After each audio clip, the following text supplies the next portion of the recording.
What's up, Laker fans? Welcome to our Locked On Laker Film Room special edition version of live draft coverage, joined right now by Harrison Fagan and Anthony Irwin and Grant Goldberg of first two of Locked On Lakers and all of Silver Screen and Roll. We'll have Ben Rosales and probably Darius's turkey ass joining us later. But what this really is actually an intervention for Anthony, because I've been following him on Twitter and I'm worried about his Laker fandom going forward. Anthony, you doing all right, man? It's been a dark few days. It is. It's been rough. My mentions, like somehow my mentions don't match as disappointed as I am. Right.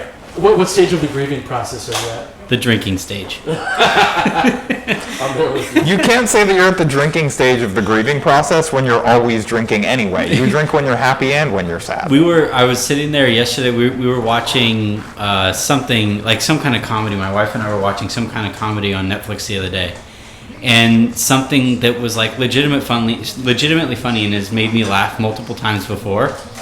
I just kind of like chuckled, and Jen was like, "Are you okay?" I'm like, I'm really not. Like, I've gone to a dark place. Like, the thing that worries me, or the thing that annoys me, and we'll talk about this more like at length or whatever, but the thing that annoys me is I legitimately can't think of another franchise in the NBA that has squandered a talent like D'Angelo Russell the way the Lakers did. What Chris Webber and the Wizards, maybe? Or but that was the Bullets? that was 1 year, and they got something out of it. They got a huge haul out of it. Chauncey Billups. Yeah. How much of it is Russell brought on himself? Like, how culpable is he for the way things went? I think if I had to divvy up in like a pie chart or whatever, I'd probably say maybe 35% of it is Russell. But like at no point did the Lakers ever do anything that was actually best suited for him. And that's what makes it even crazier. Like, I put the side-by-side stats up there, and I just presented... Like, people kept on yelling at me for, like, comparing Russell to Kobe, but their counting stats over both of their second seasons are eerily similar. And people were like, well, Kobe had more upside, and he was a better athlete, and the Lakers won a bunch more. And it's like, yes, you're right. He was more athletic. He played on a better team. He had Shaq on his team.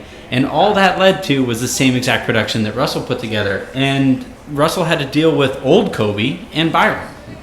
Yeah, With Ramona Shelburne, I hate to interrupt this D'Angelo Russell talk, but because we said that we were going to start with this, but Ramona Shelburne is reporting on, just reported on ESPN that the Lakers are taking Lonzo Ball, which, I mean, we kind of knew that. Woj reported that as well. Did Woj report that? Okay. He reported that the Lakers were locked in on Lonzo. All right, well, that was Locked On Lakers and Laker Film Room. It's been a nice show. that's right. That's the... I just figured since we're live, we should address it. No, that's good. And really that, for me, I'm a huge Russell guy. I'm also at kind of a what's done is done point. That's certainly not going to be we're getting this out of the way in our pre-draft coverage. But I'm curious, Anthony, how does not having Russell change things for Lonzo in your perspective? It gets rid of a safety valve. It puts a lot more pressure on him because, as it was, like Lonzo isn't. When people talk about Lonzo's athleticism, they equate it mostly to defense, which I think is a fallacy in terms of thinking. What it really has an effect on is his ability to turn the corner on some guys, to effectively run pick and roll, whatever it might be. And with Russell there, he would kind of like late in shot clock situations, you can get the ball to Lonzo and you have that safety valve. Now, I mean, I guess now you have Brook Lopez as kind of that, but you don't necessarily want to go to a post-up late in shot clocks because you're automatically getting a bad shot. And secondly, maybe it's Paul George late in the shot clock, but even he's not great at getting to the rim. That's the bummer here. I mean, we'll see how it works out. I think he's still going to be great, but I think they made life a lot harder on him. Yeah, I think the Paul George point is what really stands out to me is that it's hard to evaluate. This team's going to look way different in the next 24 to 48 hours, quite possibly. If Harrison, I'm curious, if a Paul George trade goes down, how likely do you think it is that it's tonight? I'm in the complete opposite boat as Anthony. We just talked about this on our Facebook Live that we did on the way up here very dangerously. But I I don't think that this is going to happen. I think that there's been so much transparent negotiating through the media. It seems like both sides are pretty dug in. I just don't really see Indiana budging tonight. I think every time that we see this throughout NBA history where there's all this talk about one of these guys and the team feels backed into a corner, they don't like the offers they're getting, I think most of the time we've seen them retreat and be like, oh, well, he can start the year and we'll trade him at the trade deadline or something and see if the offers get better throughout the year. I don't know. That's just my recollection of situations like this, is that that's generally how it ends up going. I don't think that he's coming tonight. So right now, assuming we draft Lonzo, our lineup is Lonzo at the 1, JC at the 2, Ingram, Randall, and Lopez, right? Oh, they officially declared Luol Deng dead? I mean, is he going to be starting over Ingram or Randall, do you think? I honestly have no idea. Like, I just think that with the veteran stuff there, it's like on a performance basis, probably not. But with where his contract is at, I think it's very possible that he ends up starting the year again. I don't know. It's a really confusing situation, like conundrum they're kind of in, because Ingram was the number 2 pick a year ago. Randall is this lottery pick who's coming into a contract year, but then Deng is by far the highest paid player on the team. And so sorting that out in the locker room, this is really going to be a huge test for Luke Walton of being that manager of people that he's been so purported to be, that like everybody loves Luke and they're willing to do what he says. Like, that's going to really be put to the test going into the season if the roster remains the same. I think it happens tonight, and I think if it does happen tonight, you have to play Deng if Deng isn't moved at some point, because when you get a Brook Lopez, I knew I was going to make that mistake tonight. I knew it. But when you get a Brook Lopez and if you land a Paul George, you automatically shift to win now mode. And that's the issue that I have with this, is that they didn't have to. They didn't have to shift to this mode yet. They had a full year to let these kids develop, and now Brandon Ingram, whose year last year was mostly down and then some up at the very end of the year, he has a bunch of pressure on him now to become a kind of win-now prospect. You have Lonzo Ball's going to step in with all of the hoopla created by his dad, and I thought it was kind of funny. Like, somebody just tweeted out, I forget who it was, because my timeline's scrolling so quickly, but it was like, I think Wilbon said, I want to hear more from Lonzo, I want to hear less from LeVar, ESPN. LeVar, what do you think about what's going on right now? Yeah, right. Like, that's the irony of it, is it? And now we're going to throw to an interview with LeVar Ball. Yeah, exactly. And they're going to keep feeding that beast because they know that they're going to get views off of it, and it's cheap and easy, and that's and I think all of us, right? Even covering the Lakers the way that we do, all of us are going to end up talking about do you know any of the parents' names for any of the other Lakers? The only not on the Lakers. Antonio Russell. Bill Walton. Right? Yeah. Well, I was going to say, like, the only one that I knew was De'Aaron Fox, but that's because his dad's name is Aaron. That's so good. I love that. It's amazing. I love that. But no, I would say, I guess to put a topper on the point that I was just making about, the issue with what they're doing here is you're speeding up a timeline that I don't think the Lakers, not just in terms of their current roster, but organizationally, I don't know if they're ready for this. Like, I think you're seeing the inexperience coming from the Lakers with how much they've been kind of backed into a corner when they had all the leverage in their negotiations with Indiana. They had all of it. You keep saying backed into a corner, like they were kind of backed in, like this was some intentional, like they were pushed here. Like they kind of ran straight into it head first. Yeah.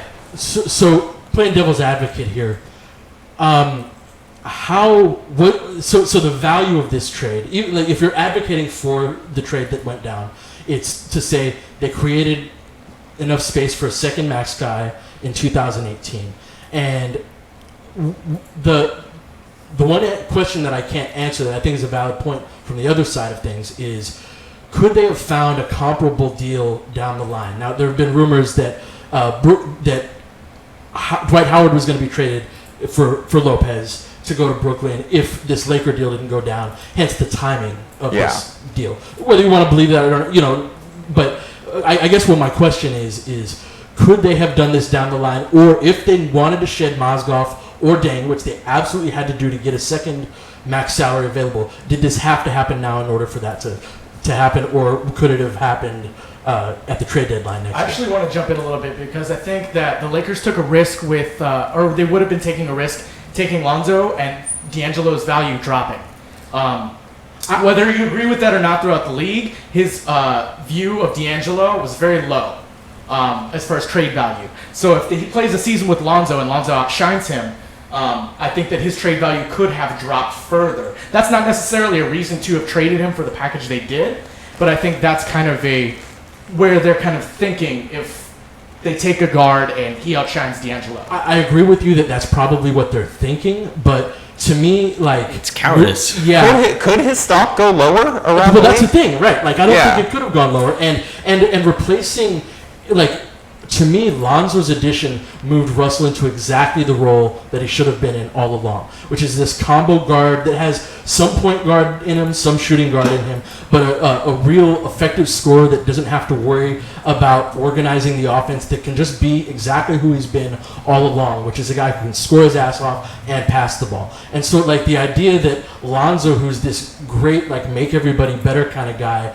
would have come in and been good, but somehow Russell would not have benefited from that as well. It's just hard for me to put those two ideas together. Oh yeah, I mean, just think about the two things that you literally just said. Lonzo makes everybody better, but somehow except D'Angelo Russell. It's the weirdest thing, dude. I've never seen anything like it I've never seen a kid where his stats matter less than any other player I've ever seen. Like, he's the guy that, on the roster led us in scoring and assists and steals, and he was the only guy that can shoot, and none of it mattered. No. Like, But he doesn't like being interviewed, Pete. That's the most important He's thing. aloof. He's a sour guy to be around, and the coaches don't really like working with him. Well, I hope that David Nwaba and the Untouchables can be the great Boy Scout rays of sunshine that we need to get us to number 17. You know who else coaches didn't like working with? Yeah, I know. Does it rhyme with a kind of beef, Yeah. or is it a kind of beef? I Yeah. think it is. It is a kind of beef. Which is not to say It also rhymes with, I guess, Yeah. a word rhymes with Schmoby? itself. Yeah. That's the thing, but like that really pisses people off, right? Like, Russell isn't Kobe. Like, no, of course he's not Kobe. But it's the idea of, like, a guy being a pain in the ass is just not enough to justify, getting rid of him. We're a crap team, like. So, Yeah. and I keep hearing this, like, oh well, he wasn't a leader. Is Brandon freaking Ingram a leader? is I think Lonzo Ball has the best chance of the young guys to be a leader. He's also 19. Like, is a 19-year-old going to be leading grown men in any respect? Of course. Thank you, Brandon. Thank you for tuning in. Thanks for chiming in. LeVar Ball is going to be the leader of this team, isn't he? He's going to be coaching from 4 rows back behind Luke. No, I would say, Disregard that play call. but like the other thing too, and look, I think we'll kind of come back to this occasionally in the thing, because the issue here with moving Russell now is that it takes you, like, Phil Jackson is out there trying to be an idiot, right? He's trying to be bad at his job. And falling asleep while doing it. He somehow, like, he would do more. I feel like the Knicks fans would just prefer if he just fell into a coma. But I think he's out there trying to be bad at his job, and he, as such, is trying to move Kristaps Porzingis, and the Lakers could have potentially put together something close to I don't think they'd ever be able to come over the top of what the Celtics can possibly offer, but because they moved Russell... But the Celtics make even weirder, more random players than Brandon Ingram untouchable. Yeah, like, that's Terry true. Rozier can't have him. But what's weird though is how you move D'Angelo Russell. He's one of your top 3 assets. You can't exit the offseason with 2 of your top 3 assets moved in trades that you could have done down the line anyway, right? Because it's not just the Kristaps trade. If you want to move Russell in a Paul George trade, we'd all disagree with it, but that would make more sense than in a salary dump, Right. And now they can't include either the top 3 pick or the Brandon Ingram or whatever it might be for Paul George, because it's already been included in essentially, like, just go away money. Like, just get out of here. Well, I mean, the reality is that the final verdict on this trade isn't really going to be rendered until 2018 free agency. And for me personally, like, Paul George and DeMarcus Cousins isn't good enough. No. Like, I'm just old enough to have been alive for 10 Laker championships. So the idea, like, if this team becomes a 48-win, perennial second round exit type of team, I'm not satisfied with that. Which isn't to say that keeping Russell gets us to that point, right? But what it does is it would have bought us time.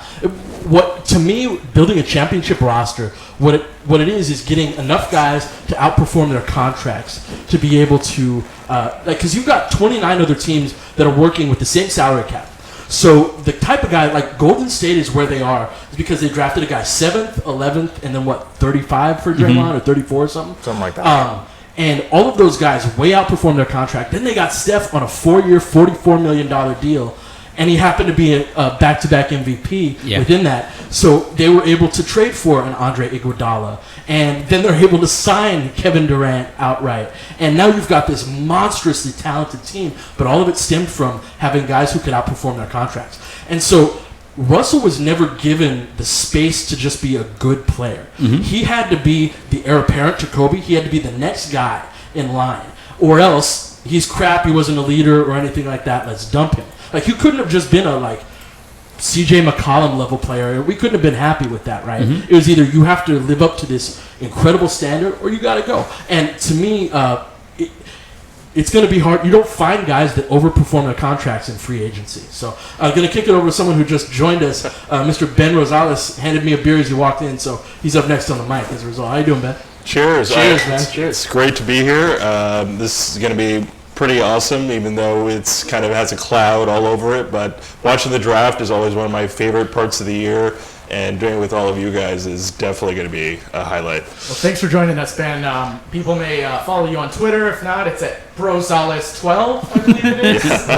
But you give a lot of great insight into the later round picks. That's kind of you and Jerry, who couldn't make it, unfortunately.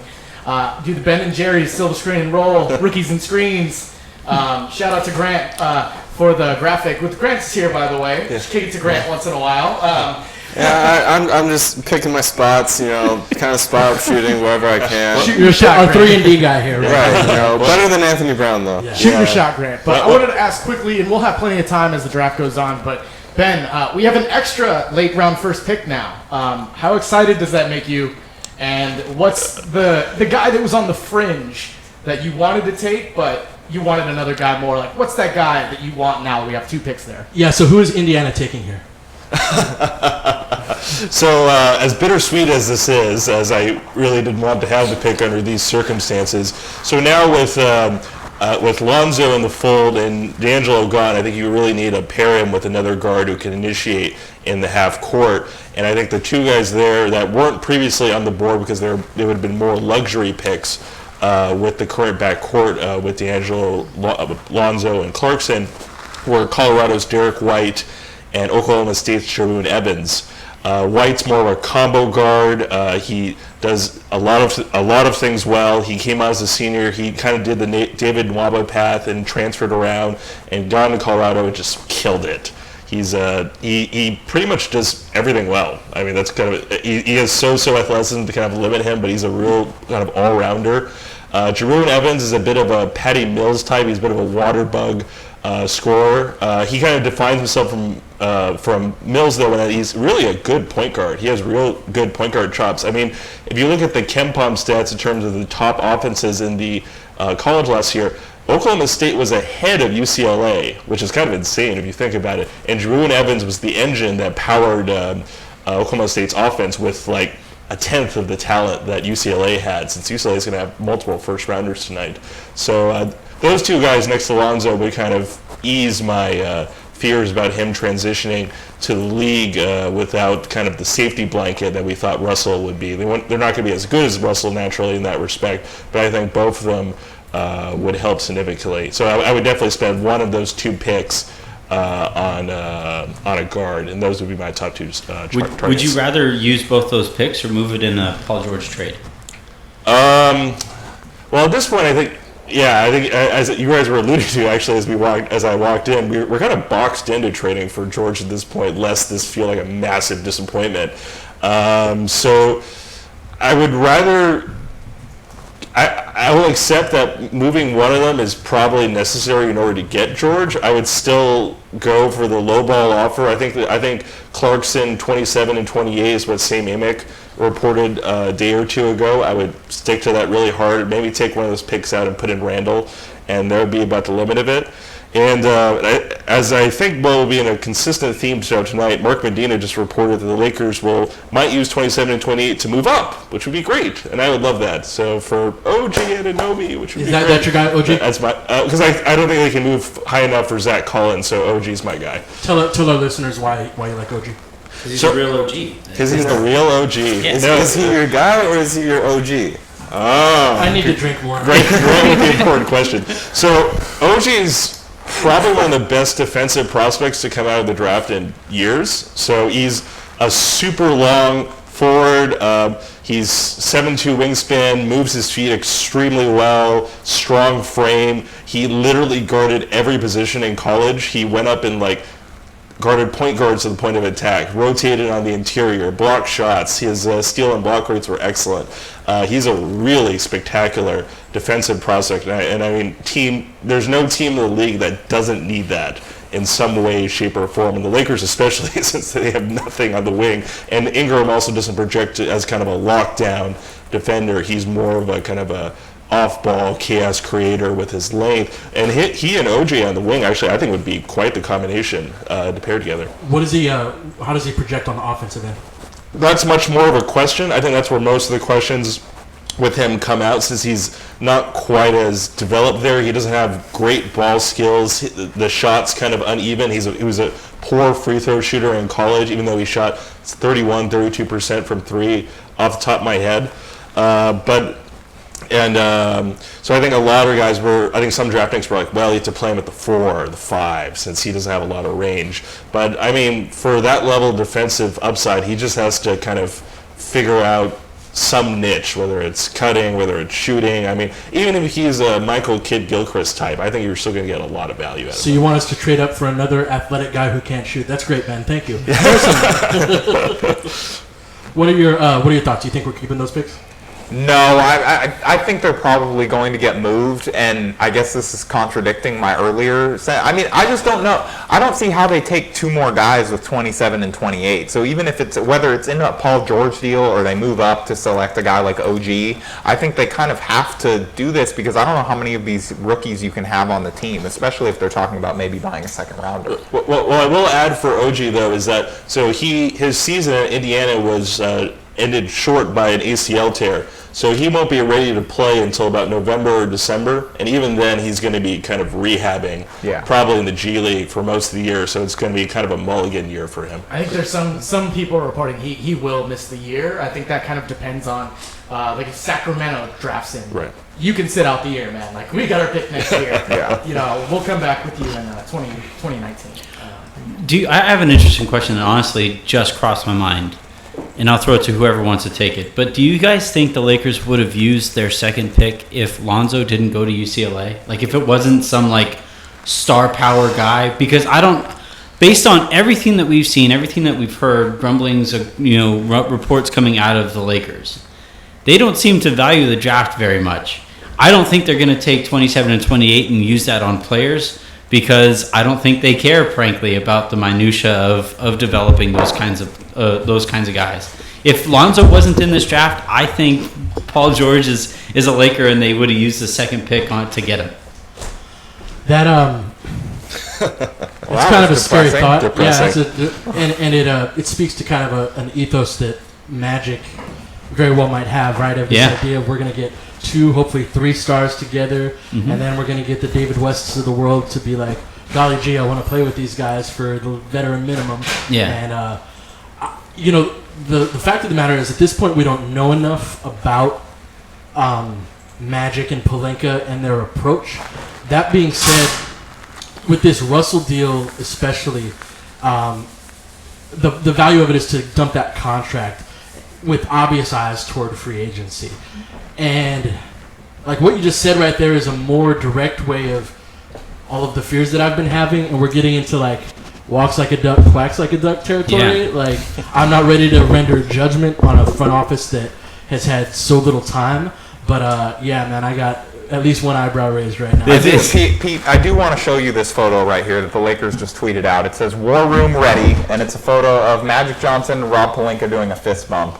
And is that not Lakers exceptionalism in just in a photo? Like if there was like in the dictionary, if you were looked up Lakers exceptionalism, it's that. But everybody should go look at this right now. Man, Lakers exceptionalism is the LeBron James Photoshop with Paul George in Lakers uniform. I wish you could see Coach shaking his head right now. Screw your hair, son. I guess the reason I ask that, and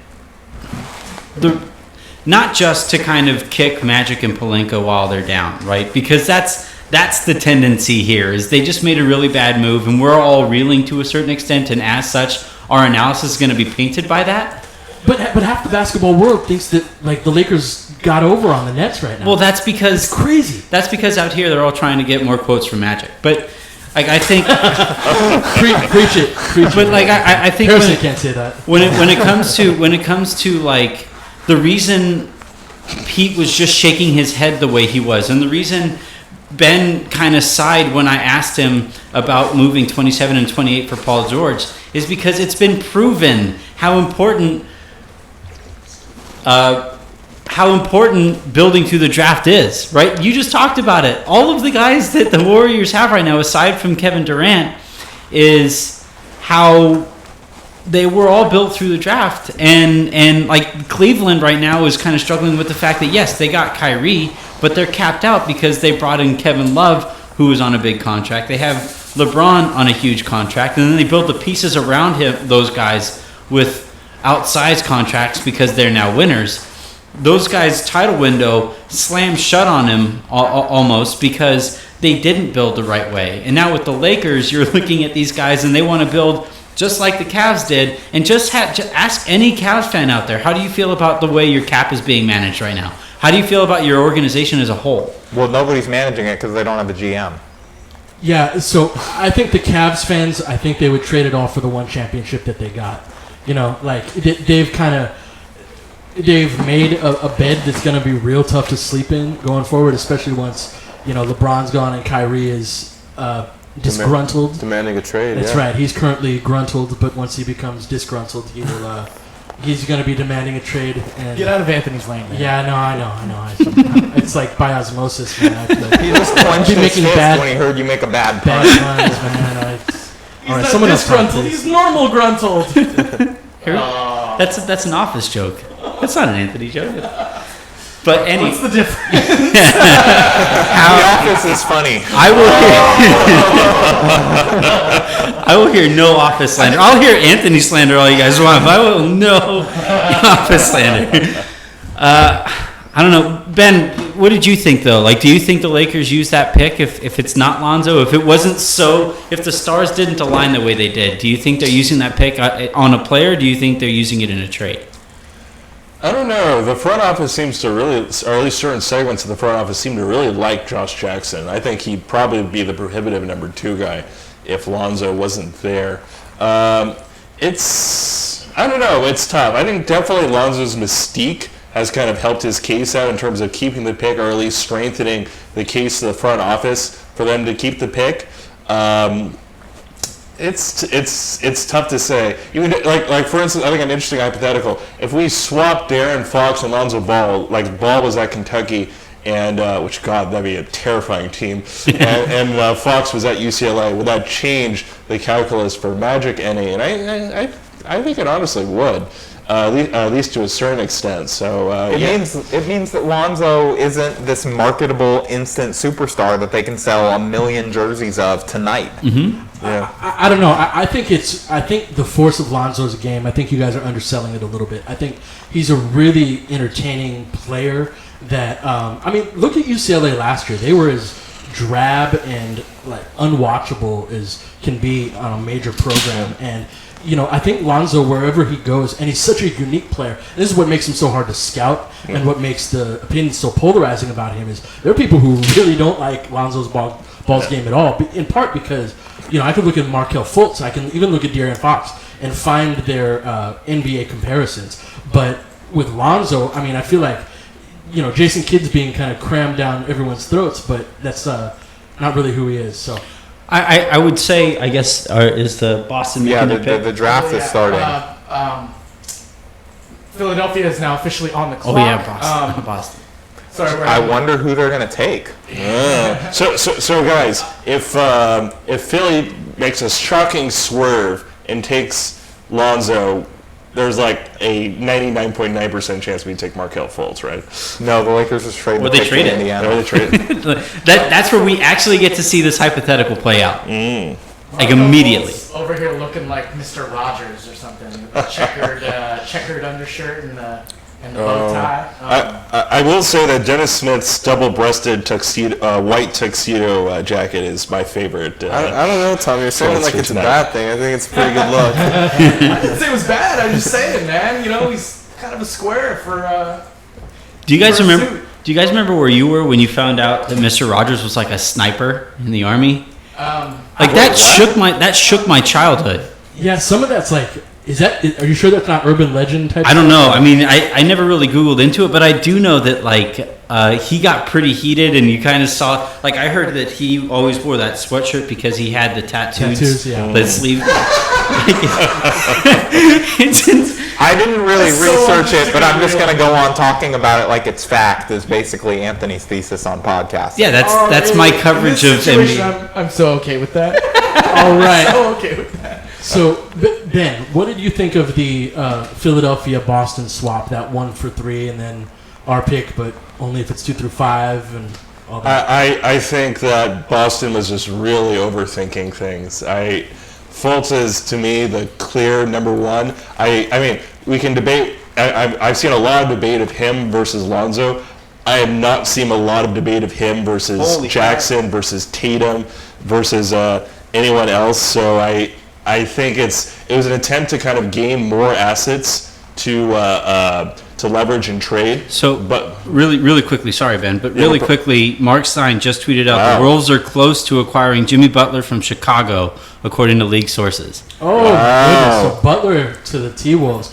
Thibodeau is just, he's wet right now. all right. Send him dang. Dang next. Send him dang. Yeah, send him dang. So that'd be what, for the 7th pick, right? Yeah. And more. I No, would they'd imagine. send Ingram and dang. They'd Probably send Zach Levine in Ingram. the 7. But they and like tried a this last 2019. year. They tried this last year with like Dunn, Levine, and like miscellaneous assets. And Levine just tore his ACL, done it a terrible rookie year. So I mean, is the 7 plus those guys enough? I mean, I'm sure Boston could offer more. Well, Yeah, but are we sure that the Bulls know what they're doing? Yeah, they've been a pretty bad franchise for quite a while It's now. funny. That's one of those things that I think we forget when we talk about these type of scenarios. Is like some of these people are not good at their job. Yeah. Oh, weird cough. Sorry, guys. Yeah. Well, let's. Yeah, I'm hoping. God, I'm hoping. Like, I don't want my like. There's part of me that wants to start just scouting the 2023 draft, like hanging out in middle school gyms and just being like, yeah, it's the next Lakers star right here. Man. I want to say really quickly though, like regarding the Lakers, this is probably good for the Lakers if this trade actually goes through, because that's one less team that was rumored to be in on Paul George, and that helps with. Here we go. We have Adam Silver, who looks like a thumb, or a middle finger. He looks like a middle finger. Thanks for that, Anthony. And Markelle Fultz. Surprise, surprise. Oh my gosh, what? Shocking Lakers are on the pick. Wow. LeVar just LeVar. Good Lord. I was expecting him to be like double fist pumping, that it wasn't Lonzo. LeVar's going to go up and should dab we- Fultz right now. So what do you guys think about Philadelphia? A lot of people are super high on their young core. Maybe it's OKC 2.0. Embiid's injury history. Embiid and Simmons have combined for 31 games in a combined 4 seasons in the league. What do Let's you guys let think? Anthony piss off some Sixers fans. Do you trust the process? No. I don't know. They got some catching up to do to Brook Lopez. So I think it's too bad. Like, I was really looking forward to watching Markelle Fultz as a rookie, but now he's going to miss it. Like, he's going to miss his entire rookie season. Oh, he just fell through the stage. Yeah. I'm kidding. It's going to happen in September because that's the worst time Yeah. for an injury like that. Yeah. to happen. Right. And it's going to be one of those injuries that he'll be out 2 months, and then He Well, I has think like the plantar fasciitis or Wow. something. Can I think give at my this actual? point, we do know that the Sixers medical staff doesn't know what they're doing because No. they keep having these injuries with these guys. Where they're like, yeah, he's going to be out 2 weeks. It'll be fine. And they're like, oh wait, the foot's actually broken and we didn't notice. Yeah. I do want to I want your guys' thoughts on this, especially Ben and Pete, or Coach. I will call you Coach, but I want to. So But what my, Lakers Twitter doesn't know is I really don't like being called coach because I'm not your coach. You That's should coach, not have said that, bro. Oh yeah, that's God, there were only a man. couple hundred Way people worse. on it. Yeah, so I really don't like when they do this. Yeah, and, like, it's please like don't I've never been. Guys, guess what's It's like gonna I've never happen. been on the internet before. He's being self-effacing. He's Anyway. trying to undersell his accomplishments. Back to Please Anthony's question. do all Yeah, due respect sorry, on Anthony. Coach. my hot take, and I kind of sort of feel this way. I actually think Lonzo probably fits playing alongside Ben Simmons a little bit better than Fultz does. Yeah. Because and that's like the thought of Lonzo. I think Markelle Fultz is the better player. Like, I want to get that clear and out of the way. But I do think, though, because Simmons is going to be on the ball so much, that you want somebody to be able to shoot. You know. Yep. Did we get details of the But trade? yeah, what are the details of the trade here, Ben? So the Bulls are getting Zach LaVine, who just is coming off an ACL tear, Chris Dunn, who had a terrible rookie season, the 7th pick, which is okay, and the Bulls keep their 16th pick for wow. Jimmy Butler, Oh, which wow. is literally nothing. I can think of at least 5 to 6 Laker trade packages that are better And than Boston that. packages as well. Yeah, right? as well. So enough about this. The Lakers are on the clock right now. Yeah, let's- Yeah, let's we're move on. 3 minutes away if they take their full 5 minutes.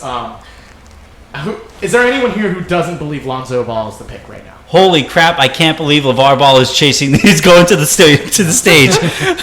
Nope. No, I mean, no, seriously, what's his reaction if the Lakers don't take that? I want to see it. Please. I so want to see it. Please. Can Adam Silver just mess with him? Like, do you think that would be illegal under the CBA for him to go up there and be like, and the Lakers take De'Aaron Fox just to see what LeVar Ball does? Or, And like, be just just kidding, it was Lonzo. Just think about Boston's reaction if they take Jackson, right? Because Boston has been all over I think they want Taylor. Tanya Ganguly of the LA Times just reported that they're all grinning at the ball table. So yeah. I No, think this has been done for quite some time. I just love that that's a report. yeah. LeVar Ball just scratched his ear and did a baseball signal that They all the Lakers just- are taking him. They all just fist bumped. Yeah. Okay. So LeVar Ball is the pick right here. And Lonzo Ball. Shams just said that Shams Karania just said the Lakers are taking ball. So Yeah. This Yeah. has been. How do you? All right. Hey. Honest question though. How long do you think this has been a done deal? Like, do you think it was a smokescreen? Do you think Yeah, it was? Smoke screen, I 100%. thought it was a bunch of they weren't we're taking Lonzo. I'm fired up. So I know the people in this room, myself included, are kind of bummed about the D'Angelo deal and all that. That does not sour me on Lonzo and us getting Lonzo. Lonzo, I am so fired up about us taking this kid. I'm so high on him. I've watched in the last 2-3 weeks. I'm doing a series on my YouTube channel on what he does on the how he impacts the offense. This kid is brilliant, and the worst thing that you can say about him is that he doesn't do certain things very much, like the mid-range game, the pull-up, and all that. I also wanted to shout out Cran Just Basketball made literally a 30-minute video on Lonzo and the UCLA offense. Yeah, How he's a psychopath. it's- Shout out to him if he's It's listening. an incredible video. I'm very convinced it's a detailed. LeVar Ball alt account. But he talks about kind of what Lonzo didn't do at UCLA was a product of UCLA's offense, not a product of what Lonzo Ball can't do. And he was making the reads he was supposed to make under that system. So I haven't seen his video, but I would suspect one of the things he's talking about is the different ways that you set up pick and rolls. Is there's one way that's a single gap, and then there's a double gap. So single gaps are when, think about there are 5 main positions from a spacing perspective. You got your 2 corners, your 2 wings, and up top. I'm talking beyond the 3-point line. A single gap is when you have, say you're up top and there's somebody on the wing next to you. So the help defender is very close by. That means that you're not going to have a great opportunity to drive to the basket. If that spot is empty and the closest guy to, say, your left is in the corner, that's a double gap. So you have just way more space to be able to attack. The way that UCLA set up their pick and rolls was they sent Lonzo to single gaps, and the benefit that they get out of it, it's hard to explain over just audio, but is they got a lot more spot-up attempts for TJ Leaf and cuts, and roll man and stuff. So, so that's why he didn't shoot very much out of pick and rolls. I would say that the thing that I'm most excited about with Lonzo is you have somebody who is elite at 2 skills by the time they enter the league. Like he's elite at passing efficiently, which like you made the point on Twitter about how it's crazy how many assists he averaged given how few dribbles he would take. And then the other thing too is if his shot transfers over, and if it carries over and he can shoot from 30, and you have Brook Lopez able to shoot 3-pointers as well, and let's say Ingram takes a step forward and shoots 34% from 3 this year, now all of a sudden the Lakers are kind of starting to make a little bit more sense. Yeah, D'Angelo Russell is going to have a ton of. Oh wait. Yeah. Thanks, Harrison. Here we go. Here we go with the pick. Dead quiet. I was going to say I was hoping you're looping his Lonzo audio in. Ball. No. Hey! Okay. Lonzo Ball. Twinkies. Twinkies. We need refills on the beer. We're all way too far apart for this, but Lonzo Ball goes number 2 overall to the Los Angeles Lakers. And will LeVar rush the stage? Yeah, is LeVar big Ball? baller He's time. up. He's up. Is he going to walk to the stage? Oh, he's sitting down. He sat down.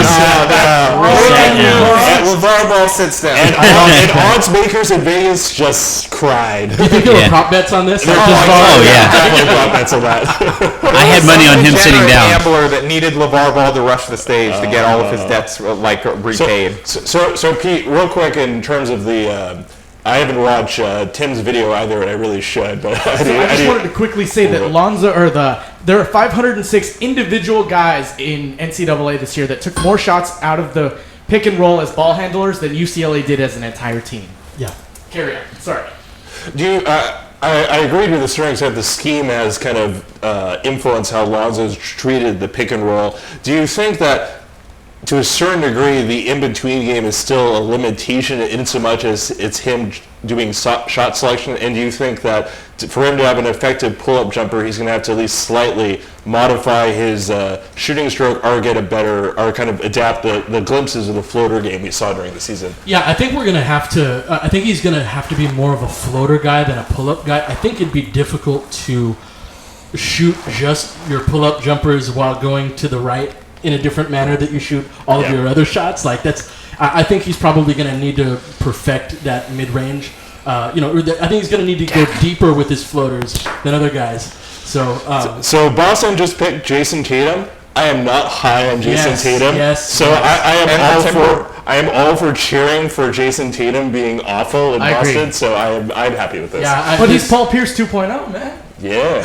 And apparently the Timberwolves also got the 16 pick in the Butler deal.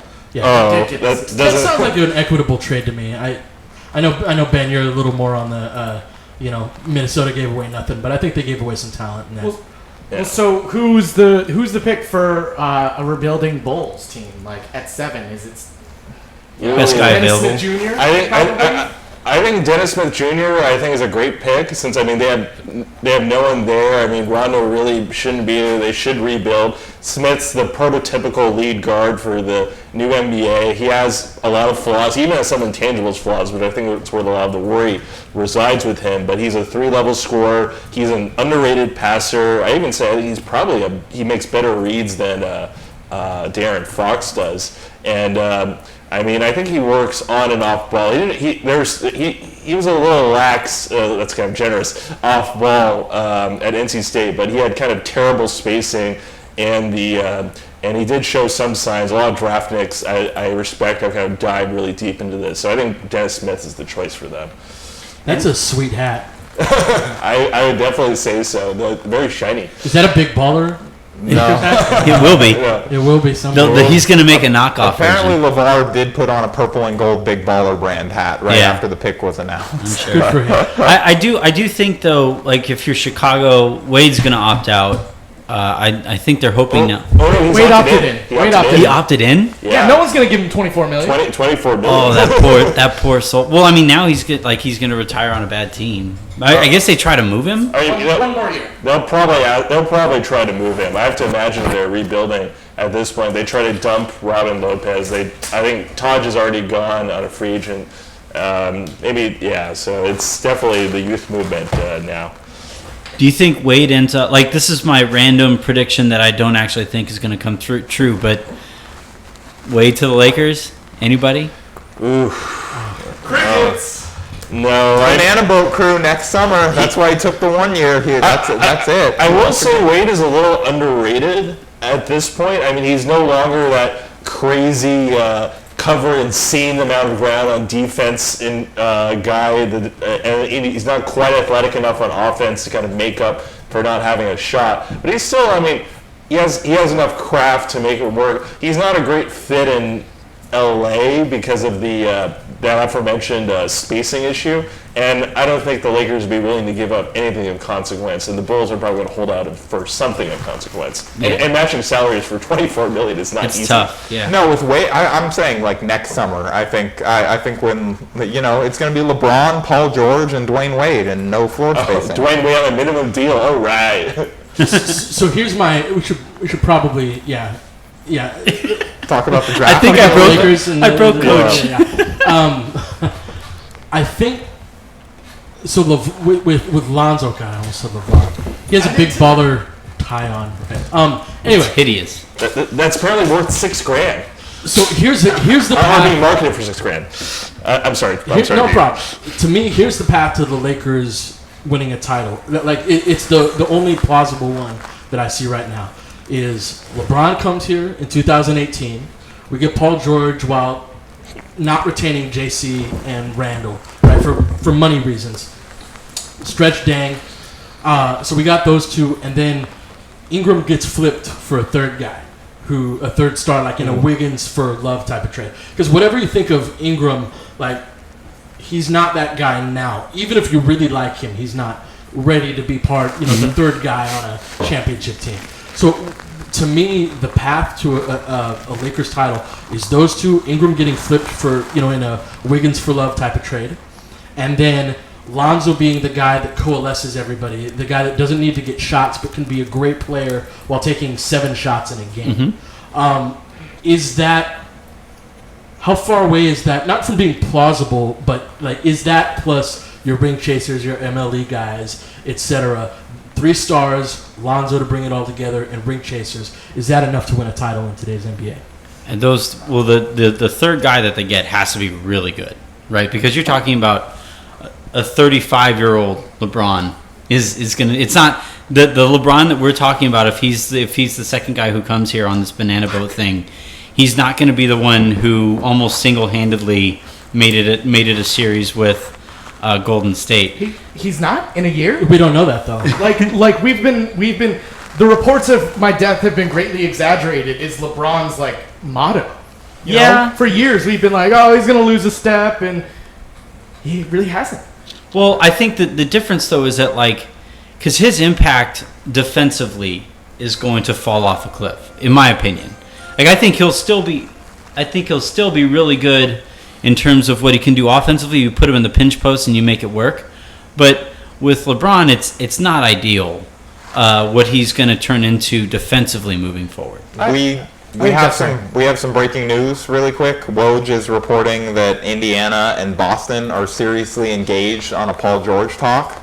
So I guess we'll see if this is just them kind of transparently making one more ploy to get leverage early on in the night before the 27 and 28 picks get here. So the Lakers can now kind of move their focus to getting this deal done with Boston, or with Indiana, but I don't know. This is what do you guys think if he ends up there? It feels like if that's the case, Jason Tatum is like the hand-picked Indiana replacement for Paul George, because they just announced officially, Ben mentioned it earlier, that Jason Tatum was going to Boston, but we just got word his name was called by Adam Silver. Sorry, I'm going to kind of take it over right now. We're going to try to call Darius right now if all technical abilities work the way they should.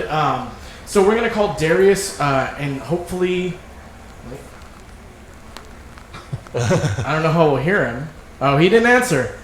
No answer. Yeah, he's screw just that straight. guy, man. He's super overrated. He's like he's the De'Aaron Fox of Laker podcast. Oh, man. Suns are taking Jackson fourth, according to Woj. Yeah. That makes sense. That makes a lot of sense. That makes sense for them.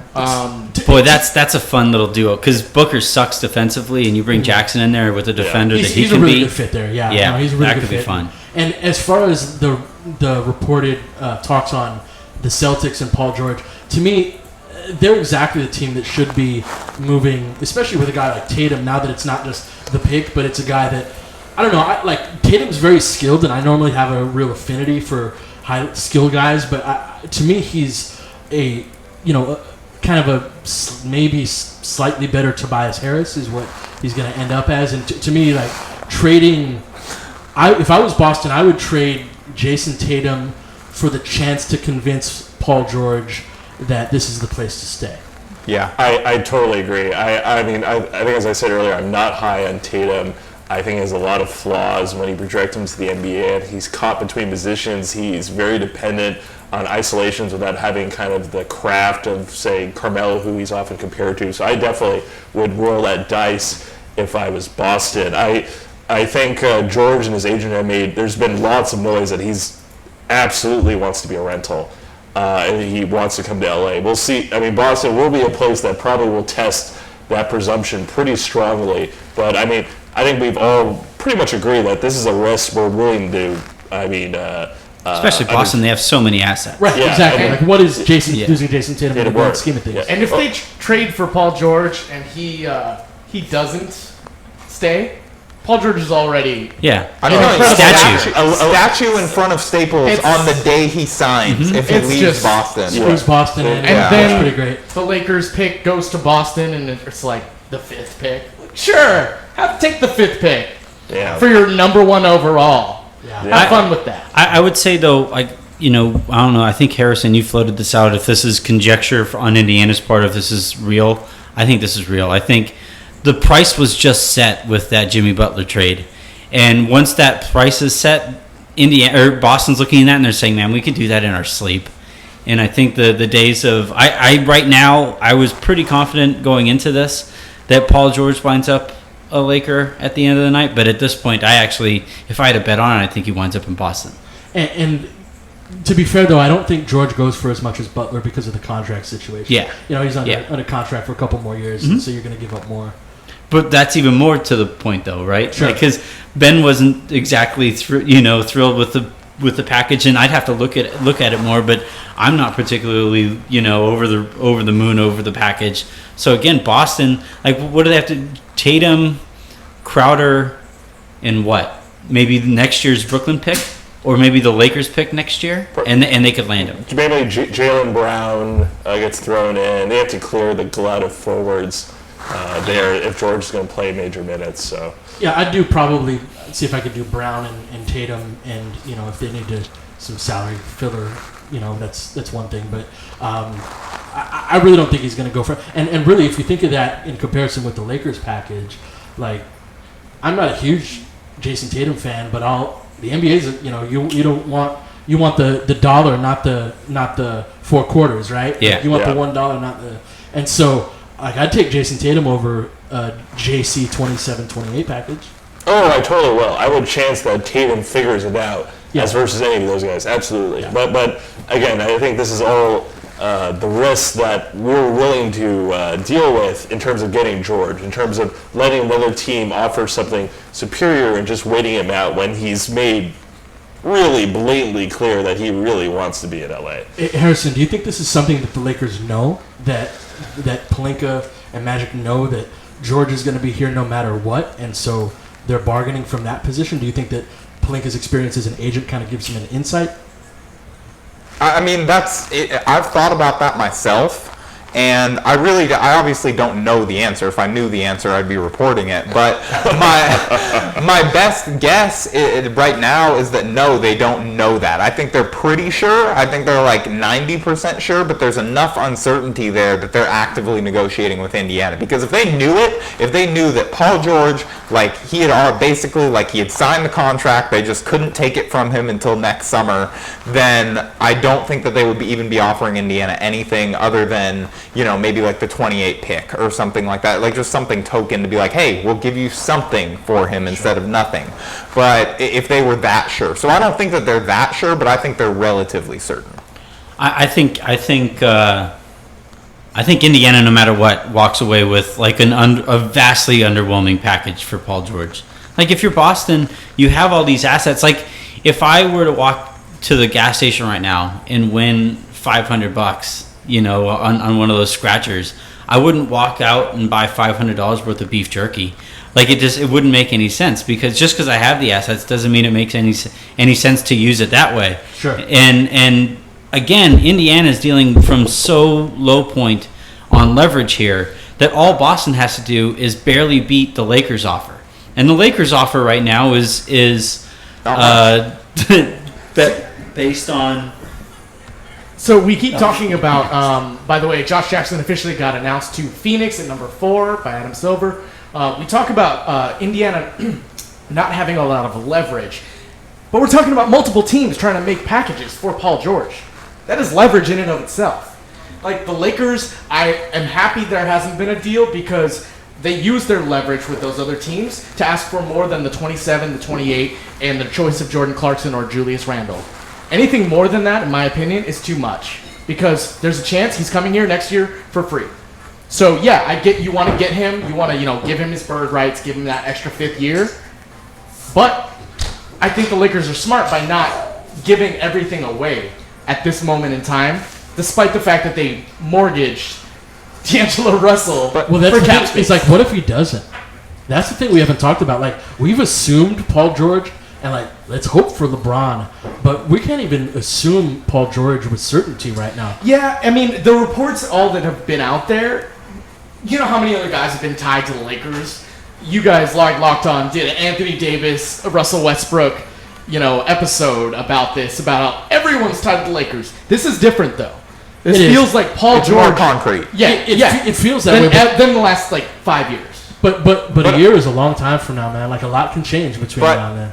I mean, this point has been made before by others, but a lot can change in a year while he's here. Nothing guarantees that That's if true. he gets traded here, that he's like, oh yeah, this is a place. Sometimes the grass is greener on the other side, and if Literally, he gets, if he's looking at Boston, they have clean uniforms. but you know what I'm saying? If he gets here and then he's working for the Lakers and he's like, oh, we won 30 games and this sucks. I don't want to be here. Like, this isn't worth living at home. Like, not all the Instagram models in the world are worth this. Like, I'm going to Boston. Especially too, because like the reports that really made me the most excited, like the happiest I ever was in this offseason was when we got reports that Paul George's people were telling the Lakers to hold on to their assets. Don't trade for me. I'm coming in free agency anyway, right? Those reports from Woj too, who's plugged into all the agents, like who that's coming from. So when you got those reports, I was really excited, because not only was this guy interested in coming to the Lakers, but he wants to win. Now the Lakers moved D'Angelo Russell. I don't know one way or the other if Paul George wanted to play with Russell. I don't know if Paul George wanted Russell to be used in a trade to get him more immediate help than whatever cap space they can be able to use there. You went against his agent's wishes. Yep. And you went up. And I know Mintz isn't happy. I've heard from decent. Are we sure about that, though? Because Kevin Ding reported, my theory on this that actually Kevin Ding reported later was that they sent Russell to Brooklyn to get him in a different major market. Like, I don't think that Mintz wants any of his guys probably going back to Indiana, I would imagine. But I also think that, like, sending Russell to Brooklyn, which is a fairly big market in and of itself, that's going to be clearly his team. I think that's something that I could see an agent getting behind. Like, that was the first thing that came to my mind, was like, okay, if they're going to trade him, then this seems like it would be an agent-approved trade. I can't say anything. I don't know that. Yeah, I can't say anything on air, and I'm not a reporter. This is one of the few times where I could say with decent Certainty. level of understanding and certainty that Aaron Mintz, who's Paul George's agent, wasn't happy about this deal. Oh, well then, my theory was off. I mean, yeah, take it for what it's worth. I'm not a reporter. I don't Look, have a direct line to Aaron Mintz or anything. My understanding is that he doesn't. I wouldn't necessarily put it past Ding, who is one of my favorite reporters of all He time. can report whatever he needs to keep his access. Yeah, like him, trying to polish a turd here for Magic, I wouldn't put it past him at all, And that's going to sound like a shot, but they keep their access however they need to. I have a couple questions now for the Locked On / Silver Screen and Roll people. One, Harrison. So not me. Is that really all you're saying? You low-key just told your brother to shut up. I'm trying to pass the ball around, guys. I'm just a distributor. You're like Lonzo. Yeah. and you're like LeVar. Well, Because you were going to love so much reporting about LeVar Ball. He's Lonzo. I'm LeVar because I'm his daddy. That's true. to interrupt real quick about some breaking news about a current Laker, the Big Baller Brand website has updated with a Laker pair of ZO2s. Oh my God. With the tagline, "It's Showtime," SHO''TIME. I'm surprised it doesn't say it's Zotan. Yeah, like or something Zotan's like right there. You don't tell this stuff for free, ridiculous.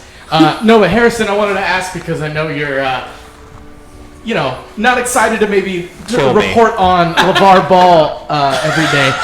How are you taking this besides being excited for Lonzo? So all the stuff that Coach Dad just said about Lonzo's game aside, and all of the merits of it, I could not be more despondent about having to write 100 LeVar Ball Says headlines over the next little bit. He's already started. He has guaranteed, in the time we've been doing this show, he has guaranteed that that his son will lead the Lakers to the playoffs in his first year. And that's the bottom line because LeVar Ball says so. Yeah. And then my second question is to Grant for how excited are you for all the many iterations of LeVar Ball Photoshops you'll have to be doing? Well, I've been cycling through the possibilities in my head throughout this whole conversation, and I think I have a lot to work with show''time. Yeah. So Why is there an apostrophe? the world's my oyster at this point. All right, well, I'm excited to see all of those Photoshops and whatnot. It looks like the King's pick is in. Do you all kind of think this is De'Aaron Fox? Yeah, I think it's Fox. It's Oh, wait, already it's- been reported. No, they were Right, yeah, right. prior trade. So yeah, De'Aaron Fox, Adam Silver is at the podium right now with the 5th pick in the 2017 NBA draft. Sacramento Kings select De'Aaron Fox. Discuss. I like De'Aaron Fox. I want to Why? go. I want to Really? go. State your case on that. Yes. I not to the level of top 2 whatever. Sure. I thought it was insane that he was in that discussion, but for starters, that speed that he has, you look for guys in the top 5 or so with an elite skill. That's kind of what I look for. And him being as fast as he is, But that's not a skill, though. well, it's a talent. trait. It's a talent that other players don't have, and it's tough. It's just like it's hard to learn height. It's hard to learn that kind of athleticism because he's starting with it, right? So he could get faster theoretically with NBA trainers. So that's one thing. But he's gonna have to get bigger. Yeah, and then the other thing too, his shooting. For one thing, like when I watched Julius Randle shoot, I said, "Holy crap, that shot needs to be remade." It had a hitch in it like crazy. It actually looked better from deep than it looked from short. It was the weirdest thing. And he shot well from the free throw line. So that tells me, there's a chance that the hardest player for me to guard is somebody who is fast and can shoot from outside. Right? No, just in general, because if you're good at shooting from outside, I mean somebody has to step out a step further than they'd like to, and then because they're a step further out than they'd like to, now you have to deal with the extra speed that he has. And I think for somebody like that in Sacramento, where who else is demanding on ball time out there? Buddy Hield. Yeah. But that's Hey, yeah. hold on, that's future Steph Curry, buddy. Yeah. So I think you have somebody who can spend plenty of time on the ball, can definitely create for himself, and can wreak havoc defensively with his speed. I think there's a situation here where we look back on this guy and we say, I don't think he's going to be top 3 talent in this draft, but he'll definitely be one of those solid picks that you say, yeah, I'll take that career. So one thing is, when you're that fast of a player and you can't shoot, guys are going to give you space, and that extra space is going to it's going to hurt you. Yeah. When you're trying to get to the basket. The other thing is, they're on pick and rolls. Everyone's going to go under on him. They're going to soft hedge. They're not really going to get into him if he can't shoot off the dribble. And that's just going to muck up all of the options off the pick and roll. Well, to be clear, I'm saying if he figures it. I'm saying there's a chance because of his shooting from the free throw line and because of his shooting form, I think there's a chance that he can improve shooting. Like when you watch Rajon Rondo shoot, you never thought there was any chance in the world where he would ever figure it out and be even like a decent shooter. So Tim also did a little mini podcast on De'Aaron Fox. And he was saying that people are comparing to John Wall, right, with the speed, the athleticism. John Wall, his freshman year, was in the 32nd percentile with three-point shooting. De'Aaron Fox is in the 13th percentile. And John Wall is still not a great outside shooter. He's okay. He's gotten better. But that's still a giant difference between De'Aaron Fox and John Wall in college shooting. Yeah, for me, the shooting is the one thing that we think Make it. It's too easy to. Yeah, to like improve, we yeah. also there's always that caveat. Like we see a good athlete. There was similar arguments with Jackson, right? Who was not as nearly as bad of a 3-point shooter as Fox was. But we kind of like. To me, he's got so far to go just to become an average NBA caliber shooter. And I agree with you. If he's able to get to that point, then you have a pretty damn good prospect on his hands. Because what bothers me about him is that there are guys that are successful at the point guard position in the NBA that aren't the greatest shooters, but they are almost invariably really high-level playmakers.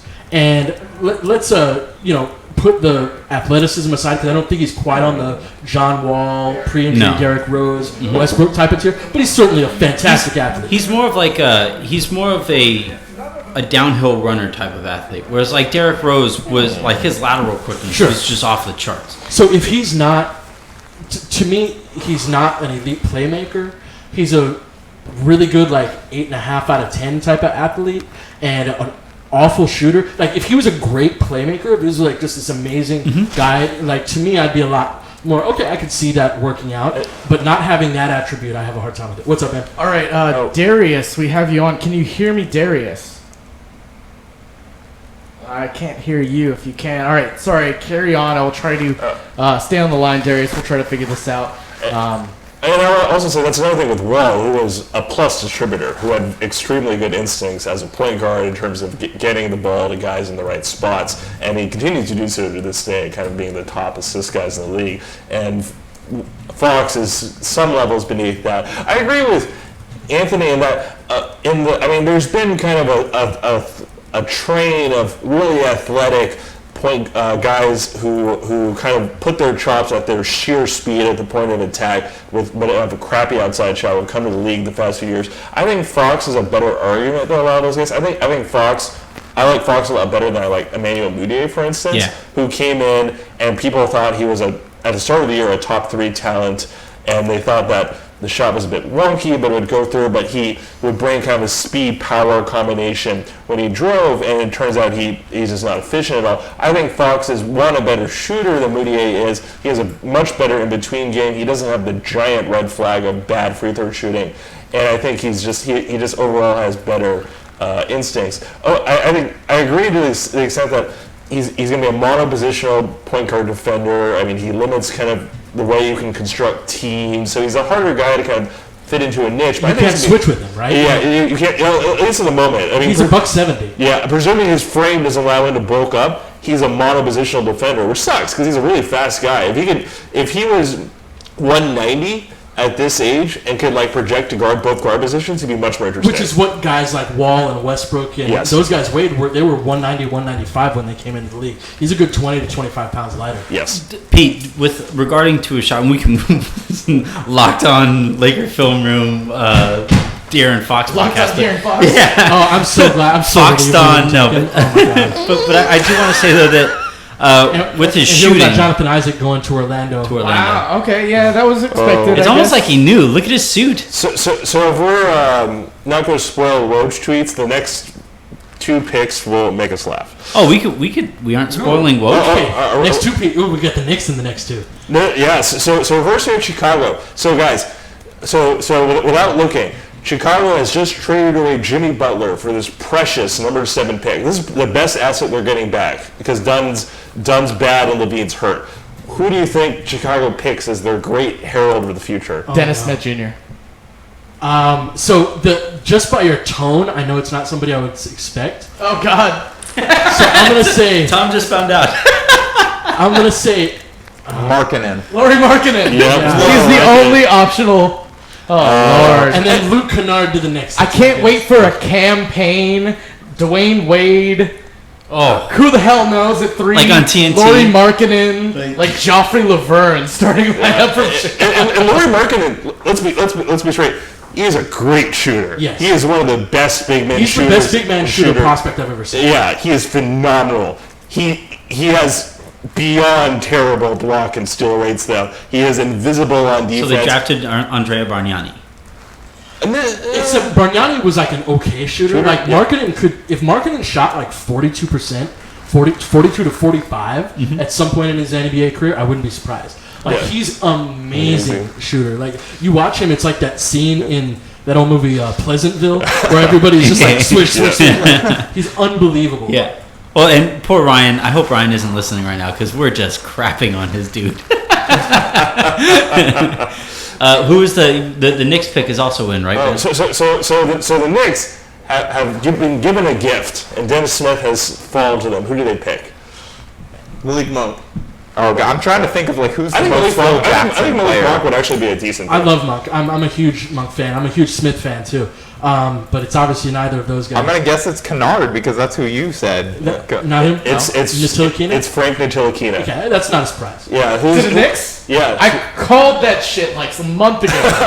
It was like, it's the most Knicks pick. Yeah. Like, let's get a point guard who can't really play on ball, but triangle. I feel But like- triangle!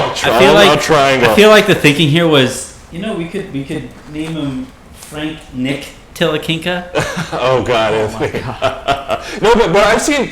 So as of late, I think draft nicks have kind of pushed down a lot more onto like they've looked at his defense a lot more. I think they found like it's kind of overrated, or he doesn't. And I think as Tom just said, he doesn't really have point guard chops yet, or at least as ideal as we want to see him on a lead for a good lead guard. So I mean, he's a big project. I mean, later in the lottery, by all means, like go for the tools. But right now, it's Who are you talking about there? Frank Ntilikina. Okay. He was going to go to the Knicks at 8. So which God, Rick Carlisle is the happiest person on earth because he gets the perfect spread pick and roll point guard for a spread pick and roll offense. So I just wanted to get in, and apparently the listeners can hear Darius, but we can't. I was just gonna call. He's already on the line. Like, should we just like take a 5-minute break and then just like kick it to Darius? Oh yeah, if anyone has to like take a crap or anything, Darius monologue is a great. All right, let's clear out this lane here, Darius. The people can hear you. You can hear us. We're gonna clear out this little 5-minute lane here for Carve it out for Darius. Darius. He said he's got nothing to say. We don't believe you. Do you hear that raucous laughter? Okay.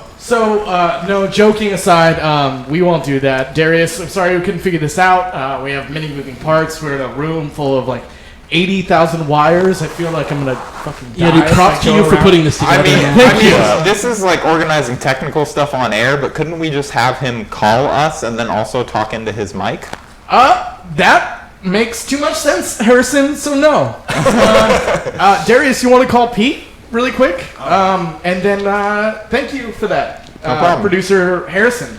Well, I produce Locked On Lakers, like not to the level that you produce Laker Film Room, because mostly I just like put our audio online. But you saw my limited skills at work there. I did. Well, it's just kind of managing moving parts. And Like you're an actual producer. I'm like the Self-help. MacGyver of producing. I like that. Yeah. Harrison- He's chewing gum and Harrison's big production chops there was, can we use our cell phone? Yeah. Hey, it worked. I do want to say though, regarding like this draft and the way it's playing out, it continues to go to show how little we know is going on in these front offices. Sure. Like, it's insane how little we really know is going on there. We only just found out that Phil Jackson takes naps during draft workouts today. Like you would think that would have came out before now. Yeah. Naps are important. To be fair, they were probably shooting threes, so he just fell asleep. I'm going to take a nap right now. Yeah, man. Have Darius call me and we'll get this hooked up. Yeah. So we lost him on Skype. Wait, they but, really they had a poster ready to go saying "Thank you, Jimmy." Did you guys see that? Yeah. That was a Grant could do that production in 2 crew. seconds That was anyway. speaking of producing. That was a production crew hard at work getting that out into the crowd to give them a live shot to go to. Yeah. Oh, what was Wilbon's reaction to them trading Jimmy Butler? Because he loved him some Jimmy Butler.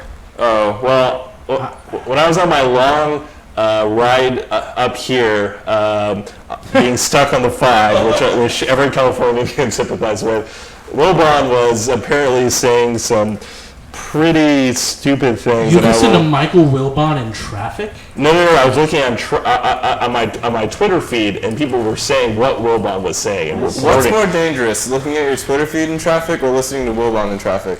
Yes. I think it's Yes. reading people on Twitter saying what Michael Wilbon said. It's kind of like a combination of it's those. like Double-edged Wilbon. You sword guys are kinda haters. deal. Come on. Oh, I can't stand Wilbon. So Darius is gonna call in right now.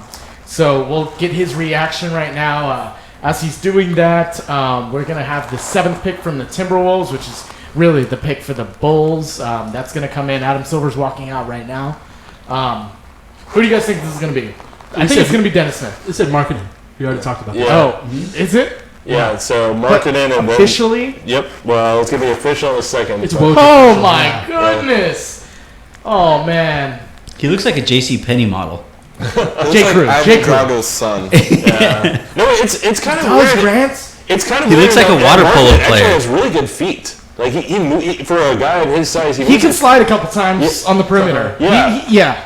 Yeah, he just doesn't well, he runs okay, but he doesn't get any, he doesn't impact at all. He doesn't block shots, he doesn't get steals, and it's rough. How's he, like, rebounding, anything like I that? think he's okay rebounding, if I recall. I mean, he's not a physical kind of guy. Marketing? I don't want to abuse every Euro. All right, we got Darius on. We got Darius on the line, so the peoples can hear you. Is that correct? People can hear Darius through Skype well. And Sorry we'll if hear you him get through the echo. phone. We'll hear him through the phone. We'll try to keep that as low as we can. But yeah, Darius, what do you think about the draft as just unfolded? The first 7 picks and the Lakers pick at Lonzo. So, I mean, the biggest story of the night is Jimmy Butler, right? Yeah. I'm excited about Lonzo Ball. I think we all sort of saw that coming a little bit, even with all the misdirection and smoke screens and reports of the Lakers doing due diligence. You know, they traded D'Angelo Russell. If they don't draft Lonzo Ball, you know, who plays point guard? Brandon Ingram? Tyler Ennis? You know, Tyler Ennis. Oh, man. So, I mean, I'm more focused on the Wolves right now. And also how that might impact what's going on with Paul George. So, do you think that the Jimmy Butler trade kind of affects the Paul George package or expectation from Indiana? I don't know, you know, it seems that the reports are now that Boston's pursuit of George is heating up a little bit more, and that's going to impact the way that the Lakers try to attack that, I think. Darius, with the theory I had on this with Paul George and Jimmy Butler or whatever is that the market was kind of set. Do you think the Jimmy Butler trade, like, Boston looks at that and says, wow, we really don't have to offer that much? Do you think it provides even more of an impetus for Boston to say, you know what, let's really give this a gamble. If he doesn't come back, he doesn't come back. But we have so many assets, let's give this a go? I mean, if I was Boston, I would have been doing that already. I probably would have made one of those deals for Porzingis, honestly. I think Porzingis fits sort of their long-term projection a little bit more, and he's an asset that you can control for, 7 more seasons, basically, if you play your cards right, which I think, you get him on the rookie deal, and look what you had. You have a guy who can play next to Horford. You've got a guy who can play without Horford. In small ball lineups, he can stretch the floor. He can do a lot of different things on both sides. Those offensively and defensively. And so I think Boston has to do something. I don't necessarily buy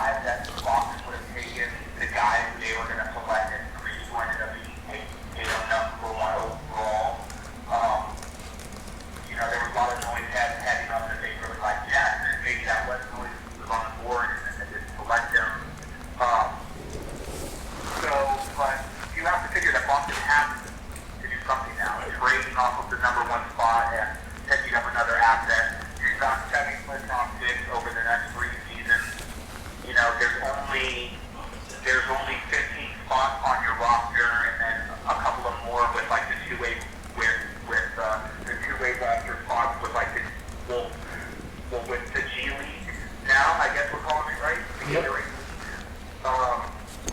So at this point, what are you really going to do? You can't draft 7 guys. Right. And they still got 2 guys who they Oh. drafted last season who haven't even come over. Can we hear the Knicks fans boo, please? Hold on, Darius. Hold on. Sorry, Darius, shut up. Darius, we have some technical difficulties. We're gonna have to let you go. Thank you for calling in. We will pod later with you and Heat. So we'll talk to you later, man. The Knicks just took Tilakina, which I called, but you know, whatever. That's another international guy. We'll talk to you later, Darius. And we'll react to the Knicks fans booing or not booing. It didn't look like they booed. I wanted to hear that. Yeah. We'll talk to you later, Darius. All in that. All right. That was good. That was riveting radio right there. That's Darius. Yeah. All right, sorry about the technical difficulties. Some people couldn't hear Darius as well as we hoped. We will pod later with Darius and Pete as an official after the draft recap. But yeah, what do you guys think of Tilakina to the Knicks? His suit is hot fire, quite literally, but it's also a really nice suit. But the no, we More of a blood. yeah It's more of like a yeah. blood magic. He's a guy who one of his big appeals is that he's got what, a 7'1" wingspan. Right. Again, a guy as a point guard, you know, that's pretty ridiculous. This is a league where you know, the ability to close out to the 3-point line and do so effectively and bother shooters is you know, very important. And so guys, that's why guys with wingspans are really emphasized. He I don't know, I watched some of his. He had some I guess the equivalent of some playoff action recently, and he had a really good game, you know, in those, and he looks like his offensive game is coming around a little bit. I don't hate this pick by any means. He's not a guy where he's probably ever going to be a real top option offensively, but I think he's a really good two-way type of option and guy that you know, you hope that down the line he's going to be able to kind of be a piece rather than one of the main guys. Right.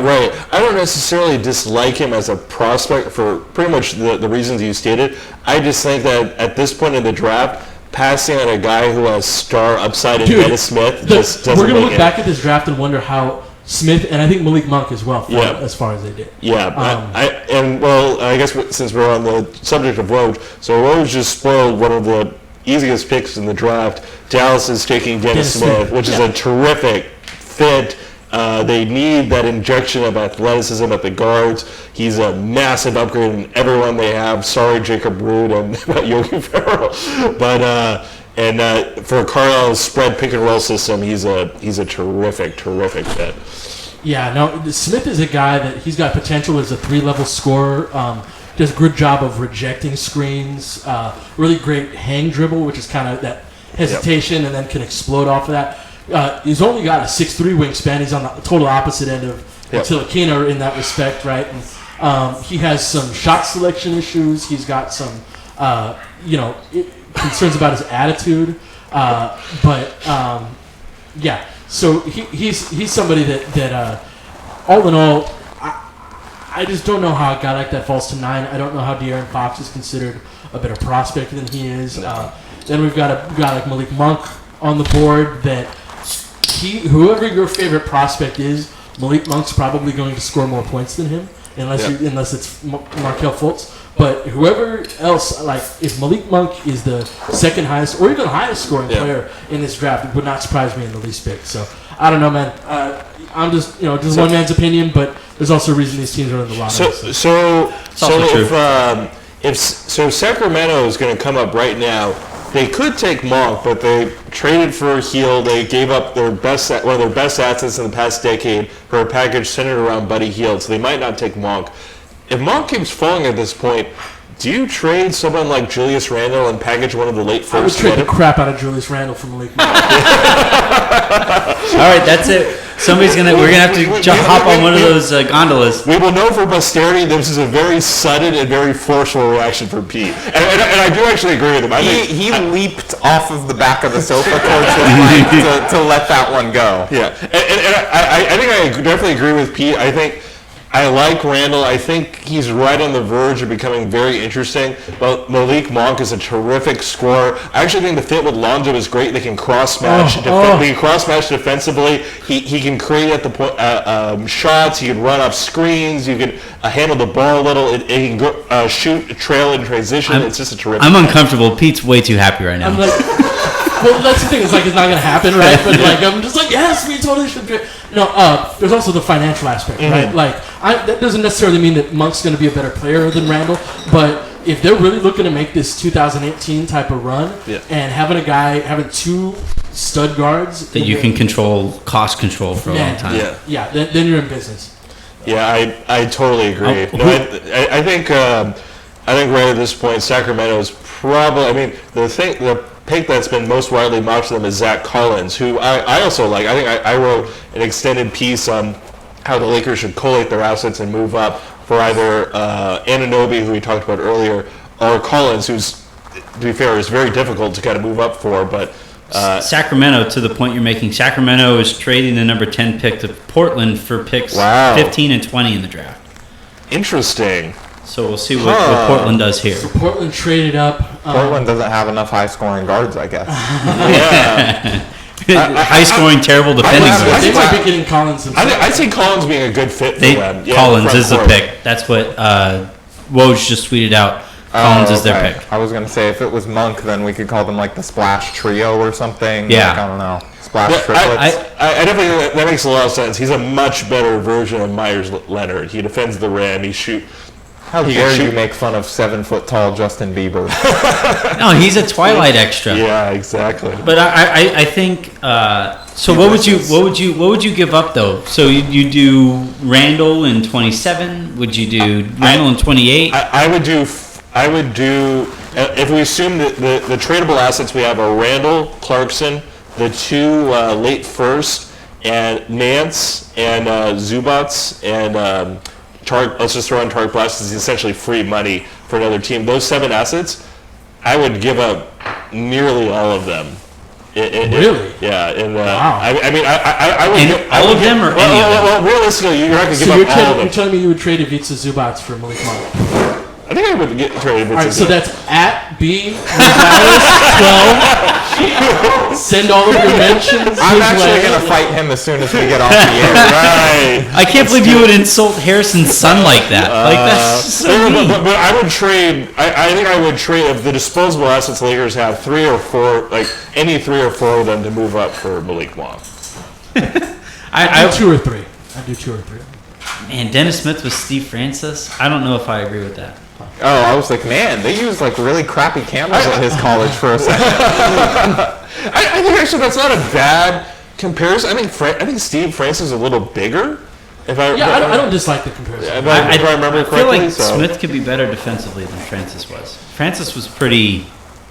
Francis wasn't great defensively. So, I mean, Smith is, one of the most interesting things about Smith is that for his frame, he's actually really strong. Like, he converts speed to power at the rim. And he's being interviewed right now, and he has a super awesome that suit is jacket. nice. That's a really awesome suit jacket. But he's got to straighten his tie. I will, or his bow tie, but I'll digress. But next on fashion. Does he have to get off your lawn too? Yeah, for a 19-year-old, he goes, he absorbs contact at the rim, he goes, he finishes. I think he's definitely the prototypical athlete you want from a really athletic league guard. He's not as fast or quick as he is explosive. Like he's more vertically like there's sometimes he'll like just raise up and dunk on someone. Like what the crap? Yeah, he had a 48-inch vertical in the Lakers workout. Yeah, no, he's got an incredible, but he's not as like explosive like quick first step type of way. But he mitigates that with that good hang dribble, changing the speeds type of. I'm predicting he wins a dunk contest in his career. Oh, I think that's a good prediction. That's not a bad prediction actually. Yeah. So you would say Ben, you were saying you would trade Zubats or whatever, but would you do 2 of those assets to move up? Oh, absolutely. No, I mean, so let's presuppose that I like Ivica Zubac. I think he's one of the best assets that we have outside of the main group. I think for a 19-year-old, he flashed a really interesting skill set. I think the question, as Pete has raised several times, is how much he develops defensively to make him worthwhile. Don't put this on me. I'm sticking At B Rosales 12. but if we were to trade, I think if we were to trade Randall and one or two of the late first, or throw in Nance in there if you want for Monk, I think that's a terrific move. Yeah, I would tend to agree, especially for the point you're making about the cost control, because it's going to get expensive really quickly if the Lakers are looking to, unite the banana boat or whatever you're talking about. Like, that's going to get really expensive in a hurry. Well, Pete, real quick, I'll ask. So Smith is off the board. Collins is off the board. I think Monk is the last kind of premium guy who's on the board. Is that the only guy you think you would, aside from Anunoby, who's going to go later, so he won't require as big of a trade package, is Monk kind of the last guy you would kind of put forth a big trade package to move up for? Yeah, he is. He's a guy. I actually had Monk fourth on my board, just because I think that it's very difficult to find guys that, like, I know Malik Monk already has high-level NBA caliber ability to work off of screens, and has the footwork like to come off of an Iverson cut and reverse pivot and get right into his shot. And that's something that just these little things. So, like, I know Malik Monk will be a fantastic scorer in the NBA. Yeah. And so that's what we're baseline working off of. And then you've got that kind of Kentucky factor of Calipari pigeonholing all of his guys into these, and then a guy like Devin Booker comes in the NBA. It's like, wow, Booker can do all these things, right? And so, like, Monk, if I remember correctly, was in like the 94th percentile in the pick and roll as a pick and roll scorer, but did not, and distributed decently out of that as well, but did not get a ton of opportunities out of it. I could absolutely foresee Monk getting into the NBA and us going, oh wow, he can do that really well, and we just didn't see it on the college level. Did you see the stat that Matt Moore, Harvard Paroxysm, put out there about Lonzo? Yeah. He was in the 100th percentile of points created. In the half court. 100 in the half court. But but that's insane. I really quick. I know I'm kind of digressing the conversation and detouring the conversation, but like I've never seen a prospect, and this is what told me this guy was going to be a Laker, but I've never seen a prospect show more than Lonzo has or did in his 1 year at UCLA and get ripped apart more on social media. It was incredible. It's because he's weird.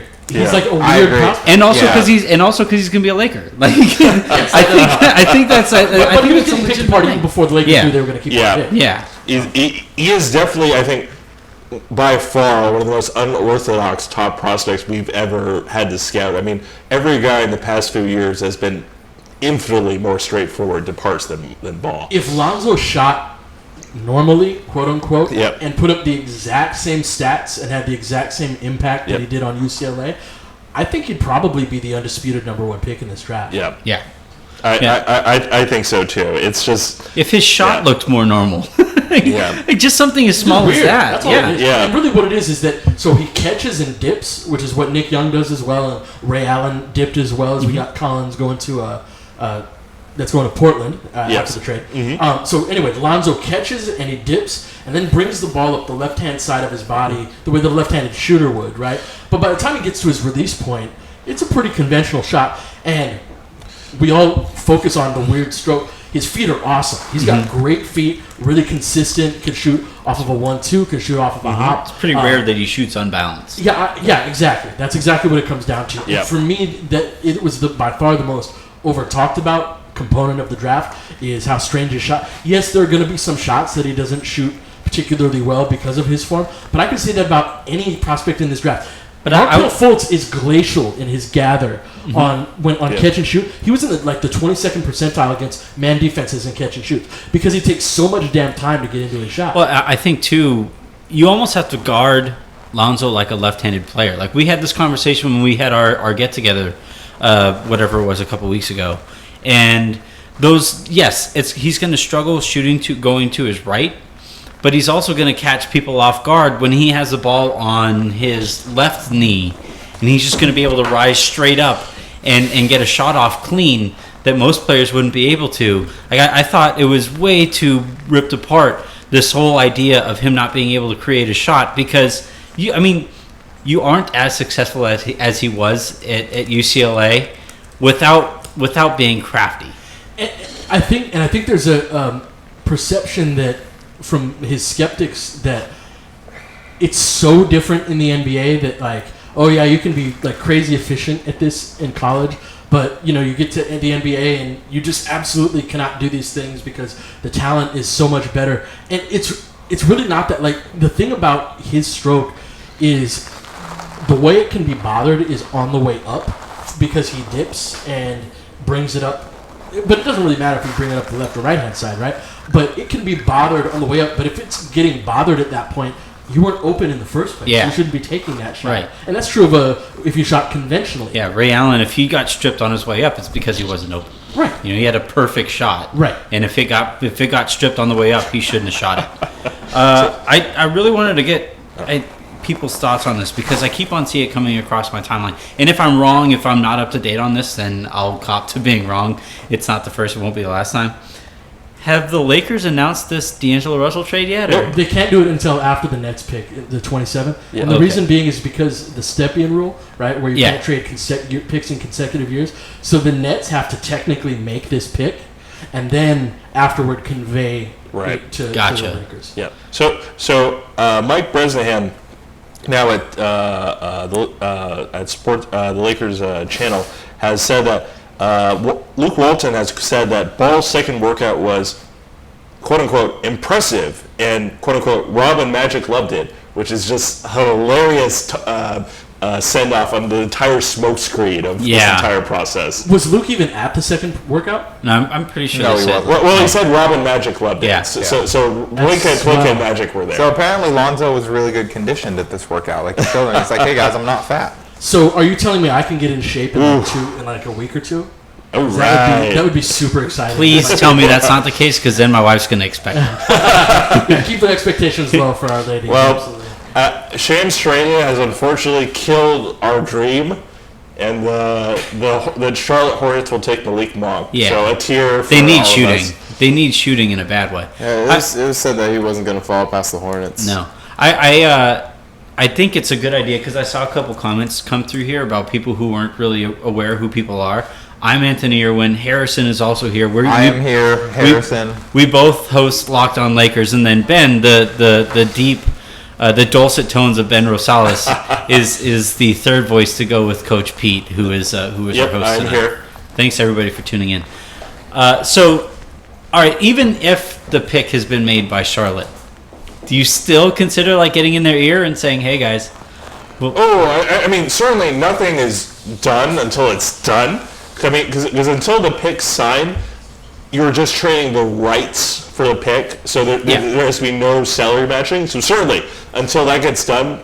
But remember, under the new CBA, so under the old CBA, remember we used to have like Ingram and Russell and Randall weren't signed when Summer League came around, because they wanted to preserve cap space, because you can sign draft picks to 120% of the rookie scale. Now, draft picks first round draft picks, automatically get 120% scale hold. So you sign them immediately. Oh, so there's no benefit to keeping guys. There's no benefit to keeping guys on side. Okay. So guys will sign immediately, which is great for our purposes, since we know that Lonzo, assuming he's not traded, will play in Summer League. They can't trade Lonzo, man. Like they cannot.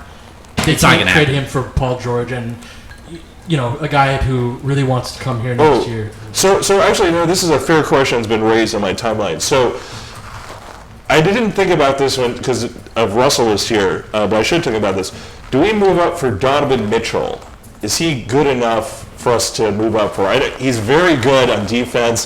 Has some point guard skills on offense. He's a little. I think Patino has always cranked out good defensive guys. So what do we think about Donovan Mitchell? There's nobody for me aside now the Monk's off of the board in this like 12 to 20-ish type range that is so misevaluated where like it's like a lottery a high, mid-lottery talent, but they've fallen to 18 or something like that. There's nobody in that range that I think is worth trading for. I think so. I think Mitchell's definitely, he's several tiers below Monk as a scorer. I think he's interesting as a defender, but that's probably not a guy you trade up for. I think Jerry, who's unfortunately not here, and I just finished our back and forth on two-way contracts as of late. So stay tuned after the draft where we'll be perusing the reports. Can you explain for our listeners what a two-way contract is and kind of what the benefit is of it? Sure. So under the new CBA, each team has been granted a 16th and a 17th roster spot to use for these so-called two-way contracts. So normally in the D League, now the G League, the Gatorade League, it's going to take a while to get used to. You would have players there on your own G League affiliate, but they can be called up by anyone. So now you can sign players to so-called two-way contracts. I think Tom's. I was just going to break that Woj is reporting that the Pistons will select Luke Kennard with pick number 12. I think that's a good fit. I think that's a good fit for that system. I think it makes me wonder what they're going to do with Kentavious Caldwell-Pope, because that might be someone who he's getting paid. Yeah, he's gonna get paid. So there's a long and historic track record of successful white wingmen in the last few years. I mean, as a slight distraction, especially taken out of the top 10.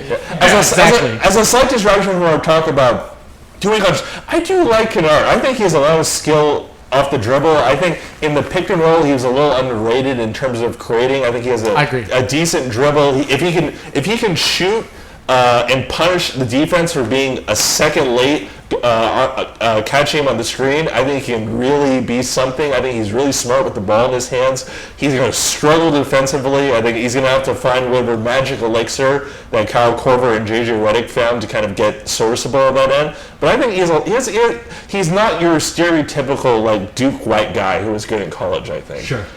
That still remains to be seen. That still remains to be seen. Well, that's Grayson Allen. He's made of pure evil, so that's a little different. I hope Grayson Allen trips somebody while they walk by him on their way up to the podium.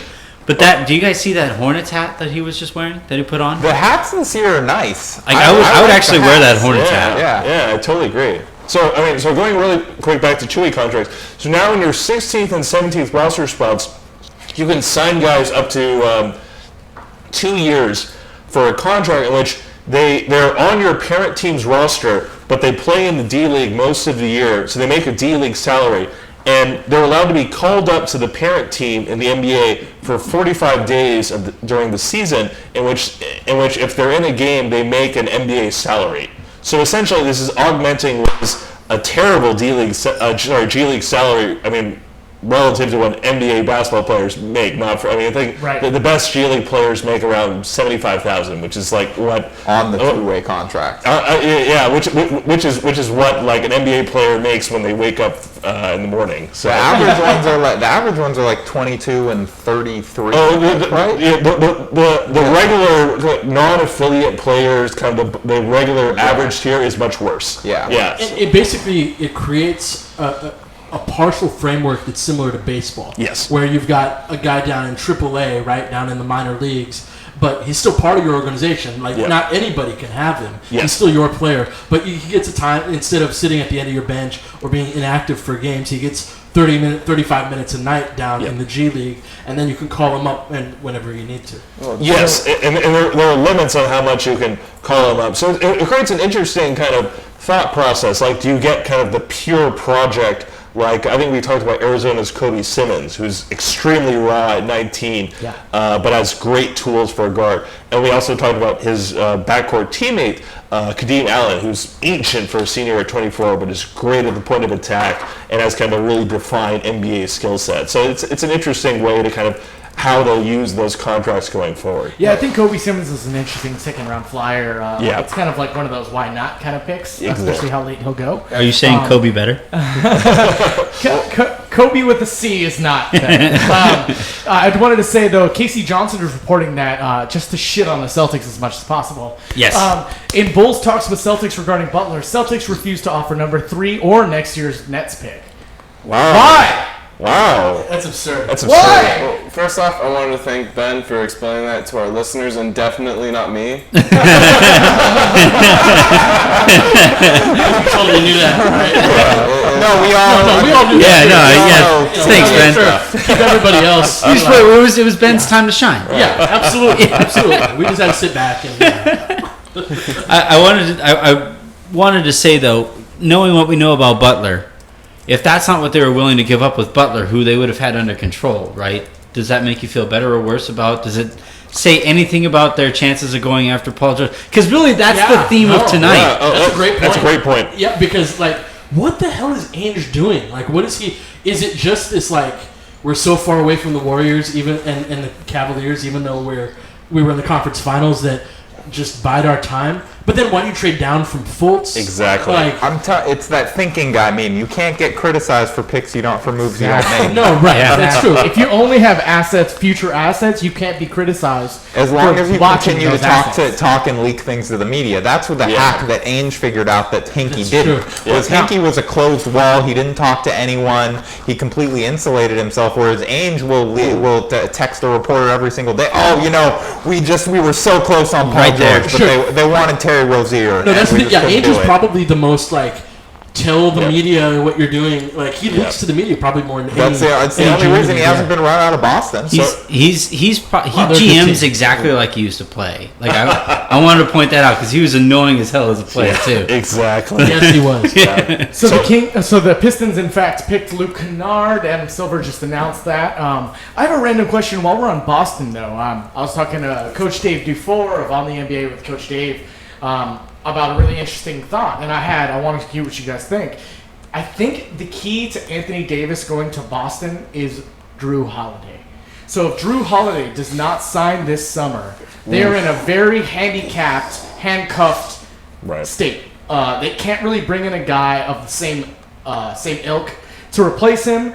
And if they're bad, if they only have Boogie Cousins and Anthony Davis next year, I think with Boogie being a free agent this coming summer, the package to get Anthony Davis from Boston, it could be worth it. Like if Drew Holiday doesn't re-sign and they're very bad before the trade deadline, Worth it for New Orleans though? both. Yeah. I mean, if there's a sign that Anthony Davis he's under contract for a few years, but if there's a sign that Boogie won't re-sign and you ship off Anthony Davis for 3 first-round picks and Jay Crowder. Well, let's emphasize real quick. Anthony Davis is under contract until 2020, Right. so lots of things can happen. Yeah. Yes. This is like Butler's team control on steroids, and this is like arguably one of the best prospects in the past decade, like a legit bona fide two-way superstar who would benefit any team he was on and be an upgrade even on the Warriors over I'd anyone extend they it. had. I'd extend it. He's one of the best prospects ever. Ever. Yeah. Like, he's up there. He has like Hakeem type Well, he's of still a baby talent. too. Like, Yeah. it seems like he's been around forever, but he's still very young. And the other thing too, so I would agree that I think organizationally, in terms of building a team and what's probably best for them moving forward, would probably be to entertain this kind of trade. But New Orleans already has a tough time drawing, and that's with Anthony Davis in the house, and those kinds of things matter. Yeah, that's a fair point. Adrian Wojnarowski is reporting that Utah has made a deal with Denver for the 13th pick and will select Donovan Mitchell. Yeah, who Ben was talking about a moment ago. Regarding Anthony Davis, I made the comment earlier about how you want $1 instead of 4 quarters. The thing that I feel like doesn't get talked about with Boston's assets, and they had so here's the thing, maybe Boston does not value Markelle Fultz the way that the rest of the league does, right, and the general perception does. But what is Boston's best asset? Like, we know we've got a crap load of them, but what is the best one of them? Like, I feel like Jaylen Brown gets really overrated because this was such a bad rookie class in terms of how they performed their rookie year. And he was part of that, but it was like, oh, he's athletic, but he was like, he was not effective by any metric aside from like looking good in a 40-point game in Cleveland. He had his moments. I respectfully disagree. I think he had a limited role and performed fairly well. He was a -4 BPM guy for the Celtics, which is hard to do on a pretty good team for one. Yeah. And the guys who have been that level bad, and whether it's BPM or do we plus really minus- believe in BPM to that level though? Oh, absolutely. You believe in BPM? Absolutely. I believe it to a level of he. It's important if you want to stay alive, right? Beats per minute's pretty important. To get from like a -4 BPM to become a good player, like the list of guys who have done that is very few. I'm talking like 95% of guys that do that, even at his age. Go ahead. Let us note that Brandon Ingram was a -3.8. Just gonna bring that up. Yo, hey, you know how I feel? You know how I feel about it? Right. But let's be fair. But to be that bad though on a good team, yes, stands out. I agree that does change the calculus a little bit, but I think that's where a lot of the skepticism from Ingram's initial year comes from. Yeah. No, there's plenty of room to be skeptical. And, like, I honestly think if Magic was in-house when they drafted D'Angelo Russell, they don't make the trade that they just made. Like, this was his guy. This was a Okafor in the first place. Oh, my God. That's what happened with Magic Johnson. Right. And that's why I'm, like, I hope that this was made with the best intentions in mind. But I'm also not that naive. And with regards to Jaylen Brown, I had this conversation ad nauseum, really, on my timeline yesterday when I just put D'Angelo Russell's second-year stats alongside Kobe Bryant's second-year stats. And they said, well, Kobe did that on a 60-win team, and D'Angelo Russell did that on a, 27-win team, whatever it was. And to which I would say, yeah, I would think it'd be easier to grab some of these stats with Shaquille O'Neal on your team. Like, I would probably argue that's the case. And with Jaylen Brown, yes, he played in a minimalized role and didn't maybe completely screw things up more often than not. Yeah. But at the same time, like, how good could an average rookie have been in that minimalized role? And I think that's a fair question. What do we think of Jaylen Brown if he has the exact same year, but he comes out in a draft with Porzingis and Russell and Towns and Booker and Miles Turner? He goes significantly lower. Yeah. Sure. Yeah. What if he went third and all those guys went behind him? We'd probably be lower. Yeah. We kind of talked about, we didn't want to talk about the D'Angelo Russell trade a lot, but I do want to bring this up because Donovan Mitchell just got selected by the Denver Nuggets at 13 in a trade with Utah for Trey Lyles and the number 24. Trey Lyles just warranted a lottery pick, guys. It was for Trey Lyles. It was Trey Lyles and the 24 pick to Denver for the 13. Oh, okay. So I mean, so we're right about. I actually wanted to ask Pete about this. We're right about to get into what I've called in a lot of my draft articles as the center blob of just. There's a ton of of centers with mid-first grades, and they can't possibly all get picked right in that range. So I think Mitchell is one of the last guys before we kind of get into those. Like the John Collins, Justin Jackson kind of amoebus. You're talking about bigs though, right? Yeah, Patton, Allen, Giles. We're in that kind of range. And all those guys are pure fives, and they don't play similarly. They all have their own kind of story to them. But suffice it to say, like, not all teams need pure fives nowadays. I mean, with the way the league is going. So it'd be interesting to see how that's going. Insofar, to get back to what Tom said about the trade, I wonder what it says about George Hill and where he's going, and I wonder what it says about not really Hayward, since he's a little divorced from this, but Dante Exum. What does it say about poor Dante Exum, who's been injured and hasn't really had a chance I'd still like to take a flyer on him because I follow Andy. Kamenetsky? No. From UT, he's based out there. Andrew Bailey? Yeah, Andrew Bailey. Oh my God, he's gonna shoot me if he ever hears it. but throughout the year, that was his lone complaint about Quinn Snyder's time there so far, was that you're sitting there wondering, like, at some point you got to figure out what you have with this kid. And I know it's tougher to do that on a good team, on a team that's looking to win anyway. But I think some team, Brooklyn, for example, who needs young talent anyway, should take a flyer on Exum, right? And just see what they can get out of him, because I don't think he's necessarily had the best scenario out there to try to make a name for him. Also, really quickly, I like the last hat, or the Charlotte Hornets this Nuggets hat is also clean as heck. Holy cow! All of the It's new very holographic nice. ones I like them. Yeah. So I'm and always have been lower on Exum than I'm really easy to figure out on my opinions of young players. I really lean towards skills, right? Meaning like, can you shoot? Can you handle the ball?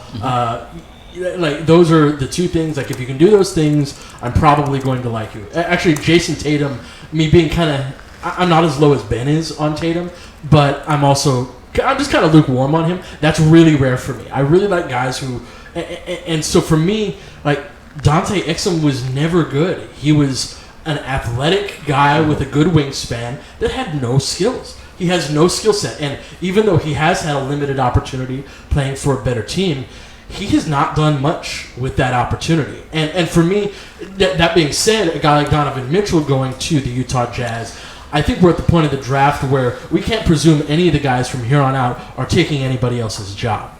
Like if somebody gets drafted at 5 or at 6, then the guy who's playing that position should probably, maybe start sweating bullets a little bit. At 13, Donovan Mitchell has to prove that he's better because he got traded for Trey Lyles, who was the 13th or 14th pick himself. Right. And so so he's a guy that, like Mitchell's going to have to outplay a guy like Exum before we presume that, that guy's on the block. I think that's fair. Adrian Wojnarowski just now tweeted out the Heat will select Bam Margera Bam Adebayo. Damn it! Adebayo with the number 14 guys, we knew he wasn't dropping, right? Like we accepted. I think that's high still, but I think that's very high. Yeah. I think Bam's a good backup, but I don't think he was going past 25. I love this pick. He was a guy that people were asking me about 28, and I'd seen him on mocks kind of in the area of that. I'd seen him as, in 28 down to... Mocks are so hard to trust. Absolutely, because all it takes is one team. Right. And it's impossible. And shout out to the guys that do that, right? That I don't hold it against them when they quote-unquote miss on a guy like this. This is absolutely an appropriate place to me for a guy like Bam to go. When I made... over OG?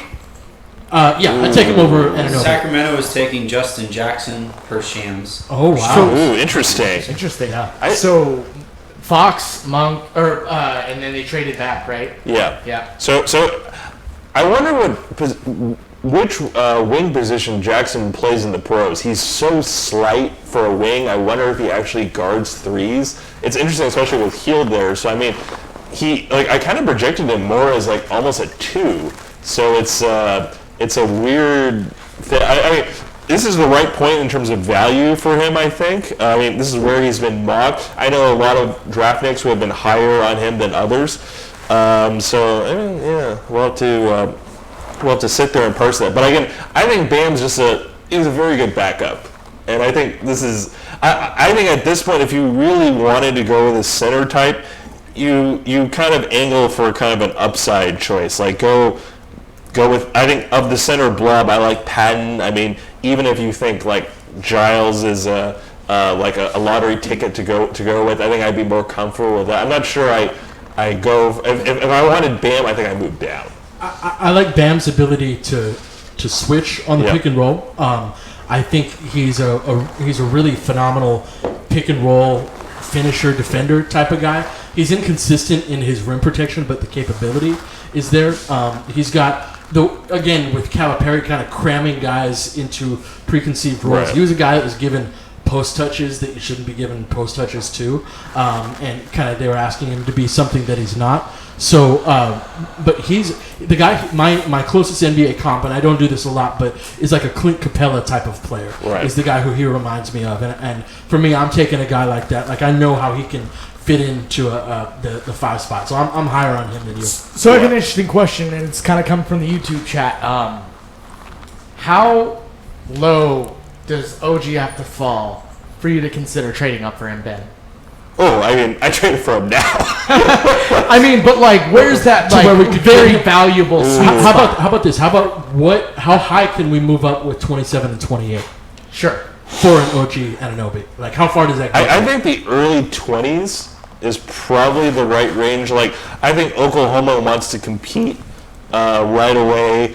Maybe Sacramento takes them at 20 as kind of a project since they're not going to compete. Atlanta's rebuilding at 19. Maybe they take him. Indiana, God, who knows what they're doing at 18. So, I mean, you probably have to move up to 20 or 21, I think, for a legit shot at it. Update here on the Lakers front. For now, this is per Woj sources. For now, Boston, Indiana talks on Paul George have stalled. Okay. So Right. This is Not my surprising. shock face. Not Yeah. surprising. I also want Terry Rozier will not be on the move tonight, guys. the Heat are selecting right now in the 14th pick, the 2017 NBA draft. The Miami Heat select Bam Adebayo. Excuse me, not just that's the next pick. last lottery pick. Bam Adebayo. I wanted to bring this up because the D'Angelo Russell trade is still not official. It won't be official until after they select the 27th. So the Nets can't trade consecutive picks from picks from consecutive years. So they have to make the selection of whomever. But isn't the 27th pick the Boston pick? I'm sorry. Don't they have so they have 2 picks. So I think I trading think they're one, picking at 22, right? Yeah, 22 and 27. trading one of them would still That's my mistake then. comply with the stipend rule. So theoretically, the 27th pick should still be the Brooklyn Nets on the clock. On the board. Yes. yeah. When the pick goes to them at 27. Why is this trade not official yet? I really don't know. It's a good question. No, D'Angelo Russell took one for the team and failed a drug test on purpose. no, I told Yeah, he was thinking about that. Man, I'm gonna hit this blunt. It'll be perfect.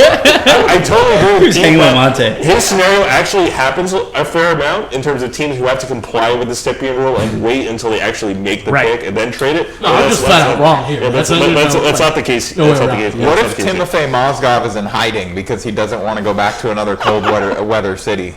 That dude's from Russia. Yeah. I know, and maybe he's like this warm weather is actually kind of nice. Like, Is the league looking into Russian collusion? Oh, don't do this, Anthony. Is Prokhorov being caught up with the Russia probe, so Moscow being traded is going to be part all of his it. finances are being looked at. They're like, oh, it's too suspicious right now. We The can't real do it. reason is that his agent wants to tweet, "We stay in LA." Yeah. So, but how does that affect the way the Lakers' first round picks play out? Are they, telling Brooklyn obviously who they want to select since the trade Yes. hasn't been official? But if there is that very small chance that these trades get vetoed, Have you guys seen? I mean, I'm going off the top of my head, but have you guys seen ESPN really even bring up the trade? No, I think Yeah, they did it when earlier in the night. They did before the draft started. They talked about it. I don't really recall it much. I mean, just flat out, like the analysis of the trade hasn't been really thrown out there. Although on ESPN's trade machine, Brooke watching on Lopez is mute. on there. No. But I'm saying since the trade went down, we haven't seen like a piece about who won the trade because those things happen like within 4 hours usually. But I haven't seen anything like that.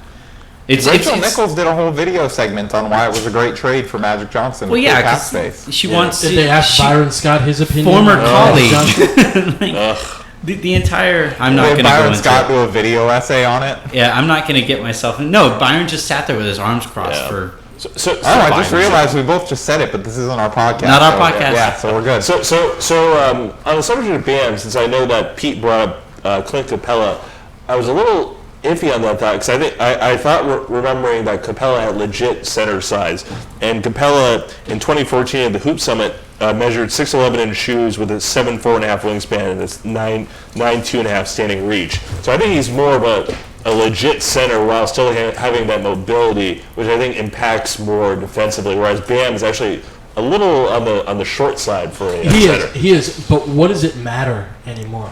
True. What is a legit center these days? We saw LeBron and KD play in that spot in the finals, and Tristan Thompson is a starter at center.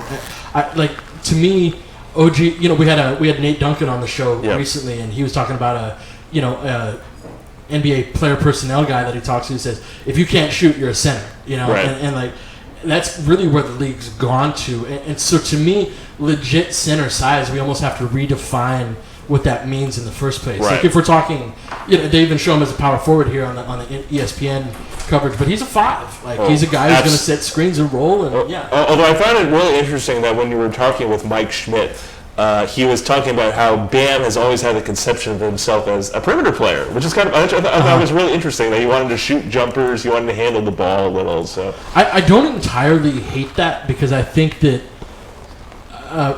from my meager coaching days, one of the best bits of advice that I got on player development was treat everybody like they're a point guard until they're 6'8". That's true. Because What about what Nate Duncan says? well, we just brought that up. But treat everybody like a point guard until they're 6'8", because if you get like a big kid that's young and you say, "Oh, you're our center, now go down into the post," you're really neglecting his skill set from the ball handling. Garnett said that like when he was a kid, he really credited his youth coaches as he was coming up because they told him, "No, we don't want you to just play with your back to the basket. We wanted to develop guard skills." And I think it's fair. I think that is a good point in Bam's favor because, as Pete pointed earlier, Calipari really sticks his guys in roles. Like it worked for Karl Anthony Towns because he developed the post game. He developed greater toughness inside, whereas it worked terribly for Scalabicier because he just flat out didn't have the frame or the toughness to deal with that, whereas he was not solely, but primarily a pick and pop big. So, and as for Bam, I mean, it'll be interesting because he's not quite so clear cut there. But I mean, he did, if I recall correctly, he was a decent free throw shooter. So I don't think it wouldn't be outlandish for him to in 5-6 years you see him as a pick and pop. At least used slightly in that At respect. least have that in his arsenal. Right, exactly. So, yeah, and to me, that's a guy that, I think that he was taken at an appropriate spot, even though, relative to the draft projections, you went a bit higher than we thought he was going to. Okay. So we got Sacramento picking right now. And they're going with Justin Jackson, who's, I think, as we discussed earlier. So I think we've cleared out most of the wings. I think of the last kind of lottery or borderline lottery wings. So we're right now on the verge of what I referred to earlier as the center blob. So I think here's where we start to get really funky picks, or at least picks mocked differently from the consensus on ESPN, on Draft Express, and so forth. And this will really play a huge role in determining, I think, what's available at 27 and 28. The discrepancy between like 15 and even 30, 35 is so small that this is really the team's preference type of range. And that's why we see that variance that you're talking about, Ben, is it really just comes down to, hey, we like this guy, and the distance between him and this other guy is so small that we're going to go with the guy who we feel fits. And this is arguably even a place where you talk about fit a little bit more because it's a blob of guys so closely fitting together. So maybe you do consider, hey, we don't have guys at this position, so we value this guy a little bit higher. So I will ask you, so of this center blob, of this group of guys I'm going to bring up just kind of in sequence, if this guy drops, would you consider him a BPA, best player available pick at 27 or 28? Okay. So I'll kind of bring them up in sequence and just give me a kind of, we'll do lightning range. Justin Patton. Probably not. Probably not. I think I agree. I think he's too suspect defensively for that. Jarrett Allen. Ooh, yeah. You think you go pure BPA? I think I could go pure BPA. I mean, it's relative on who's available. Right. That's fine, but I could see him being BPA. Okay, I think he definitely was hurt by Texas being a terrible situation with no spacing and no good guards. But he had really terrible instincts. His pure point rating was was in the gutter. So you're not a fan? Yeah, I'm not a huge fan. I think we'll get to that. So John Collins. No. He's interesting to me. Like, he's athletic. I think he needs a coach who kind of teach him defensive skills, since he actually has the feet, I think, to guard on the perimeter, and he was a monster offensively in college. Like, he had a 36 player efficiency rating, which is all the caveats about player efficiency rating outside, that's just out of this world. Yeah, that's mind blowing. Yeah. So okay, I don't know how to pronounce this, but I'll do my best. On Jess. Pezexis, yeah. I'll say no. I think he's got too far to go. Is that the really tall guy that can dribble from the Draft Express vines? That's usually a good guess. You're not wrong. You're wrong, but you're not quite right. He is Latvian, so therefore he's the next Kristaps Porzingis. He actually played with Kristaps. Yeah. In the same front court. Yeah, in Spain. Kristaps. So, Ike Anigbogu. Ike I like him. Anibogu. Yeah, Ike, sorry. I can see it. I can see it. He reminds me a lot of DeAndre Jordan. Yeah, When he's I like his defense. I like that he in his short range quickness, he's a little explosive, and I like that like Lonzo's familiar with him, and you'll get that connection. Oh yeah, that's absolutely a benefit. And he's a guy where his game is really defined in terms of what he's going to be. He's a really good rim protector, defensive rebounder, pick and roll type of guy. Like DeAndre Jordan, which is not to say that he's going to be as good as him, but he's going to be along those lines, stylistically. So I could see him being the best player. Okay, the $1 million question that will probably break a GM or win someone his job for years. Harry Giles. Oh man, I just don't know. I say no, and the reason, and that's tough for me because if Harry Giles didn't go through the injuries that he went through, he'd be in the conversation with Fultz. I totally agree. He was so good. Out of high school, he was a blue chip prospect. Yeah, he's he one of those was a guys monster. that. And this is the thing that we talk about Dennis Smith Jr. Coming off the ACL. Giles coming off the double ACL, right? In 2 years after the injury, there's a more appropriate chance that he can become what he was. It's very small still, especially off of a double ACL injury. But I think for a team to take a flyer on him at like 27 or 28, I don't love it for the Lakers specifically. Yeah. But I think other teams, if the Nets were there at 27, I don't think that's a terrible pick. Let's talk about that idea for a second. So now the Lakers have these 2 late first-round picks. Do you guys think that now it's a better, swing for the fences type of situation in that you've got these 2 guys in where you can take one? Like, I'm a big Derek White fan as well, Ben. Yeah. And so he's a guy where I was hoping for him the 28th pick. If you take a Derek White who's kind of this like high floor, low ceiling type of player, do you then, if we keep the picks, if at 27 or 28 or whatever with the other pick, take a guy who, like, if this works out, man, this could be such a home run? Yeah, I agree. I think I definitely agree, go balls to the walls. I think Tom has something for us there. Okay, so I think it's tough. I mean, I agree with the strategy. I'm not sure there's a huge lottery ticket there. Like, Giles is so risky to me. I mean, the risk of reoccurrence, the risk of like what he was at Duke being the real him going forward. I think that's too much. Like, the guy I was highest on who was just taken, which really made me sad, was Milwaukee taking DJ Wilson at 17. And I know you had concerns about Wilson's like rebounding, like his inside game, because he was a late bloomer who only became a big. He was originally like a wing, but I thought the dribbling and the rim protection and the shooting combination was kind of I thought he was a good guy to kind of like chance on, to like figure it out. Yeah, I'm not able to. I don't know. I'm perfectly fine with Wilson. Wilson's exactly the kind of guy for me where he goes off the board at this point, and I'm like, all right, that means one of the guys that I want, because it's not only the rebounding. I think that he has poor instincts just from an organized basketball standpoint. Things like relocations, and he's a decent cutter, but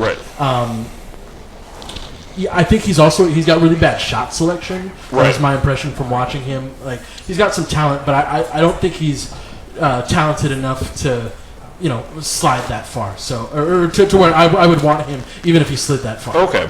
So I mean, Really quick, I do want to break in here. Lonzo Ball did confirm that he's going to wear number 2 with the Lakers, so I don't know how much that matters. I figure that probably does matter to people. Everybody can go to the NBA store, get a head start on getting that Lonzo Ball jersey. Repurpose my Fisher jersey. Yeah, right. My old Pig Miller jersey will come in handy. So who's the version of like Matt Barnes that Lonzo Ball's gonna I don't know. cross? Like, who's the next version of that? It's going to be Grayson Allen. Yeah. He's the next Matt Barnes. Yeah. I'm alright with that. I'm cool with that. So Minnesota, right here with the Bulls pick is going to take Justin Patton, which I think is interesting. He was extremely productive at Creighton. I think he definitely has like mindset concerns on defense, but I think he's in.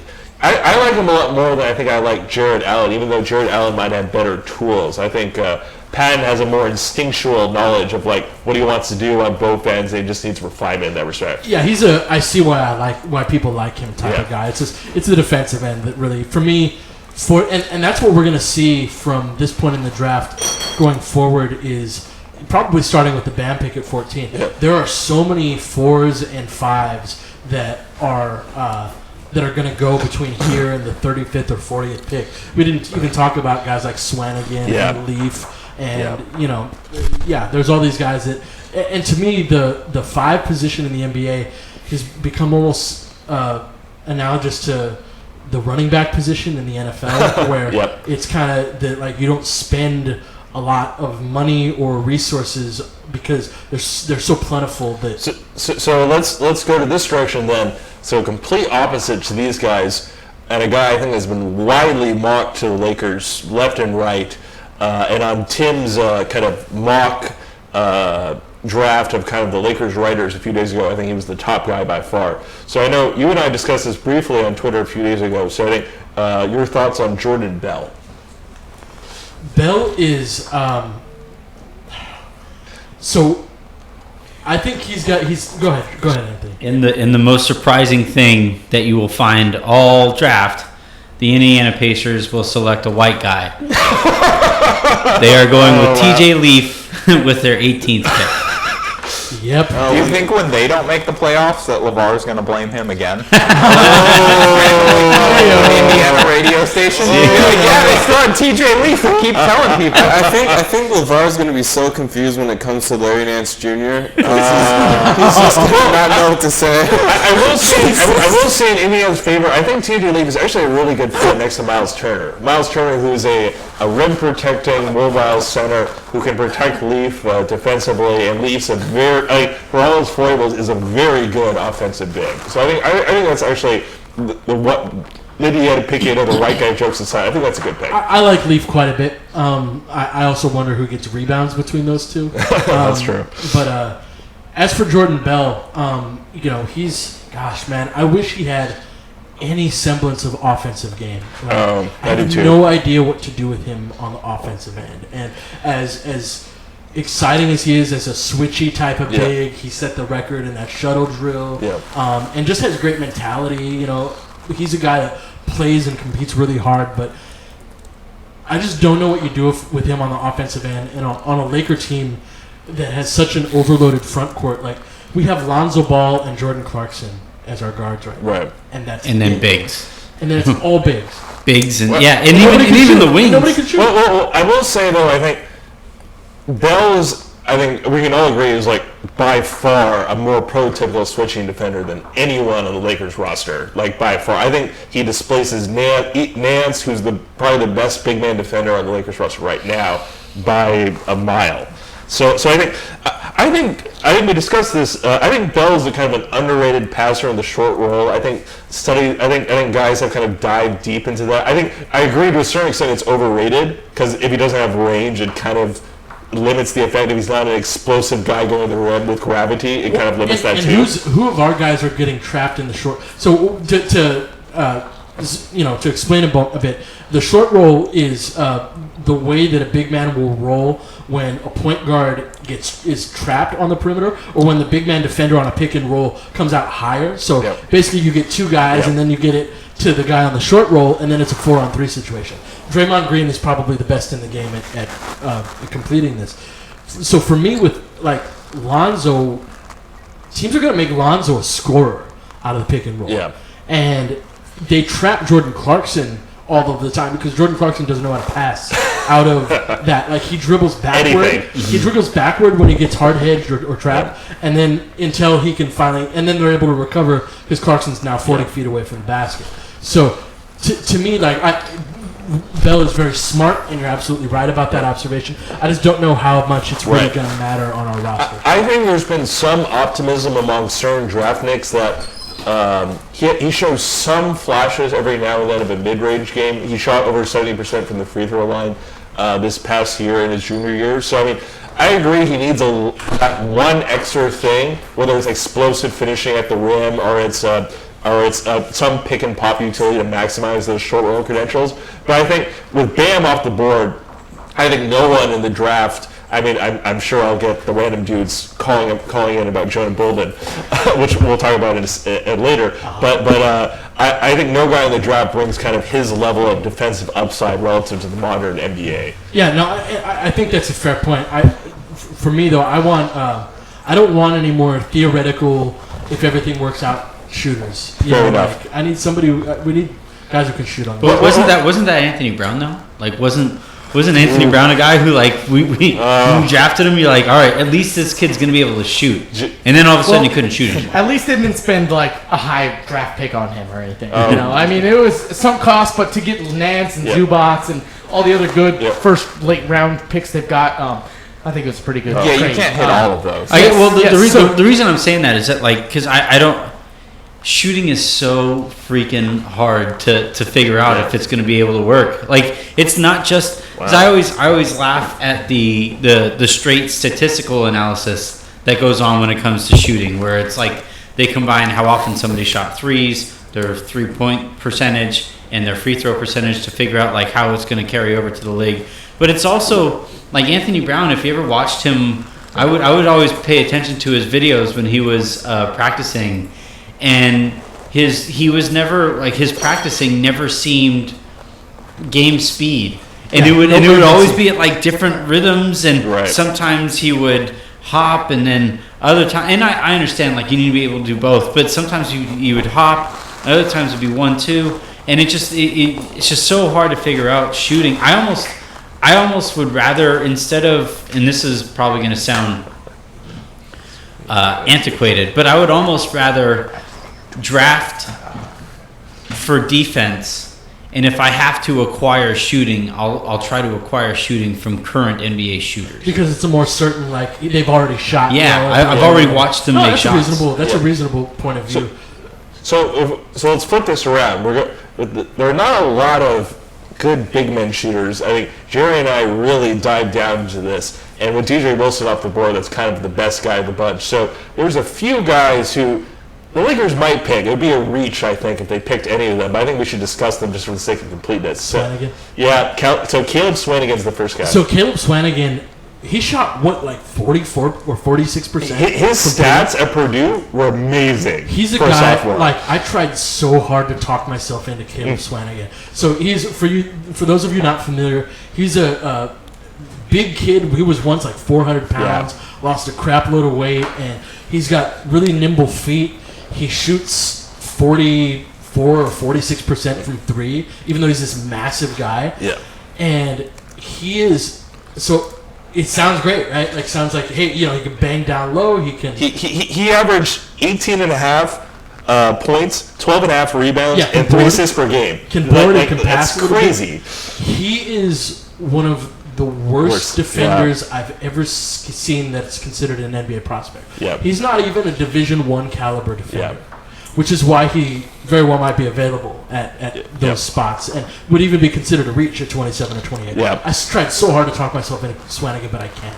Yeah. So I kind of want to move on to less like speculation about the Lakers picks because we still have a while till they get to there. Yep. And to move on to kind of like how Lonzo Ball affects the Lakers going forward. Right. So I'm going to kick it to Grant. I'm curious to see what Grant thinks about how Brook Lopez and Lonzo Ball can kind of work together, or why they can work as a good 1-5 combination. Well, I think they're both best suited. Offensively, they're both not really highly touted on the defensive end, but they can really work in the pick and roll. I think Lonzo can really rely on Lopez and really shore up some of the deficiencies that he has. The pick and pop, Right, because, he had something that LA hasn't had in ever, in a big who can shoot the ball from deep. So, it opens up the game so much for Lonzo, having that reliability to either, kick it out or, get it to him while he dives to the basket. So I think that'll kind of quiet the people talking about his pick and roll deficiencies and really give him confidence in a big that can shoot and get to the rim. I think well, to the points that you guys are making, one thing that's been lost on, because it does suck to lose D'Angelo Russell, right? Absolutely. We're all in agreement here. For what we got for him. Yeah, but I think what's kind of been lost on all this is how good a player Brook Lopez is. Agreed. And was, especially last year, right, where he stayed healthy. And If Brook Lopez was under contract for more than a year, I'd probably have a different opinion. Yeah. Well, that's where this trade gets tricky, is because I think Brook Lopez is a $22 million expiring contract in February, is a very valuable asset to have. The Lakers didn't have that kind of expiring asset. That's very valuable these days. But Anthony, we kind of talked about on our last podcast how Lonzo is affected by the lack of D'Angelo on the court. But, how do you think Lonzo projects with not only Brook Lopez, but no D'Angelo? the Lakers need to get a one-on-one scorer on the perimeter. Like, they have to. There's no two ways about it. That was the one thing that people kind of missed out on, or I don't think ever really noticed. And D'Angelo Russell's game, it's one of those games that, like, you have to watch a bunch of to understand what he's doing out there. And the way he would put defenders on his back, his floater game, his mid-range jumper game, like these things that made him an efficient scorer despite the abnormalities and deficiencies that surrounded him with the Lakers. Like, that's the kind of stuff that the Lakers are going to need. Now, like, can you get a scorer? Yeah, I think the Lakers can probably fairly easily get themselves a scorer.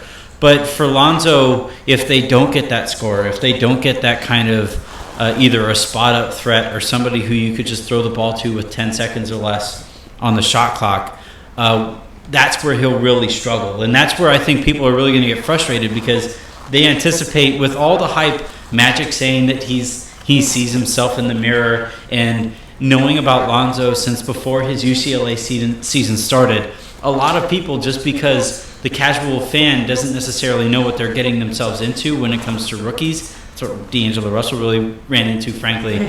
But so many people are going to expect the Lonzo Ball to step in and be able to score one-on-one with people, and that is the furthest thing from what he's best at. I mean, the furthest thing from what he's best at, I don't agree. I think he can get to the hoop a little more than people give him credit for.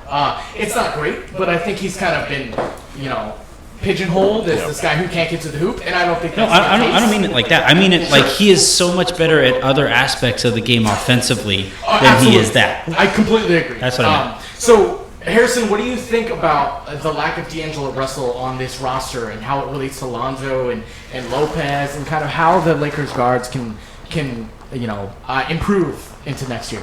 Well, I think a lot of, it's kind of an unanswerable question right now, because a lot of it is going to depend on who else they draft. It's going to depend on who they sign in free agency, who they trade for, Paul George cough. But, before, it was the thing that we've talked about. Like, they're both a little combo guard-ish. They can ball and Russell. They both could have done a lot of similar things. They both could have played off-ball. They both could have played on-ball. It would have worked, I think, a lot more symbiotically than I think a lot of kind of the national media that wanted to pit it as this Ball versus Russell thing. And apparently maybe the Lakers a little bit. No, we're such a dumb franchise. Or at least the narrative.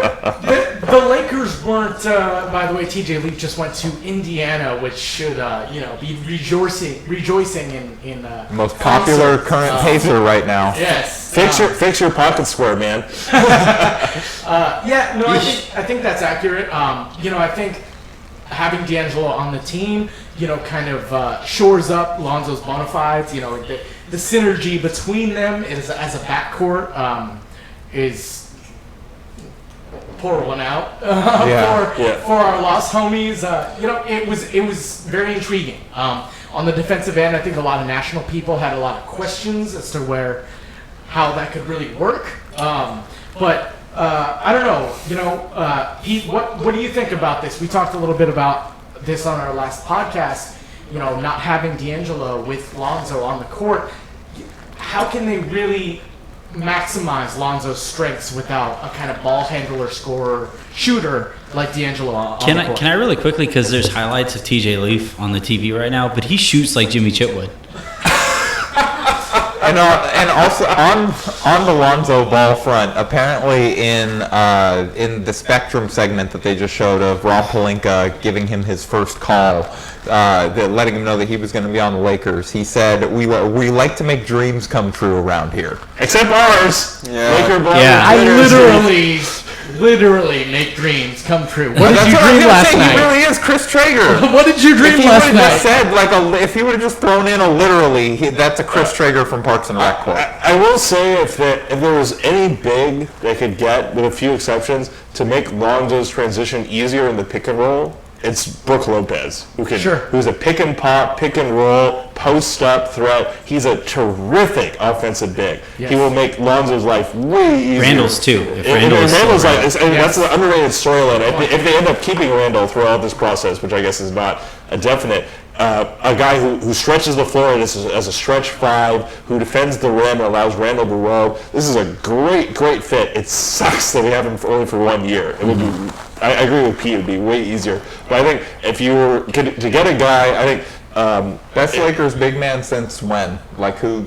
Since Powell. since Powell. No, Zubats is still on the roster. Poor Harrison. I mean, Robert Sacco was just on the Yeah. Man, how quickly we forget. Says Talk about Grant in my- a Carlos Berzer t-shirt. So no, I want to kick it to Pete though. What do you think about Lonzo plus Lopez minus D'Angelo? I think it makes getting Paul George this summer more. It's more of a priority. It's because I mean, on the court. On the court, in a vacuum, without these Paul George rumors, next season, Lonzo Ball without D'Angelo with Brook Lopez. well, yeah, that's what I'm saying is that I think it without a Paul George, which is where we currently stand, I think it makes his life very difficult. I think he needs an on-ball scoring type of player to be able to make this work. Lakers ran the fourth most pick and rolls in the NBA last year, and the thing about Lonzo is that we need to, in my opinion, evaluate his production in two different manners. One is how good is he at something, and then the second is how often does he do it. So it's one thing to be able to be good at something when you really pick your spots, and you only do it when you have a real great advantage and that's a skill in and of itself, right? We talk about shot selection, but there's also passing selection. There's also determining when you're going to make decisions on defense and when you do different things. It's just a decision-making component. Lonzo's great at that, and he's great at realizing, like, I have an okay shot right now, but I think we can get a better one. That being said, there's nobody on the team right now that can be prolific and efficient. And Clarkson can be prolific, but he's not somebody that he does that in a one-on-one type of setting. He doesn't do that in a particularly effective team type of context. So without a Paul George, who's very much an on-ball player that can also run around screens, he's somebody that Lonzo's got a real burden on his shoulders because Jordan Clarkson, I don't think, is a great fit next to him. Yeah, that being said, Grant, what do you think about the Jordan Clarkson, Lonzo Ball backcourt? I personally think that we're going to start David Nwaba at the 2 and have Clarkson come off as that Lou Williams gunner, scoring point guard, shooting guard. He's shaking his head in despondence over here. passed But, out. Like Nwaba too. Like Nwaba's not a freaking starting guard in the What's NBA. what's the what are first we word doing in the right position now? he's playing? What's We're the gonna have first the most word? high character team of all time. It's all grinders. I do think there are interesting free agent stopgap guys available to kind of fill the gap if we don't draft someone. I think we really should draft somebody to keep up these picks, but I think Darren Carlson's kind of the top of my options. You offer him a big 1-year deal to kind of let Lonzo work out. I think Carlson's a terrific offensive. what about Clark? Clark is. He's not going to go for a 1-year deal. Yeah, Clark's not going to go for a 1-year deal. I think he's a tougher fit. Like Clark would be great if we traded Clarkson. We didn't pick another guard late, and we picked him up in free agency. Clark would be a great fit because he can work off D'Angelo and he could work off Lonzo when Lonzo handled kind of the backup guard duties. Since I think to a certain extent when Lonzo's going to have to be the lead guard for some of his time on the court because they're going to try to work that out of him and try to develop that skill to a certain extent this upcoming year. And we're going to like sit there and microanalyze the crap out of it because that's what we do. But, Well, Grant, that was a great answer. Yes, thank you. No, I'm teasing. But I do want to stick on this. Grant, what do you think about the Jordan Clarkson, Lonzo Balls, the most two talented Lakers guards on the roster at this point? Well, I was going to bring up a point that, before this D'Angelo Russell trade, we were pretty set on point guard if we were going to draft Ball, which we did. But going into the draft after the trade, it's the biggest weakness on the team because, you have Ball, and then, in terms of a true point guard, you have Tyler Ennis, and he's not even a true NBA player. And also not technically on the team. Right. Yeah. So I don't think he'll even be back.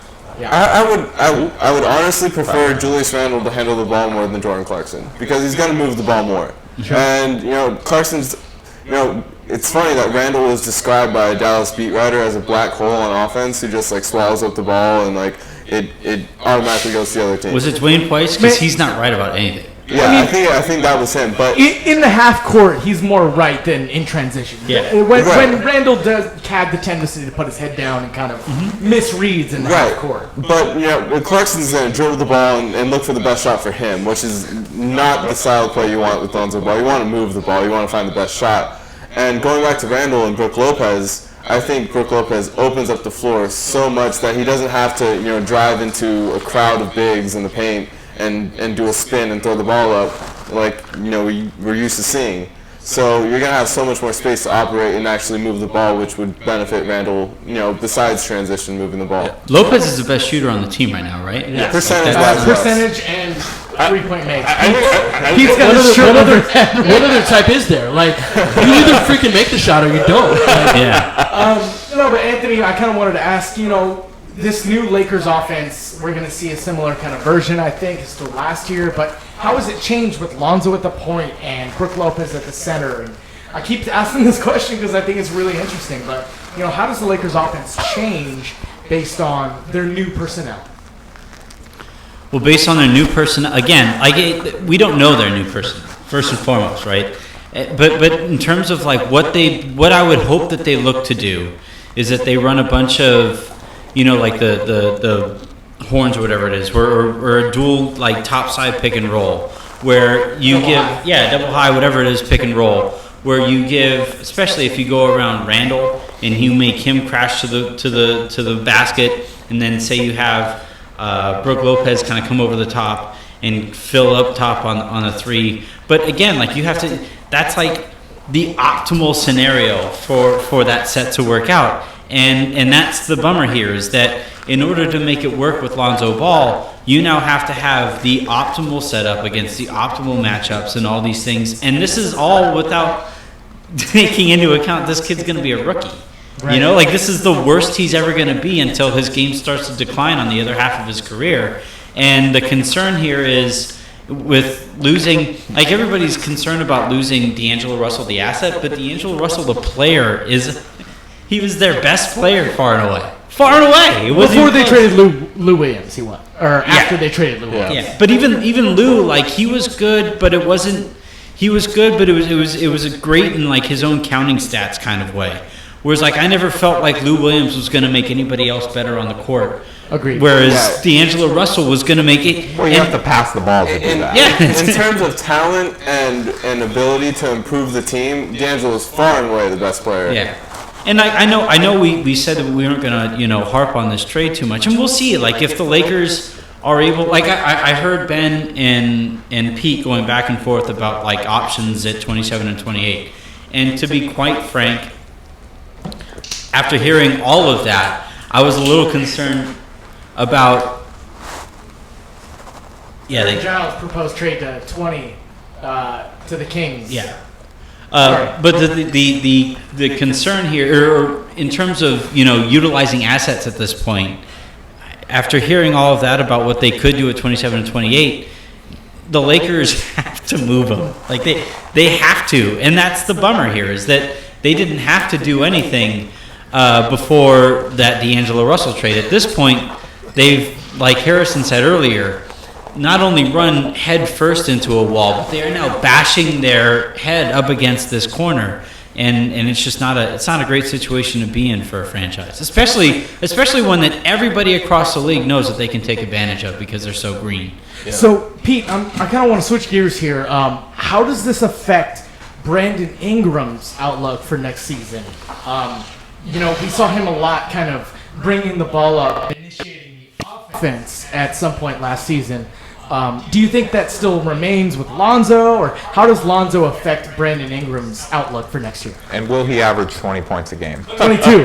It's 22. No, LeVar said that French Lonzo's going laundry to have him Dickens. averaging 25 a game, so he's going to speak that into existence as well. Better than Steph Curry. Pete's got a 1,000-yard stare going on right now.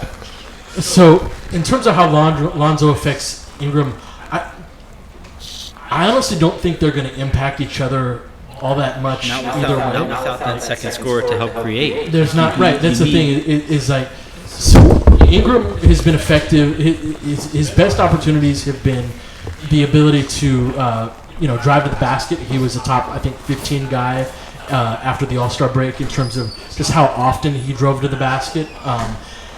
Ingram is a smart player who he knows when to swing it to the next position because that's the open shot. But like, I don't see them being compatible in a not they're not incompatible. It's just not like, if I've got a, say we see a lot of LeBron and Kyrie in 1-3 pick and roll type of situations, or 1-4 when LeBron's at the 4. And you got to worry about both of those dudes being able to burn you off of that. I'm not too worried about either Lonzo or Ingram lighting me up. Yeah. And so, in terms of how, like, where they're going to be at their best is if we can trade for Paul George. Paul George can compromise the defense, and then Lonzo and Ingram can operate off of that compromised defense at that point. But in terms of being able to kind of bend the defense to their will, neither guy is really at that point. And what this trade with Russell does is accelerate that timeline for Ingram, where he can't be theoretically like this Jack Skellington someday going to be this awesome guy with, like, he didn't even block shots or get steals, especially for a guy with his wingspan. So like, he's got to be decent next year. Do you think he's closer to what he was in the first half of the season or what he was in the second half of the season? Oh, the second, of course, right? Like, he's going to progress. Do you think it's fair to carry over those second half of the season stats over to next But year? what was he actually in the second half of the season? The reason that everybody freaked out about his second half of the year is because he was so much better than he was at the first half of the year, because he was freaking terrible in the first part of the year, and he got better, so we saw improvement. But when he got to, like, his big month was like a 13-4 type of month in 30-plus minutes per game. Like, he was okay in March, and it was certainly represented a tremendous improvement, but both his free throw percentage and his three-point percentage didn't do well. Let me say real quick, after the All-Star break, Ingram still only had a very mediocre 51.7 true shooting percentage, which is bad.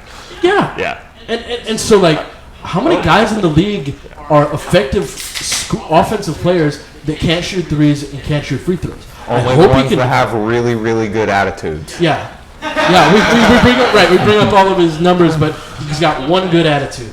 He's a winner. He has the Kobe mentality. Did you hear that he's going to work out with Kobe this offseason, Yeah, Pete? fuck you, Harrison.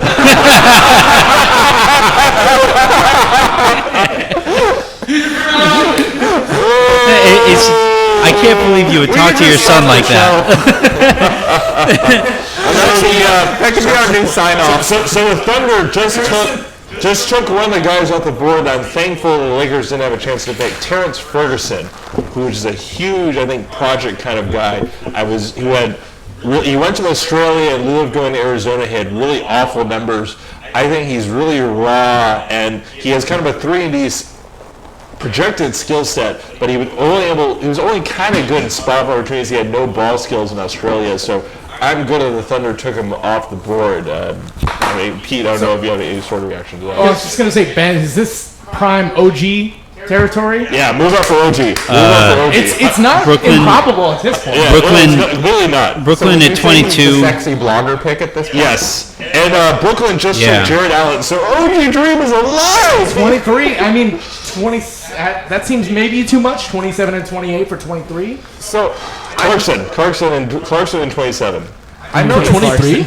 Yeah, I do that. Is that For OG? I do that for OG. Tell me the other things he would do for OG. Sounds like he'd do a lot of things for OG, Ben.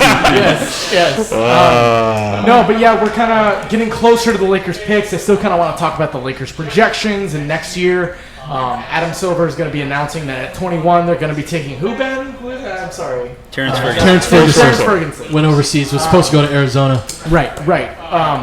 I'm kind of more interested in the Lakers because who cares about Yeah. a eighth player on Oklahoma City? Well, Go ahead, Anthony. What I was going to wonder is so the Lakers, they obviously don't create any cap space with this trade in moving Timothy Mozgov. Like that doesn't do anything for the cap now. For this year. Yes, I think so. Yeah, it's I think it's almost a wash. It's pretty much, yeah. Yeah, and but the question here is who should the Lakers target, because it's very obvious what they need, right? They need either perimeter defense or they need shooting, and they need shooting in a bad way. just those two things. Yeah, no, yeah. OG's still falling. So but are there guys on the board in terms of free agents that you would say, okay, that at least fills a gap, or should we have hoped that Nick Young didn't pick up his option? No, I like Ian Clark, man. Even for like a multi-year deal at the rate he's gonna get. Why did we trade D'Angelo? Is to create cap space for 2018, presumably for a second max player. You can't sign Ian Clark and do that. Yep. So we're It not has to be a gonna 1 players year. and Magic is very straightforward in terms of like they trashed Russell as much as they can, and then they trade him. He said, we're not going to do anything in 2017 free agency. He winks on Jimmy Kimmel for Paul George. He is not subtle. We're The not, Lakers. I actually think he had a stroke. The Lakers. Guys, you got to remember, Magic said when he came in, his first day, he went on Spectrum and he said, the Lakers don't leak. By the way, lots of teams are calling about Lou Williams. So, right. So this will probably be a guy who will be on a lot of boards. I don't like him a lot, but I think he's going to be a big consideration for the Lakers. Semi Ojale, who I think you have some thoughts on. Yeah, no, Schmitz brought him up. Schmitz on was high on OJ. Yeah, that's who he wanted at 27 or 28. I don't know. I'm kind of ambivalent on Ojale. I could envision him as a 3-and-D player, but I think his defensive bona fides are he looks like he could be a really good defender, but he's not. Would you say you're semi-high on him? Oh God, this is why we have Anthony here. But no, I can't believe it took 2 hours for that. but no, I think Ben has a semi something else for OG. I don't think it's semi. I don't think it's. I think it's bona fide. Bona fide. this thing's been going too long. Yeah, what time is it? Territory. No, I agree with Pete in that Semi is a little worrying in that he doesn't have great ball skills for a guy with that athleticism. He doesn't have great court vision. His defensive stuff was terrible at SMU, even if you consider that he was playing in the zone. And it's like if you're going to be in LA, he has to play the wing, where tons of draft picks are worried about him actually defending real wings. He has to shoot really well. There's being worries about that too. So I would see the pick because his combine numbers were just out of this world. For a guy of who's 240, 6'8", and had those combine numbers are just crazy. So but he wouldn't be the top of my board. The guy who it was interesting. I think Medina tweeted this, and I had heard something, and then Schmitz put him at 28 as well. That we haven't discussed is Kyle Kuzma, who's you're gritting your teeth on that, but he's kind of like that stretch four type of guy. What are your thoughts on him, Ben? He's really a guy where it all has to click.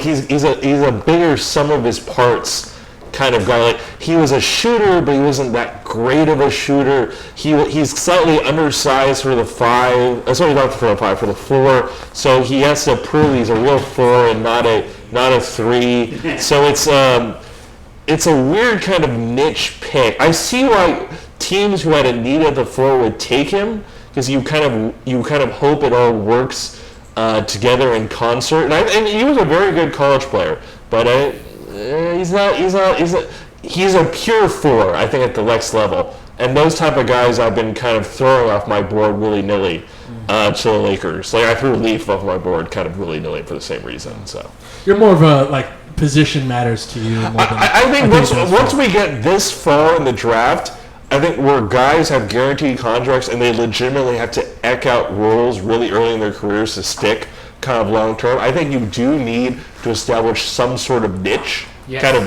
really soon. Like, it can be a small niche. It doesn't have to be a huge niche. Like, you have to be very good at least one thing. Yes. Right? So like, Jordan Bell will be the switching backup five. Like, I think he can fill that niche and he'll figure out stuff as we go on. I don't see what kind of niche Kyle Kuzma fills, like, right off the bat, unless his shooting is, like, great. And then...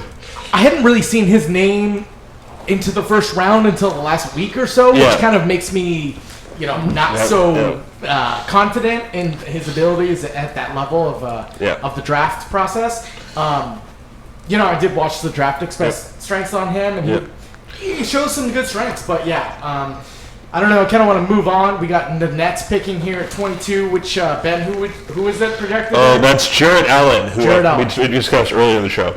So what I was going to say though is that now the Nets have made their pick.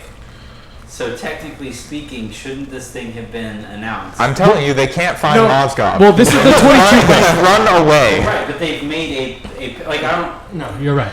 once they've made a pick, I think. Well, they could have traded it all along, really. Right. Yeah. So I'm kind of wondering. I'm not Mr. Conspiracy Guy. I don't know if you have any tinfoil in the house, but You're not. I want to know what the heck is going on. Yeah. Wait, don't they have to make the 27th pick? It would have been the 27th pick is what the Lakers got. The 22 pick was, and that's an argument that the Lakers made a poor trade to begin with, is that they didn't get the 22 instead of the 27. And they didn't get Karis LeVert, who I was kind of excited Man, for. that was bullcrap. Yeah, Woj is just with the ultimate tease over here. Yeah. Semi-tease. I like Karis LeVert coming out of Michigan. Absolutely. It's just his injuries. That's all. That's the only reason he fell as far as he did. But if Karis LeVert's a part of that trade, I think we feel a little bit better about D'Angelo. So I think this is a good point to discuss kind of guys who would make you kind of mad if they took them. And I think... At 27 or 28? 27 or 28. Hartenstein. And I wouldn't be super mad, but I'd be kind of irritated. But the guy who would really make me mad is Tyler Lydon. Oh, yes. Also, yes. So Jarrett Allen's barber makes me mad. Look at that fro. It's beautiful, fro. What do you mean, man? It's a beautiful fro. I love me a good fro. That's not like... That looks like a he fake is fro. He is the 22nd pick in the 1973 draft. Yeah, okay, that's different. His barber nailed that look. To be fair, all right. if he asked for that... He was going for something and he nailed it. Yeah. It looks like he got that at totally Hartenstein. agree. Okay, you're right. You guys are right. This guy looks like some kind of factory worker. So, You're right, yeah. so It's like, come on, guys. Let's is he 30? I live for this. So Lydon aside, there's one guy I think Tim is really high on. I think a lot of the Laker film room guys are high on that I don't quite get, but I think is a good opportunity right now before we get to the Lakers for you guys to explain. Tony Bradley. Yeah, he's a guy I'm not as high on as the other guys? LFR guys. Yeah, no. He projects to be a pretty awesome rebounder. Yeah. I can see him picking and popping up to the 18-foot range, and maybe that can expand out to the 3-point line. He's kind of this cumbersome, slow type of guy. What I will say is, it's provided that the whole structure is similar to what it used to be. I kind of just trust the Lakers front office at this point in the draft, and Ryan West is still there. And so if it's the same dudes, I don't think there's anybody that's going to make me go, oh my god, I'm so pissed off they took this guy. Yeah. There's a good deal of trust at this point in the draft. So I know I'm not speaking for you on that, Ben. And Toronto just took OJ, and the dream was time. Told you. Sorry for your loss. I was gonna agree with Pete that there's not a guy that I'd really be mad about, but it's not for the same reason. It's just because I don't know anybody. So you're Darius. You are the Darius of this live show. I'm just taking it as it comes. And I'll do my work after the pick. Let us definitely say that Leiden, as a pure four, as a guy who was guarded by the Syracuse zone, who has kind of meh feet, and it wasn't that great of a jump shooter, he would make me really mad. Yeah, no, and I think that's a lot. Yeah, go ahead, Derek. Well, Go ahead, I was going to say, because you brought up Ryan West, and Yeah. I think it gives us an opportunity to talk a little bit about Jerry West while we have a few picks to get to the Lakers. How big a deal? Was it not a deal? Like, where do you guys sit on the spectrum here? Well, it's funny that we started talking about Jerry West because I don't think Jerry West has stopped talking about the Lakers since he signed with the But Clippers. he doesn't. No, but he's just letting people know, like, he's not mad. He just thinks it's funny that there were rumors about him going to the I don't want Lakers. Pete to have a conniption fit here, so maybe we can move off the Jerry West talk. No, so Pete, you feel vitriolically that they. Oh, you didn't listen to their last podcast episode then. I'm terrible. Yeah, I Darius- think that was the first argument Pete Yeah, I don't Darius listen to your show ever either, got Anthony. into. Yeah, no, Darius and I got into it about Jerry West. I'm like you want that dude in the room. You want him saying, Lord knows I would have liked to hear his opinion on the D'Angelo Russell trade. He even made some comments on the radio about, like, oh, we don't get the whole picture, but maybe some things were done, a little bit hastily. So, yeah, I don't see the harm in it. I think that it's it smacks of hubris and of maybe old grudges, and like the worst thing you can say about Jerry West is he can be kind of a pain in the ass to work with, and I guess that's just a priority from But I'm hearing top it's to more bottom. than kind of. So yeah, right, but like that's apparently the priority of this organization from top to bottom is that we like really nice people, and we need really nice people going forward. And people it who doesn't- aren't related to Mitch Kupchak or Jim Buss in in any way. any way. You're absolutely right, Ben. And so, like, there's no way. Like, Magic Johnson has been a successful businessman, and that's brought up a lot. He has never been in operations. Yeah. In his He's like entire kind of life. projects and then. He's the face of things. Yeah. He doesn't run the Dodgers. No. He didn't run Starbucks.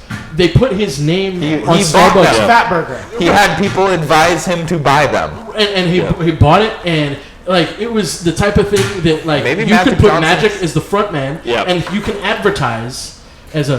what's up? Now, are you saying that Magic Johnson's smile is a better businessman than Magic Johnson is? I was going to say we should have Magic Johnson's financial advisor to be the GM of the Lakers. Yeah. And so like operations, like actually running the machinations of how things go. I suppose Pelinka is his guy that's going to be doing that, but it's already fairly apparent that Magic is pretty hands-on. And then secondly, Pelinka was an agent. He's not like, we have no experience in our front office. And it shows. From top to bottom, Ryan West is our most experienced guy in the organization. That includes Luke. And he could be leaving. At least we're not signing Chauncey Billups. Oh.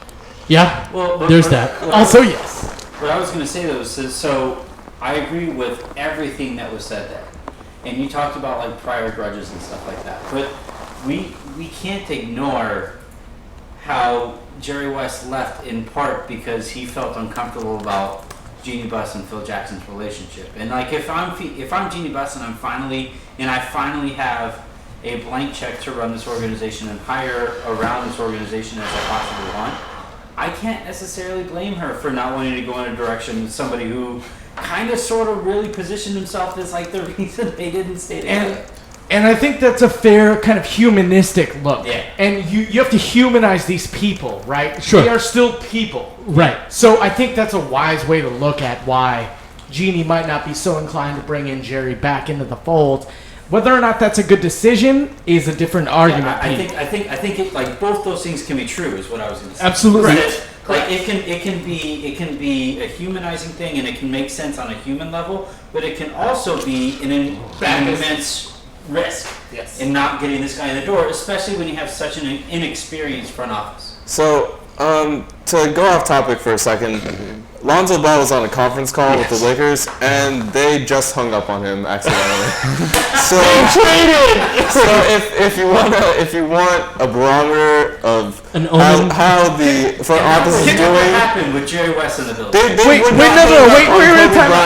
wait, time out. Can't you imagine Magic or Jerry West be like, how do you work this? Is this the speaker button or the mute or the red phone sign? Like, come on, man. There's with West, the Lakers, as we discussed earlier, have such a small pool of people that they choose from and that they'll choose from and trust, which is the same thing, right? It's a mafia. There is one person in the whole world who fits that prerequisite of being part of the family and is qualified to do the job, and that's Jerry West. That's fair. I'm not. But is he part of the family? Anthony brought up the genie thing. I think there No, has to be residual resentment there. I just think No other that's the only explanation. way that this makes sense to me. I don't know that for a fact, but that's the only way that this just like, oh no, we don't really need him. Like that's like the biggest factor that makes sense to me. To Pete's point, very, very, very few Lakers mafia members have ever gone on to help other teams the way Jerry West had. Yeah. And the fact that he helped Memphis and the fact that he helps Golden State and now the Clippers, it's hard for a team, for better or for worse, Pete, who draws from a small group of people to counsel them and support them. It's Lakers or bust for these people. Well, I completely agree, and I would add to that like, I don't know if I said this going on or while we were on the air or whatever, but I would take that a step further, and I would say that if I was hiring at a different organization and somebody who worked with the Lakers was applying, I would hold that against them to a certain extent because of how far behind the rest of the league we've seen the Lakers to be. Well, the Lakers within the last 10 years. They just hung up on their draft pick. Yeah. But is Jerry West a part of that, Anthony? Oh, I mean, no. West has not been with the Lakers now for how long? Right. That's what I mean. The last 10 years. Over a decade. Yeah. So like anybody. So like there's this. And look, I'm not. Two different points here. First off, I don't think anybody, even like reporting or us, knows. I'd say 15% of what goes on in these executive office. Agreed. I don't think like there's stuff that goes on up there that I don't think anybody unless any of us ever worked there. Pete, if you ever do, I'm Nah, man, I'm not. No. But if I think that needs to be the caveat at all times. The second thing that I was going to say though was that like you have the situation with the Lakers that they're so obviously going along the same trend. And all it takes is one outsider to come along, whether it's somebody who was out in the organization and then outside and come back, a la Jerry West, but somebody needs to come along and say, hey guys, there's a reason the league passed you guys up, and it's because you have the same exact workers working with you every step of the way. And like, a red flag to me, because this organization or this new regime has no problem whatsoever patting themselves on the back, right? Like if they do anything right, it's immediately like it gets leaked, so-and-so releases it or so-and-so spins it, whatever it is. But it's not a great look to me that they cleaned house and we haven't gotten any reports about those positions being filled. Some of them are still up on Teamwork.com, which isn't.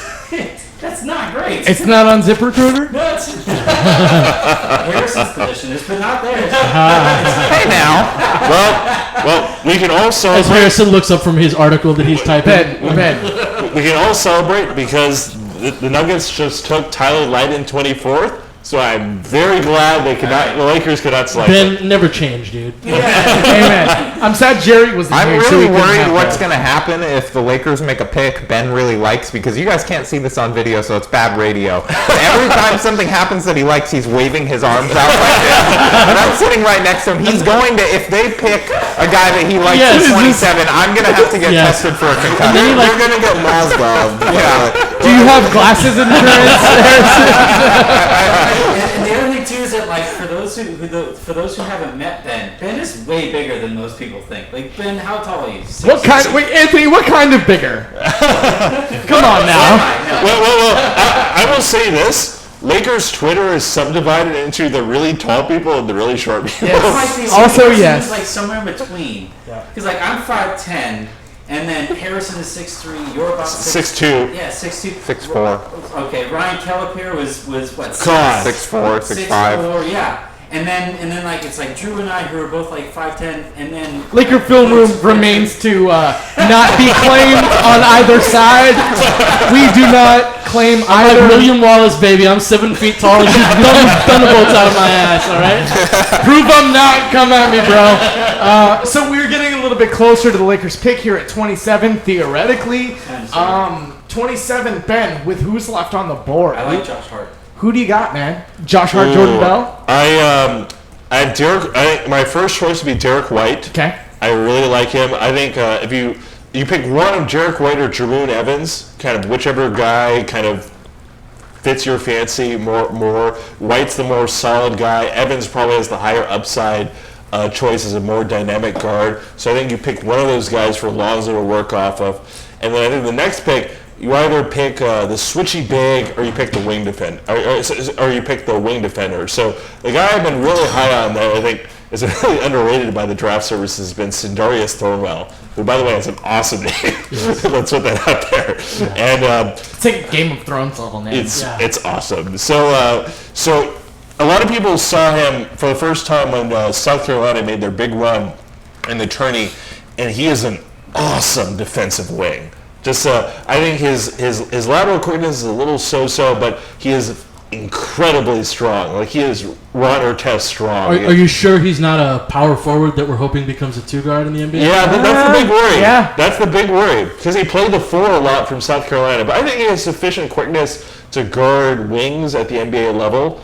I think he can leverage that strength kind of against the point of attack. I think it can work. The big question is, of course, is his senior year numbers worth what? How much salt do we have to push upon that? Can he shoot? Can he really create from a standstill?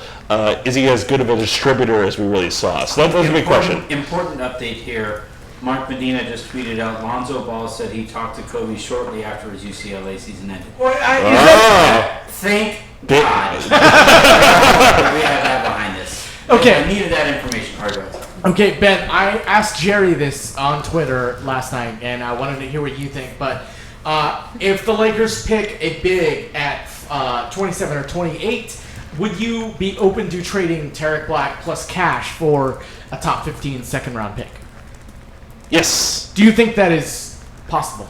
Yes. I think it's definitely, you have to remember, so Tariq Black, sorry, it has so his deal is non-guaranteed for next season and becomes guaranteed only a few days into the so-called moratorium period. Yeah, moratorium period. So, but he also has a 10% trade kicker. Yes, so he is essentially free money for another team up until that point. So I think he's actually a very interesting trade chip. He's not quite as interesting as Dijon Long would have been if he had stayed on the roster. But well, I think that's very plausible. I think there's definitely teams who are willing to let loose second-round picks for the right price. And Tariq Black is basically like trading, like teams buy second-round picks for cash. Yes. Tariq Black is like giving $5 or $6 million. I forgot what his exact They salary. buy first-round picks. Patrick McCaw was a very early second-round pick. Or he was early second-round. Sorry, but I totally agree. I think there are a number of guys I still really like in that range.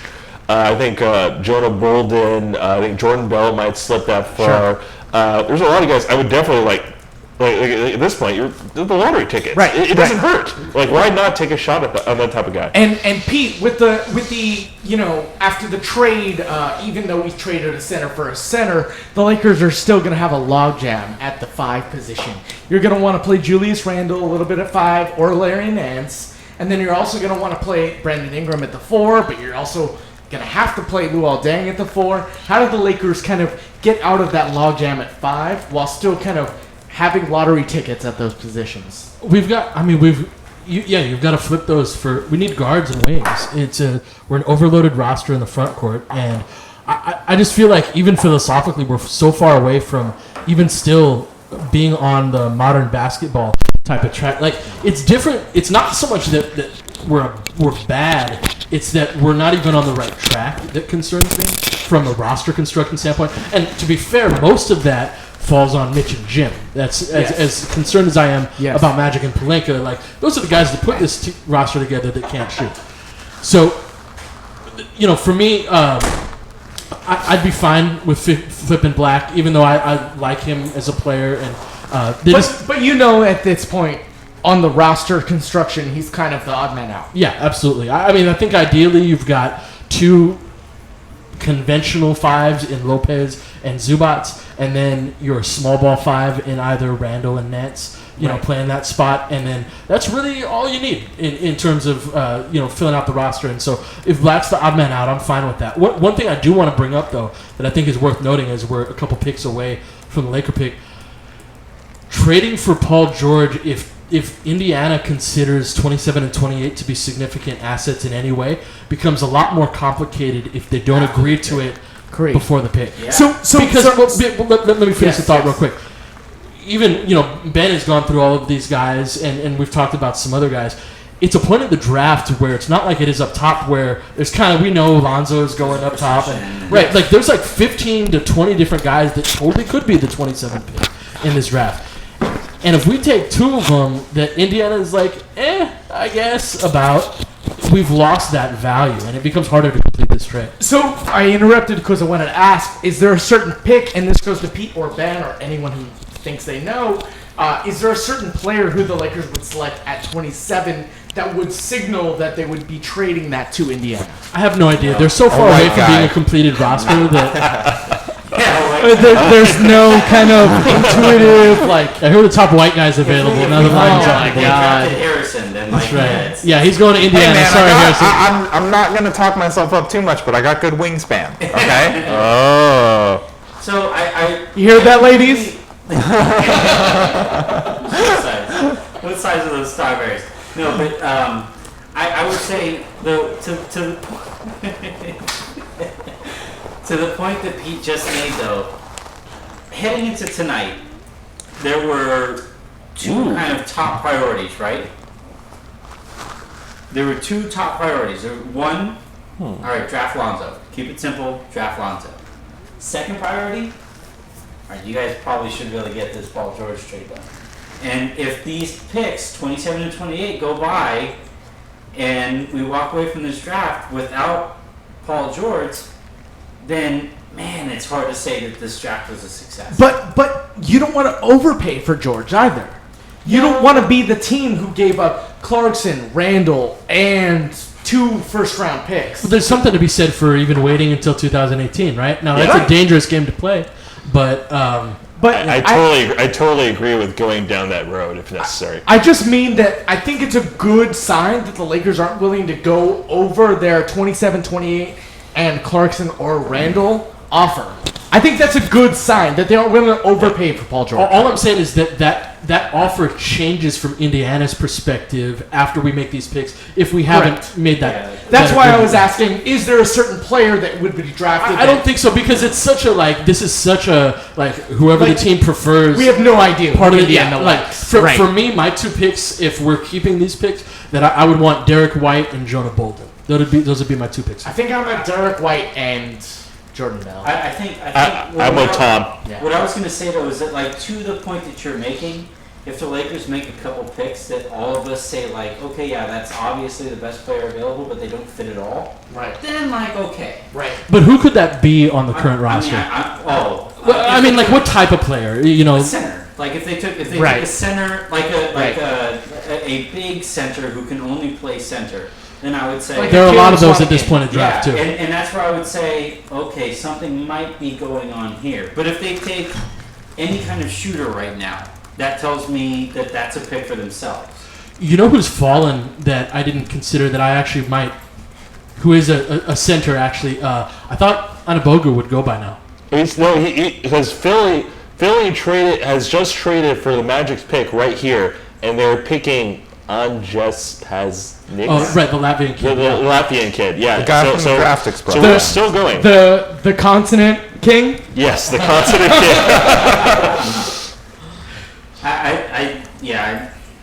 We're either going to find out about this trade in the next 5-10 minutes or so. Yeah, this is where it gets interesting. Like, Yeah. So Pete, real quick, Jarek White or Jeroen Evans for lead guard type?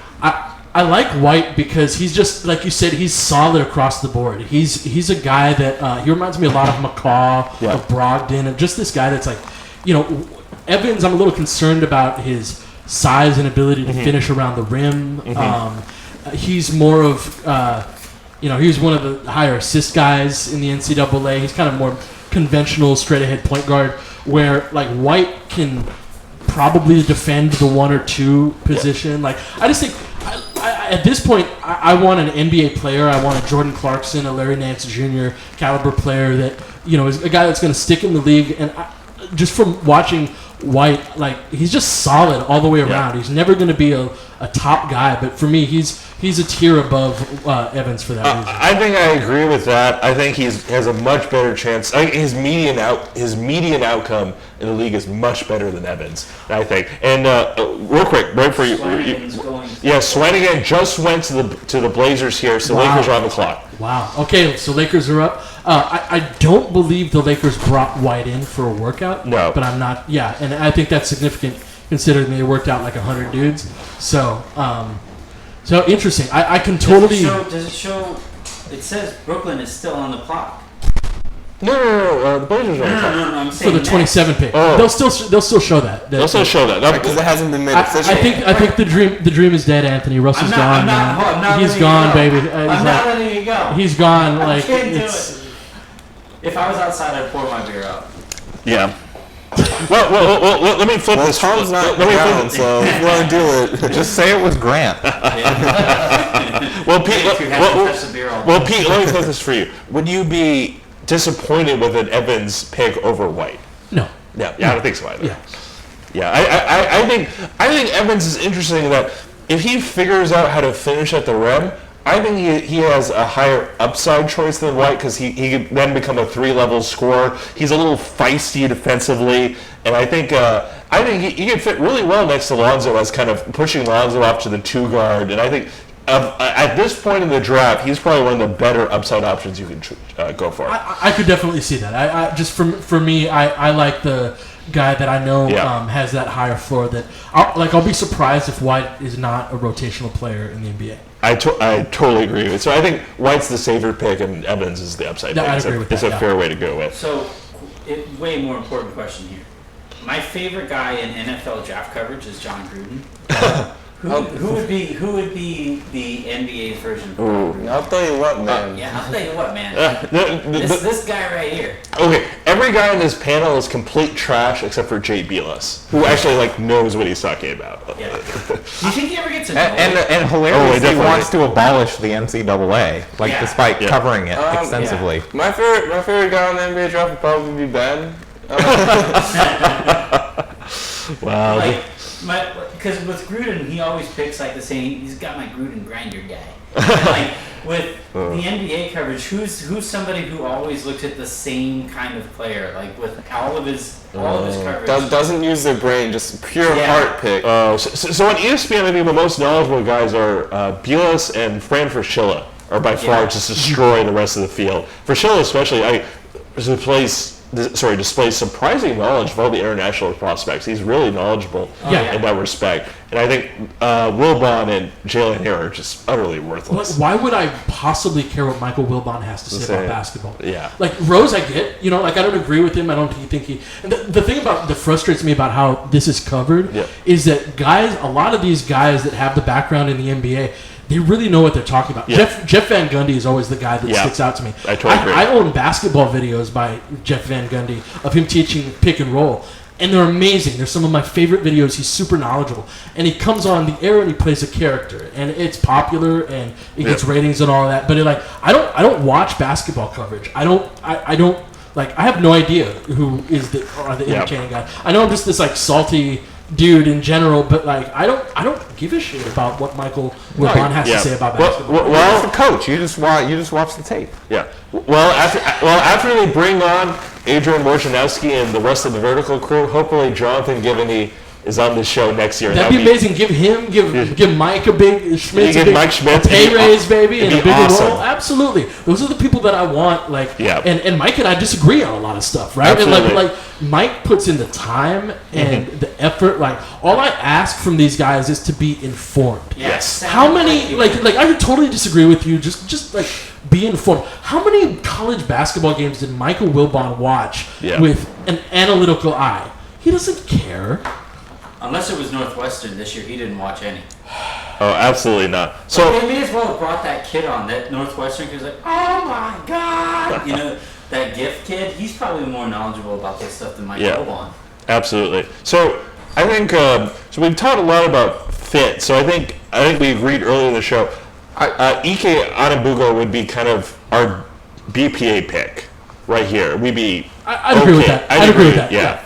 We'd be okay with him right here. I think I'm at that point too, especially with the benefit of 2 picks. If we had just So now that that's settled, I do think that we should. The Lakers are officially on the clock. I feel like we should talk about this one last time. Like, gut feeling as of right now, with how quiet it's been over the last little bit, do you think the Paul George trade gets done tonight, as it was reported before, where it was the 27 and 28 for plus Clarkson or Randall for George? I think it would have happened by now. Yeah, I agree with Pete. I kind of think it's dead. And does that drastically kind of change? Does that make you more upset about the trade earlier this week? I think we put out like a laughable roster right now, especially if we're holding out for 2018. If we can't get Paul George on this squad, like we got 2 guys even in Randall and JC that have been shopped heavily and hard, and I don't know, man. Like, Lopez is a good player. We could argue he's a better player than D'Angelo is right now. But like, you got a rental. I don't know. Like, for me, Lonzo becomes the guy that I'm excited about on this team, because I don't think JC and Randall have much of a future on it, regardless of what you think about them. I don't think highly enough of Zubac or Nance to like elevate them to excited about category. And I'm concerned enough about Ingram. Like, Ingram, I could be converted on Ingram. Like, just show me. It's got to stop being this theoretical. Oh, he's got great long arms. He's just tall. Maybe if he explored his body more. Yeah. If he worked out with Kobe officially, would that change your mind?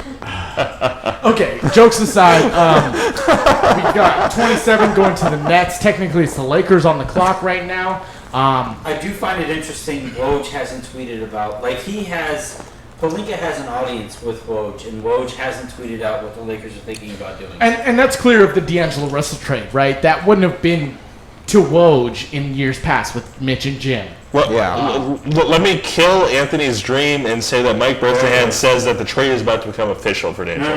No, I'm not saying that. I'm saying Shams is saying the Lakers are taking Kuzma. Fuck. Who is?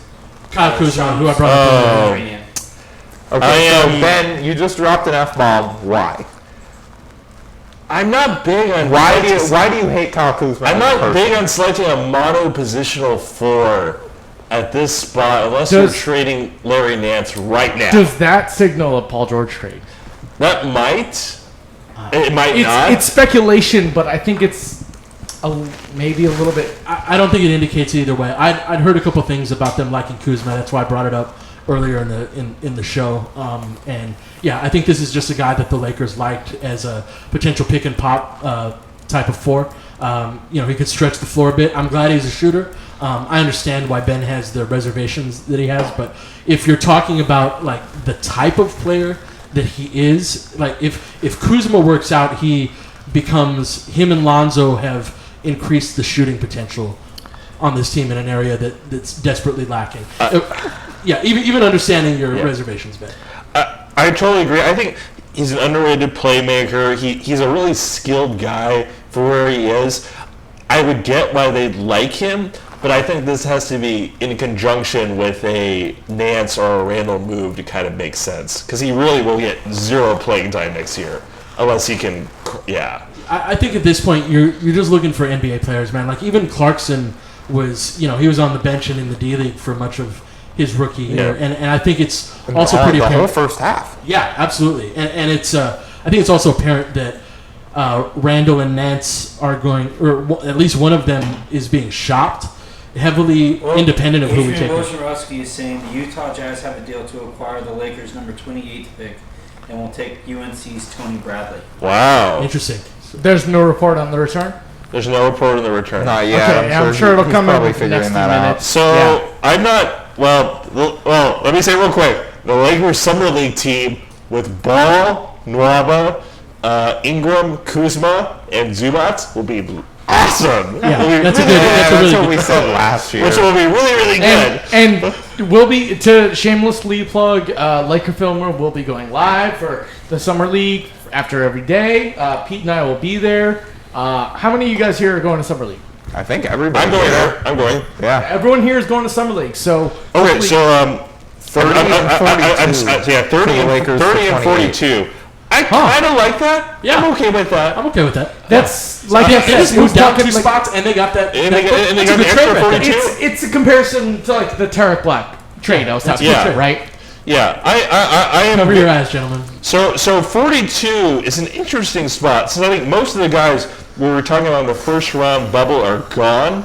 But I think you can get people like Sterling Brown out of SMU, who's a 3-and-D guy. Shannon Brown's brother. Yes, Shannon Brown's brother. It's probably the best way to know. You probably get someone like, let's see, Cameron Oliver, who's we're not picking Cameron Oliver with Kuzma on the team, but let's see, Tyler Dorsey from Oregon, who was a big shooter and kind of some drive game to speak with. Draft Express has Drew and Evans falling that far. Drew and Evans would be an A+++ Sure. pick at that range. I'm curious. What are your thoughts? This is a guy I haven't brought up because I didn't think he was appropriate at the 28 spot. But I would be pretty happy with at 42. I actually like Frank Mason. I think he's a guy. As you exhale deeply, he kind of falls under that Derek White, knows what he's doing type of player. I think he could come in and be an immediately solid, backup kind of 10th man in the rotation. I agree to the extent that I think he really does know what he's doing. The difference between him and Derek White is that Derek White's like 6'5", and Frank Mason is like 5'11", if we're being generous. So Mason was an outrageous shooter from 3 this past year. Even considering that he had to handle the majority of Kansas's offense and shoot up the dribble all the time, he was a crazy good shooter. So I wouldn't mind him. I definitely see why teams would pick him, but I think there's definitely a reason that Jerry and I were considering him among our crop of undrafted free agents, because that size is crippling. Sure. At the next level. From a theoretical perspective, I actually would like the Lakers to have a smaller Waterbug type of guy next to, in backing up Lonzo at the second or third screen. Although I don't know if Mason qualifies as Waterbug necessarily. He's just small, know. As we see the Brooklyn picks, people cheering on because they're. Oh, Kyle Kuzma, let's put it out there for everyone, is not a small forward. Not a small forward. No, he's a 4. Yeah. So, I think this really presages. Kuzma in a vacuum this is the right spot for him. He has the right skill set to kind of be taken at this point, but you really need to deal with of Randall or Nance. I'm fine with the pick. This, like I said, this is somewhere that I trust.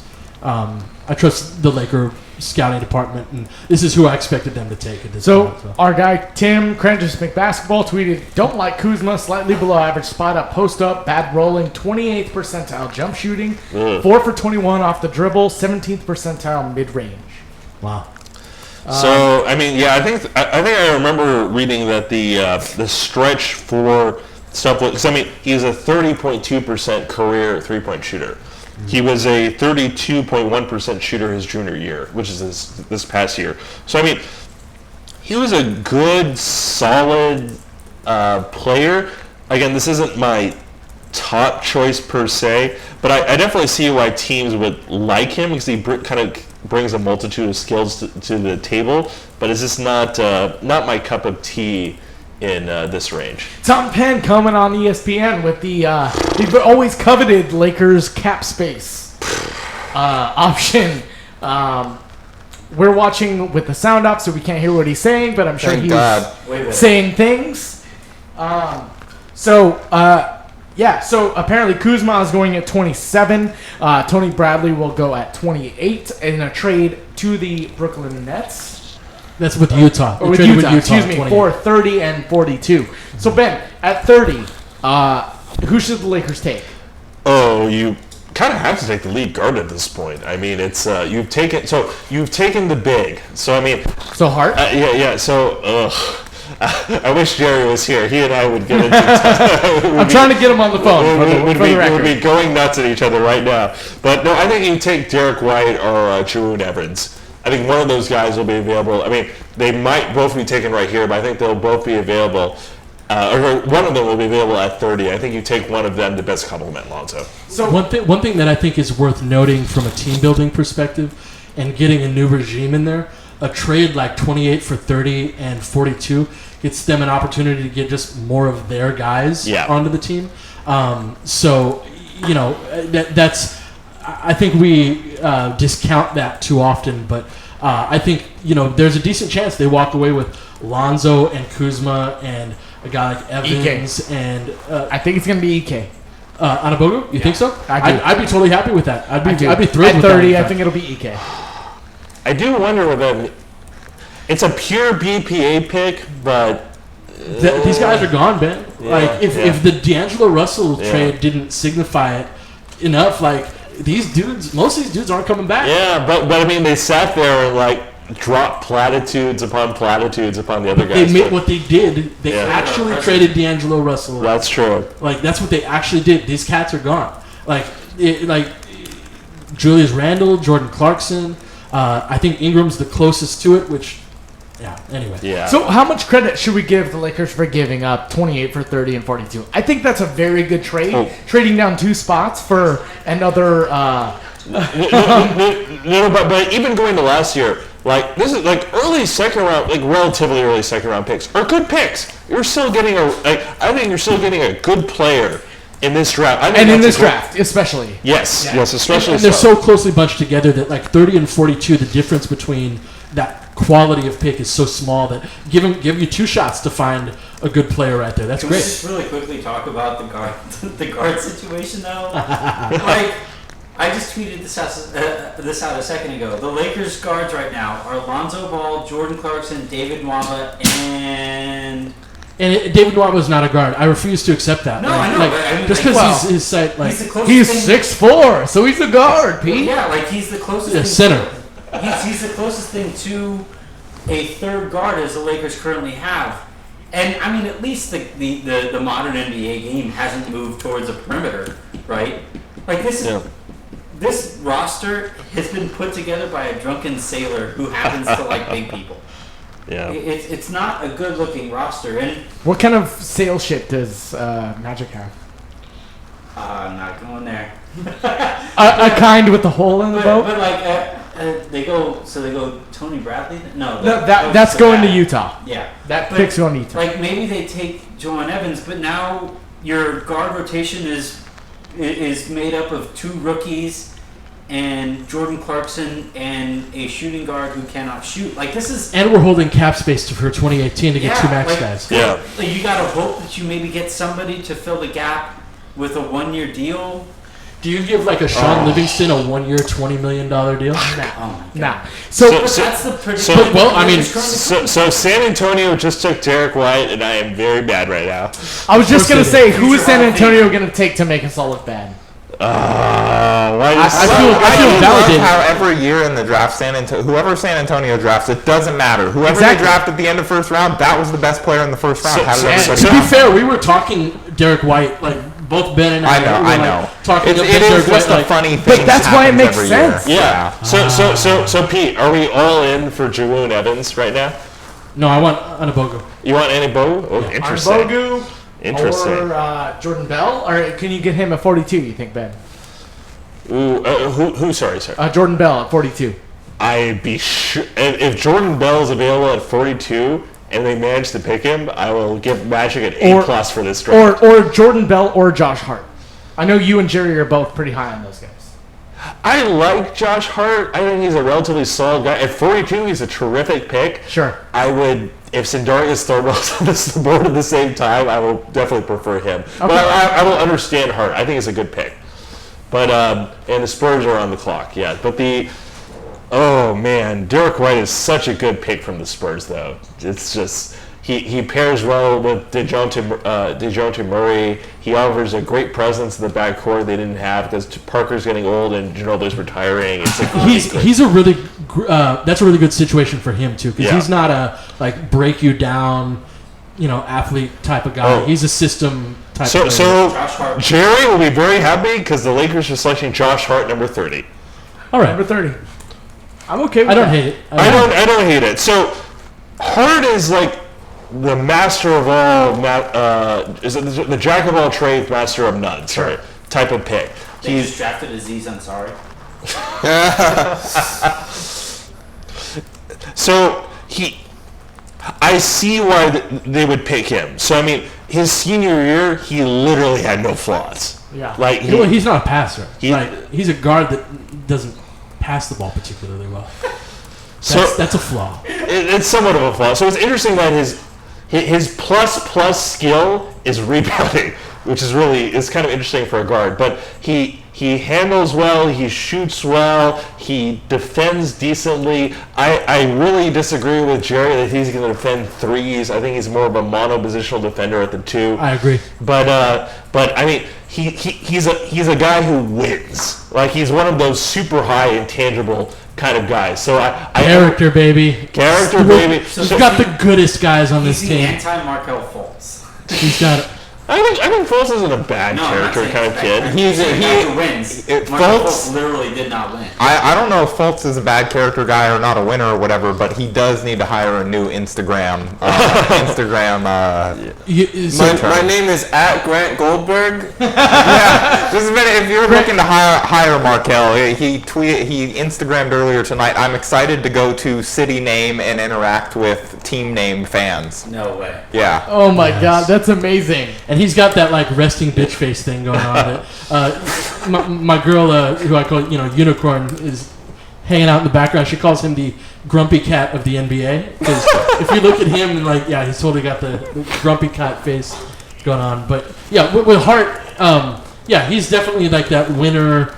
Going to do anything it takes. He's going to get on the floor for 50-50 balls and whatnot. And I'm a little concerned about his shot. He shot well his senior year. High 30s, I believe, Ben, from 3-point range. Yes. He shoots inconsistently. So one of the things that drove me crazy about Russell last year is he didn't shoot the same way every time. And Josh Hart's another guy like that where he's going to be inconsistent with his form. I think it can translate out to the NBA 3-point line, but I don't expect him to be a sniper type of guy. Not a sniper, true. I will say, in his favor, every year of college, he's been a solid player. Like we talked about BPM earlier in the show. He had a BPM over 10 for 3 straight years. That's significant. Which is significant. He's really good. He's a really awesome college player. So there is a point where, I think we're giving Lonzo a lot of rope for being a smart guy, a basketball guy, a winner. And I think that's kind of a smaller degree of the rope we give Hart. Yeah. All right, we have Jerry on the line. Jerry, I don't even know how to say your last name. I'm sorry, but you are at the Armo Trader. Kachoyan. Ben has been talking up Derek White, which just went to the San Antonio Spurs at 29. The rumors are the Lakers are selecting Josh Hart at 30. So we wanted to get your thoughts on that. Yeah, as you guys know, as Ben has been saying, I'm a big Josh Hart fan. I've been watching the guy for at least 2.5, 3 years now, most of his college career. And the guy just wins. And if you actually take a look at some of his stats, they're very identical to Malcolm Brogdon. And which as we saw, he had a great rookie year, and, he's looking like a steal of a pick. And, as you guys are saying, he's a winner. And I know that's very cliche, but that translates, at some point, because he does stuff on the court where, what's the word I'm looking for? He does stuff on the court that don't necessarily get caught up with stats. Don't necessarily get caught with stats, but it just leads the teams to wins. And he's a little limited athletically, and that's going to be a little bit of an issue. And he's on the smaller side, so I know Ben is not too crazy about him guarding threes, which he wouldn't be doing full time. He would be only doing that when the opposite team goes towards a smaller lineup. But for the most part, I think he's going to be able to slide to the three, maybe a few minutes a game, 5 to 10 minutes a game, and give us some minutes there. And he pairs pretty nicely with Alonzo in the backcourt. That's funny, Jerry, because Ben was literally just talking about how he can't guard threes, and then you come in and say that. I wanted to get your thoughts on the Lakers trade for 28 and 30 and 42, and see who you would be interested in taking at 42. Oh yeah, that was a great move to make. We just go down 2 spots. I know Ben's probably not a fan because we lose out on Derek White. I like White, but he is on the older end of the spectrum, and after the Anthony Brown, I don't want to say fiasco because that's a little too much of a thing, but after the Anthony Brown experiment, I soured on a little bit of on older prospects just because they come in and they struggle, their first year and their second year, like let's say an injury hits them. Now we're looking at a 26-year-old with like very little proven NBA history. So I'm not too much of a fan of drafting very old prospects. So just going back to the trading down, I was a big fan of that. We picked up 42, and why not, throw another young guy into the mix. As of right now, who I would take at 42, if Jordan Bell is there, Ike Onigbogu, Evans, if he's still there, honestly, there's still a few good options on the board. Obviously, some of those options will get taken in the next 5 to 10 picks. But, hey, why not? I mean, we don't really lose much, especially if we're going to pick hard over White anyway. Definitely agree with that. What do you think about the Lakers taking Kyle Kuzma at 27? Yeah, I agree with Ben. I was listening to your guys' comments on him, and it really makes no sense. Like, we're already jam-packed at the 4 position with Nance, Randall, Deng, and Ingram eventually. And so I have no idea how he's going to play. Obviously, if he doesn't play his first year, that's not that big of a deal. But what's the plan? So are we going to trade Randall? Are we going to trade Nance? Is Kuzma just going to be part of a bigger deal for Paul George? And he's not even really that big of a stretch forward. He shot 32% from 3 from college, so his last year. So it's honestly confusing pick. Not a big fan of that. I would rather have gone with EK or Jordan Bell if we're going to go with a big. Give us some other type of dynamic big man. But yeah, it's probably foreshadow something, I would guess, because there's just too much of a logjam at the 4 position. All right, Jerry. Well, thanks so much for calling in. We'll catch you later.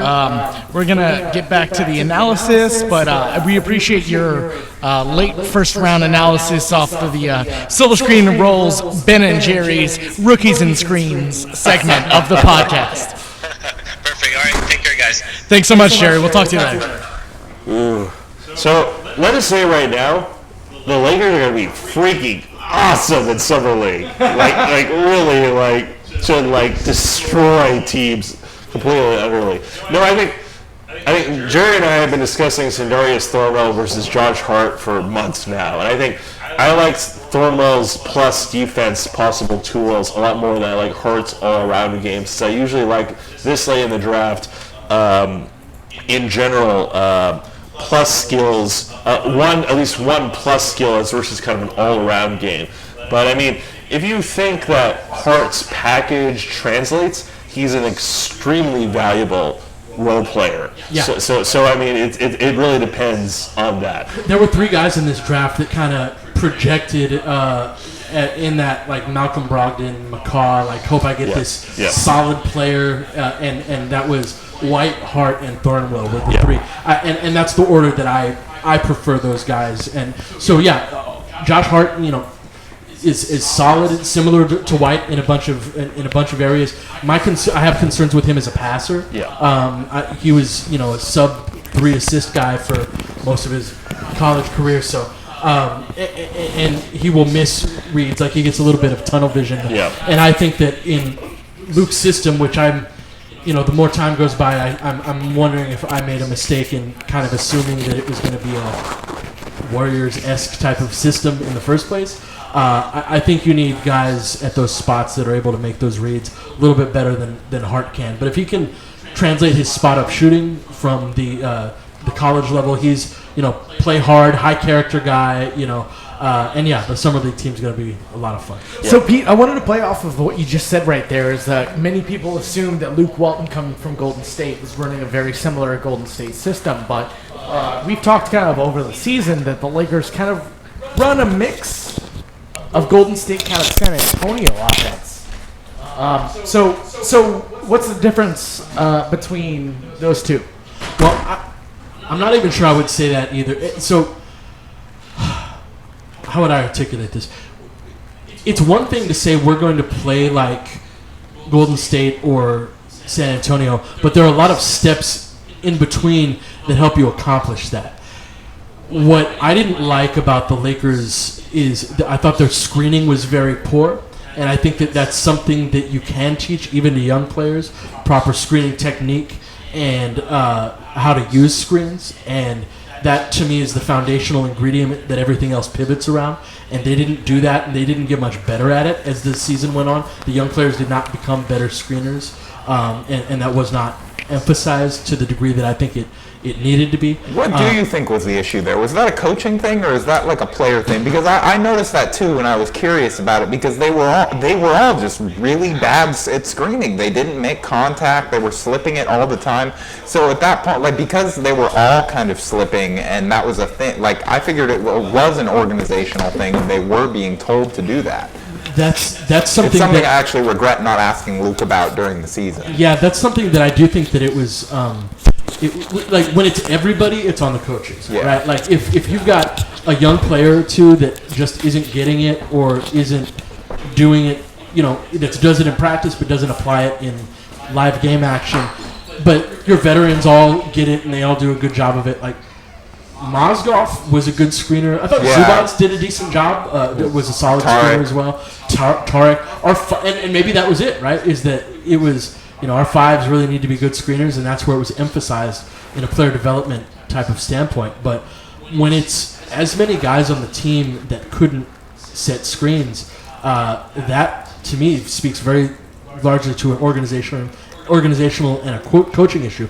And a lot of the plays that the Lakers run, like the reason you set a screen is to get separation, and if you don't make contact on it, you don't get that separation. And what ends up happening is you end up with 8 seconds left on the shot clock, and it's like, high ball screen. Okay, that's kind of the go-to on either the college or the NBA level is of like, if we get stuck, if what we tried didn't work, and we still need to create a decent look, we're going to run some pick and roll. And that's why the Lakers ran, like the fourth most pick and rolls this year is largely because the first action didn't work because nobody set a decent screen.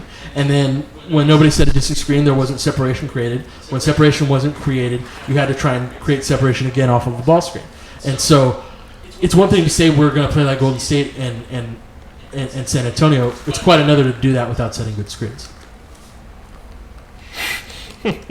So Jerry just says that at 42, he predicts we're going to draft Thornwell and have our cake and eat it too. And he and I are going to debate this from the end of time, apparently. I hope so for your guys' sake. We are in your part of the draft right now, Ben. Yeah. We have a while to go. I mean, I probably would have preferred Jamoon Evans at this point. I think he was the prohibitive upside choice. At this point, if I have a guy I would focus on, I would hope for Jonah Bolden to fall. He feels like a good upside choice. I would be shocked if Jordan Bell falls all the way to 42.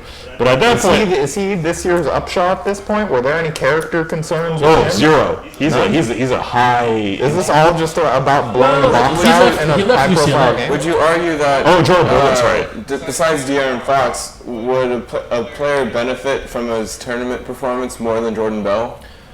Oh, I mean, Sidarius Thornwell went from undrafted to drafted, so I think he. Well, he ain't drafted yet. Yeah, I'd say DJ Wilson. is the guy that probably Yeah. benefited the I most agree. that's actually been drafted by now. He went from probably a late second rounder to a mid first rounder. That's definitely a great jump. So Bolden I think is the guy that I would take a shot at 42. But there's there are several good players on the board. This is a pretty deep draft. This is Semi Ojale, I mean, I have concerns about him, but at 42, those concerns are pretty limited, I'd say.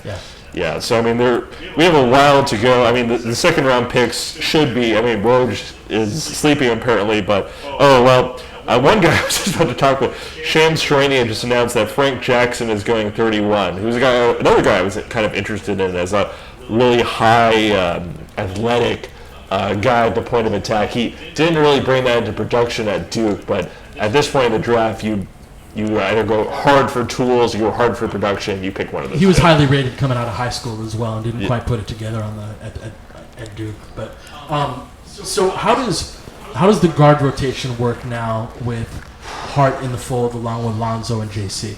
So I really hope they trade Clarkson. Like I honest to God, really, really hope hard they trade Clarkson. They kind of have to, right? Like if they're hoping to maximize cap space, they need to trade Clarkson to have a chance at 2 max guys next year. Yeah, absolutely do. So I mean, But you don't have to trade him this year. You don't have to trade him this year.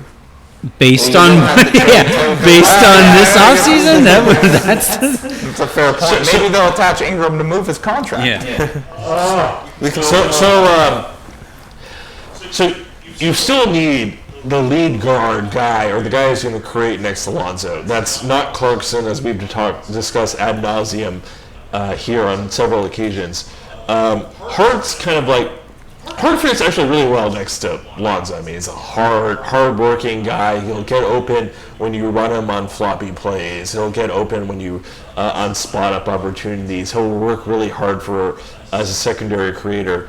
But you still need that one lead creator guy, and I wonder whether they're hoping they'll get that in free agency. They actually think Lonzo's better at that than we think he is, which means they're basically following Tibbs' Twitter account at every opportunity. But I mean, it's hard to get the guy at 42 now. Like unless Jaloon Evans falls to 42, and I would be shocked, beyond shocked, if he falls to 42. They still need that guy. They need to get him in free agency or at some point. I've been surprised with the lack of international prospects that have been. That was something. This part of the draft used to be pretty thick with that, and this year I think the Latvian kid. I'm not even going to try with his name. He was one of the few guys at that point of the draft that's gone. But yeah, for me in terms of the Lakers guard rotation, I think Hart is older and he's going to be one of the rookies that's more capable of stepping in right away and being a functional guard. He's not somebody I'm happier about the Hart pick than the Kuzma pick. Yes, by far. And it has nothing to do with position. I just think Hart's going to be a better pro than Kuzma. But again, I fall back to my principle of trusting the front office, with these later round selections. I like that they've given themselves more shots at it. Another kind of underrated element of this is if they keep these guys, they've got 2 really cheap cost-controlled guys in the 27 and 30 pick on first-round deals. So they've got them for 4 years at a great price. So if they're going to bring in those max contracts, they've got a shot at having capable young players around them if 1 or 2 of these guys work out. I don't. It'd be one thing if it was like a shooting guard, a rookie shooting guard that we were talking about, who just you kind of camp in the corner and you tell him, hey, stay in front of your guy, and we'll make the game easy around you. But these are asking rookies to step in and not be awful as point guards. That makes me really nervous, incredibly nervous. And look, this is a team that, all right, you're trying to, you created that cap space, and you're going to try to appease these free agents that are to be. And you're going to do that with a team, frankly, that I'm looking at right now, and it honestly looks like somebody just a blind person was throwing darts at a wall and hoped that they even struck the board. You know, this team doesn't make any sense as it stands. And look, if I'm people are angry at me on Twitter for a change, but but like, I hope I'm wrong. I'm hoping that, you know, a trade comes along and they thin out their front court to get some help in the back court. But we saw how that worked for Philadelphia when everybody knew that they had to thin out their front court and they had to get some, you know, either a pick or whatever. But they knew when the league knows you have to make a pick, or when the league knows you have to make a trade, that doesn't go over very well. Just ask Indiana right now. It's the offers they're getting right now are probably hilarious. Well, you know, part of it and why the roster is so much mismatch is because you have a crossover from one regime to another, and so you have a second regime in the process of trying to remedy that, you know, knock on wood. And then, you know, in terms of the overload of bigs, that's kind of the secret of the NBA right now. Like, that's what nobody talked about. That was the thing that I would always say when we had Nate Duncan on the show, and when I was talking to, you know, Vicini the other day. I'm like, guys, who are the best point guards in the league under 25? That's a thing that I always bring up, and it's way different. You look at the good bigs in the league, the good young bigs. You've got your Porzingis and your Jokic and your Towns and your Gobert and Miles Turner. I know Embiid. You've got all these guys that are really well regarded. They're all under 25 years old. If you look at that point guards, you're talking Dennis Schroeder and Elfrid Payton. Yeah. And like Kyrie. Yeah, well, Kyrie's not under 25 anymore. He's about to turn 26, I think. Well, yeah, that's what. Right. Okay. Sorry. Yeah. So, but there's a massive distinction between how well regarded those guys are versus, and so the fact that we're overloaded in the front court, like, that's the secret of the NBA right now, is like guards are harder to find. Yeah. And we just dumped one for nothing. So and a really good one. So we're gonna let Grant Goldberg go at Grant Goldberg on Twitter. Thank you for joining us, man. What's your final thoughts on this Lakers draft here, Grant? Well, we expected Lonzo, but that was a great pick. He's kind of the de facto future of our franchise with Ingram right now. So, you know, I don't really have any thoughts on Kuzma yet. I need to do some more study on him, but given what Ben thinks of him, I'm not very optimistic right now. And I like Josh Hart. Josh Hart's one guy that I actually watched, and I like his fit with the team currently. And yeah, I'm excited to watch him in summer league and excited to, you know, watch him in the season. Awesome. You can find Grant at Grant Goldberg. He contributes to Silver Screen and Roll with many amazing images, as you can tell from Anthony. I was just gonna say. If you see a good Photoshop from our account, it was Grant, and then if you see like an atrocious one, It was Harrison. So Grant was nice enough to join us for this Locked On Lakers Silver Screen and Roll / Laker Film Room crossover.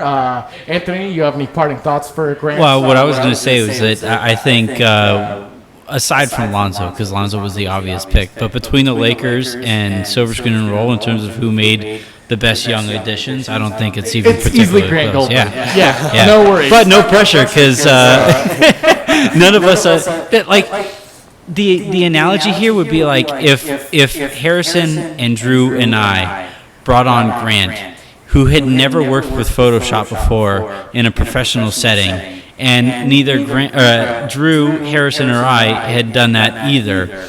And by the way, there would be immense pressure to be able to make that work. Like, that's what the Lakers are hoping to do right now. Except we trust Grant a hell of a lot more than I trust Josh Hart. And, Grant, the grass is always greener. Laker Film Room has many open spots available. No shame. This is a crossover, but still. I decline comment on my current contract situation.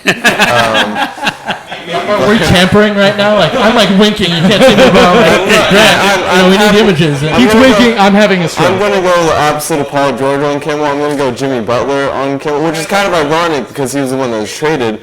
But, I like being the Silver Screen and Roll. I'm happy where I am, but I'm flattered you guys would offer that. If you guys salary dump Darius and give up a promising one of your young prospects contracts to do that, then maybe you could sign Grant next summer. Okay, I'm interested in that. No, see, Darius is the max contract that you don't dump. Darius is amazing. Grant is amazing. Thank you for joining us on this Laker Film Room Locked On Lakers crossover. Grant, he's heading out. Thank you very much, and you know my DM if things get bad. There. I'm sitting. We're sitting right here. That's fine. That's fine. That's fine. It's like negotiating with Paul George and for Larry Bird. That's okay. What are you gonna do about it? What are you gonna do about it? He's one of the players, like, he could say something. Like, See, you're like Magic. I'm the shield from Pete, where Pete has nothing to do with this. This is all me. Yes, absolutely. This is all me. This has nothing to do with Pete or Laker Film Room. This is me poaching talent. So, thank you, Grant, for joining us. Unsuccessfully poaching talent. At this point, just so Grant, you know. say that now. Planting the Say that seeds, now. baby. Thank you for Planting joining the us, Grant. Thank you. We'll see you next time. We'll see you on Twitter at Grant Goldberg. So let's move on. We've got the 33 pick now on the clock for the Magic. We're getting closer and closer to the Lakers now at 42. Had Devon Reed come off of the board at 32. Definitely one of my favorite undrafted free agent options as a kind of 3-and-D guy. But, I mean, he's gone. He apparently killed it in workouts, which wouldn't surprise me. I mean, kind of a mediocre, I mean, more of a tools guy. His stats translated weren't spectacular, but definitely, I mean, at that point in the draft, you kind of go for those types of guys. And then Wesley Iwundu, I think, also came off the board. I mean, there's been some holes poked in his game. I think my draftings have laid that focus more on him. But I think also, again, at this point in the draft, I mean, I didn't like that. I was kind of high on him earlier in the year, but his stats were kind of mediocre as the year went on for a senior, and usually you expect a little more production. So you had the idea of kind of a long playmaking wing, and he sort of fulfilled that, but he didn't. He was kind of iffy on defense, and he wasn't that great as a scorer. So, I mean, the translation was... I wouldn't have liked him in the first round. I mean, at 42, he might have been more interesting, but at this point in the draft, like... Lakers' Nets trade is official. They just announced it. So... Sorry, Anthony. You know, I bought that champagne to crack just in case the Lakers wound up with Paul George tonight, and we said that we would pour it out if they didn't wind up with him. I'm at that point where I'm just like going to start drinking out of the bottle. Yeah, I'm cool with that. Well, I think we're at that point of the evening. All right, let's get crazy. Locked On Liquored Up. We still have a podcast. We still have a podcast. Locked On Liquor. Yeah, Liquor on Lakers. So, as we hemorrhage followers. The Sacramento Kings just added Okay, some. they're all gone. They added a veteran presence. They drafted Frank Mason. yeah, another undrafted free agent target. Yeah, another undrafted free agent target. I liked him at this point of the draft. I think So just to let you guys know, we're going to be recording also a podcast with Locked On. If you haven't heard too much of us yet. Yes, if you haven't heard enough of Laker Film Room and Locked On Lakers, we're going to be recording a crossover pod with Anthony, Harrison, and Pete, and hopefully Darius. We're recording that. That'll be up later tonight. We're doing a live show with them still, and Darius is going to join us. Yes. I don't know. How are our overall thoughts right now? Anthony, from A+ to F-, where are the Lakers at with the draft right now? Are we including like the offseason as a whole, as it currently stands? Just the draft. Just draft night as you expected it. That's like, that can mean anything. All right. he really wants to include the D'Angelo trade. Well, like I don't know how we don't, right? Like I don't know how we don't. Well, in the context of the Lakers effed up with the D'Angelo trade, but they got the 27th pick. How did they do? For me, I don't. There's process. It'd be one thing if like the process was bungled and then they had like decent results, you know. But as it currently stands right now, they had a questionable process and have questionable results, and that's where I currently sit with this roster. Where yes, I think Josh Hart could be a solid. I liked him. I don't know if you guys heard me earlier. I said that was one of the guys that I was looking at was Josh Hart, especially because I knew the Lakers were going to need guards, but But as it currently stands right now, the Lakers are heading into next season. Like Pete said, like Pete added to my point earlier, they can't add guard talent that they can keep around if they're going to continue down this path and hope to remain flexible moving forward into next offseason. And if they don't, fortunately, it's not like they're going to be missing out on great guard talent in this free agent class. So it's not like the Lakers will be passing up on anybody of serious note. But their guard rotation heading into next year at some of the most key positions, especially point guard, you're looking at a rookie backing up a rookie. And even if Josh Hart is a seasoned quote-unquote rookie, you're still, if his game doesn't translate immediately, then what? They're in serious trouble. I think what we've seen is between the Russell trade and Ball and Hart specifically, I can't speak to Kuzma, good or bad in this respect, but I think one of the things that they really emphasized in their press conferences was character and mentality, and in shipping out Russell, who was reportedly, a guy who did not have that mentality that they wanted, and then on the college level, Lonzo and Hart were, top 5 guys in that he's a winner type of rankings, right? And I think that they're trying to flip the roster in that direction. Now, we will see how that results, because I'm a believer that that talent is king in the NBA, and that the narrative on how good a guy is or bad they are is heavily tied to whether or not a team's winning. But yeah, that's my. So they drafted one guy that I love in Lonzo. They didn't butcher that, right? But they were never going to butcher that. They were never going to butcher it, right? It didn't take talent for them to draft Lonzo Ball. So I just want to bring this up because someone in the chat was saying, Alex, he's saying he has a friend at Villanova, says, think of the Josh Hart pick this way. The Lakers got the best player on the winningest college team, one of the winningest college teams in the last 4 years, who has actual NBA skills. He's very nifty, hustles, knows how to get to the basket, and can be a solid perimeter defender. What do you think of that, Ben? Well, but they're biased. It's like they went to Villanova. They did, but they also have more experience. They're more ingratiation with those players. I don't know, Ben. A Florida fan. I was just going to say that Kevin Pelton also really liked the pick. He said that Hart ranked 8th in his stats-only projections. Yeah. So, those, again, they're not perfect. It doesn't mean he's the 8th best player in the draft, but that would appear like they got solid value at 30. I like the Hart pick. I'm happy with the Hart pick. I want to be clear. That was a good pick, but I still think that it's still a rookie heading into next year backing up another rookie. Which is very good guy who's not necessarily ready for the role that he's going to be placed in. And that's what I would say in reply to Alex, though, is that we've seen a lot of players over the years, like Shabazz Napier is a guy who kind of fits the description that was given. Sean May with North Carolina.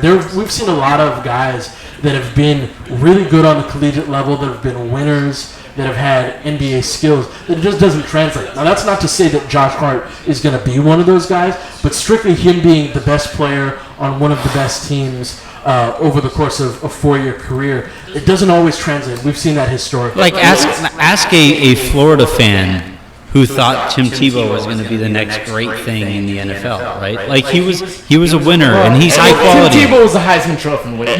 None of these guys were an ace. And let us know that Jordan Bolden just went off the board to Philadelphia after he's So, but Jordan Bell is still on the board. I would be shocked if he's there at 42, but I would take him all the same. But you're generally okay with Josh Hart? I'm generally okay. I think I liked other guys better, Thomo being kind of the most prominent guy, but I agree with the stance, especially now. I think I would have liked him less if D'Angelo was still here, because I think the guard rotation would have been too foul, but now that he's gone, I think Hart will be a better guy in a motion offense and as a kind of making winning plays on both ends than Clarkson is for sure. So, in that respect, I'm okay with it. I think he fits very well. He fits a certain niche. He's never going to be a star. He doesn't create enough. He just makes enough happen in terms of off the dribble and defensively, kind of in being tough against the and moving his feet well and being in the right position in terms of to produce sufficiently enough to be a good role player. And I think that's ultimately what he's going to be. So let me ask you guys this, kind of go around the room on this. Who is the best pick in the draft so far, just from they got this guy at this point? Monk. Monk. Yeah, that's what I was going to say. It was Malik Monk. Yeah. I'm not the person to ask. You're not. That's why I like you. Thank you, Darius. to look at No, I think Monk is, and Pete, we talked about it on the last podcast. Dude gets buckets. Like, the first player to score 30 out of this draft class, I would put good money down that it will be Malik Monk. Yeah. Yeah, I think he's got a good chance of doing that. Although I think Fultz with the Sixers has a better chance of doing that than he did with the Celtics, which is when we recorded that. Right? I will go out there and put Smith at 9. That's another. That's a great point, That's another, especially in a Carlisle system. Oh man. Yeah, I will put that. They said Carlisle came out at the Mavs facility. He just came out and named him the starter for next year without even being asked about it. It blows my So this the thing that's really stood out to me over the course of the last few months that I've come to realize I have a really different perspective on than everybody else does is mentality. Right? Like that's the big knock on Dennis Smith. It's the big knock on D'Angelo Russell. It's the big check mark. Like when I asked Schmitz, what is it about? Like, why do you have Fox higher than Dennis Smith? That's the first thing he went to is mentality, right? And then and so with Smith, with Russell, and then on the flip side with guys like Fox, to me that's what's really I'm gonna look to this draft and see how right or wrong I was on that particular aspect of basketball. I always try to learn something new about the game and about the just general way that NBA decision makers look at things, and I want to keep doing that, accumulating that knowledge over time. For this draft and this year of transactions between Russell, Fox, and Smith, this is going to be the character and mentality offseason for me. And if Dennis Smith comes out and is a Rookie of the Year candidate or puts up 30 in a game and kills it and ends up being a good player, and then Fox is a great guy who's just not able to knock down a jump shot in the NBA, man, I don't know, man. But it was really nice while he was doing it. To Pete's point, right? How many guys who won in the NBA were actually easy to get along with? Magic Johnson himself ran Norm Nixon out of LA. But besides Norm Nixon, Magic was kind of the guy that. We can just say that Magic set his teammates up on it. Michael Jordan punched Steve Kerr in the face. Kobe snitched on Shaq. All this character stuff. I get lost on it. I think it's important to distinguish between being a nice guy or a good person and having a mentality, right? Like having that killer, I will do anything and everything to help my team win type of. You can be a total asshole and have that. That was Kobe, right? Yeah. That's Kobe.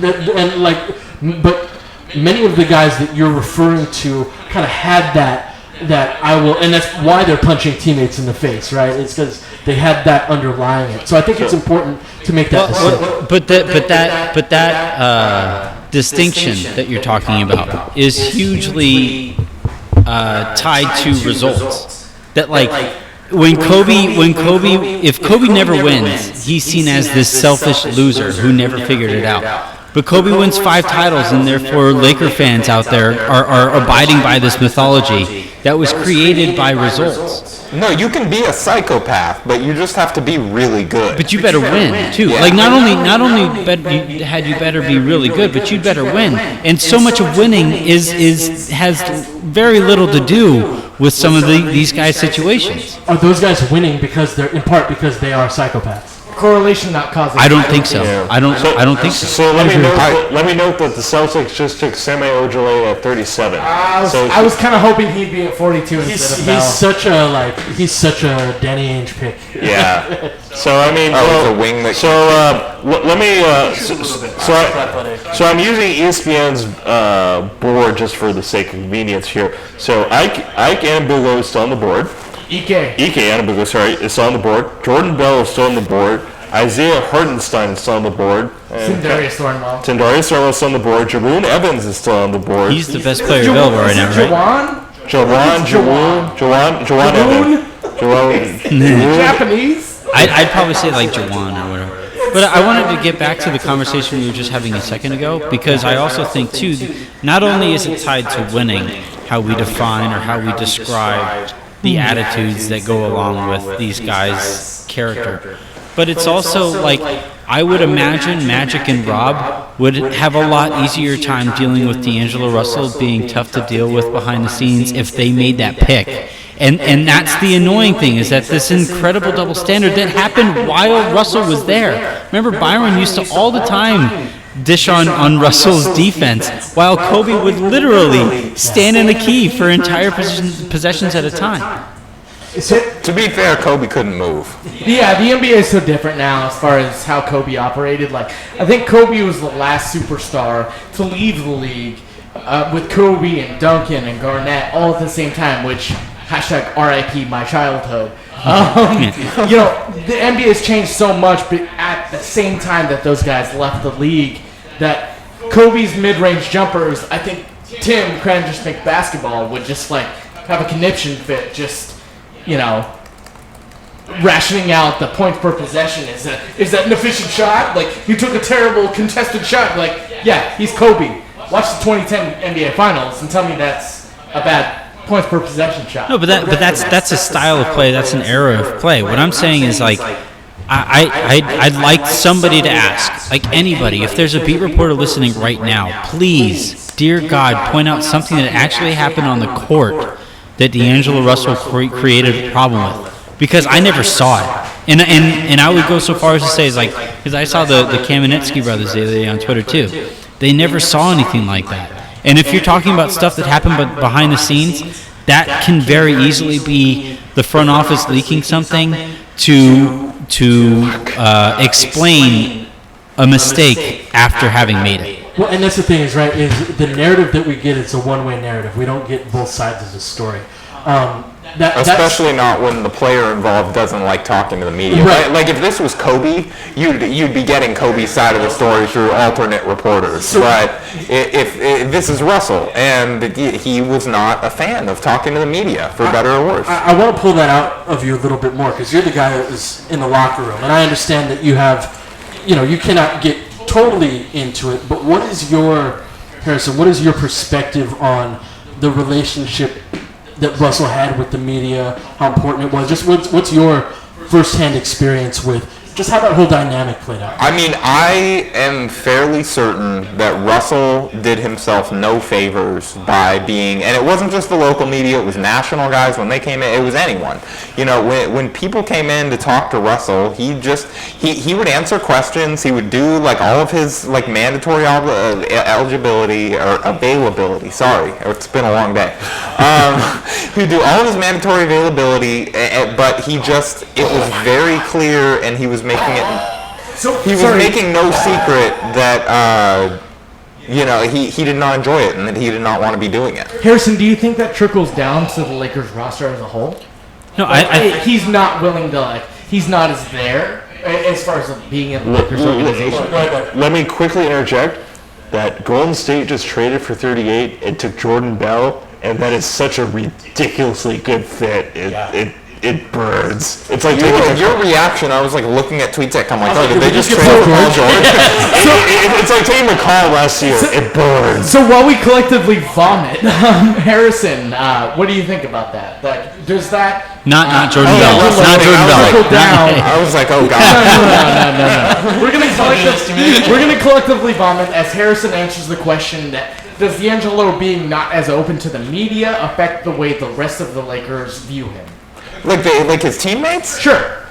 No, I don't think so. I mean, to be honest, like was kind of a unique guy, just the way that he talked and the way that he interacted. Like he would there would be times where during media, there was one time I remember during media availability, a bunch of us were all talking, and D'Angelo just walks into the locker room like people are talking in various corners, and D'Angelo just comes walking into the locker room, just like rapping like profane, like rap lyrics, like yelling them as he comes in, and then like grabs a chair, pulls it up to the TV that's like playing game tape, and just walks in and sits down there and stares at it.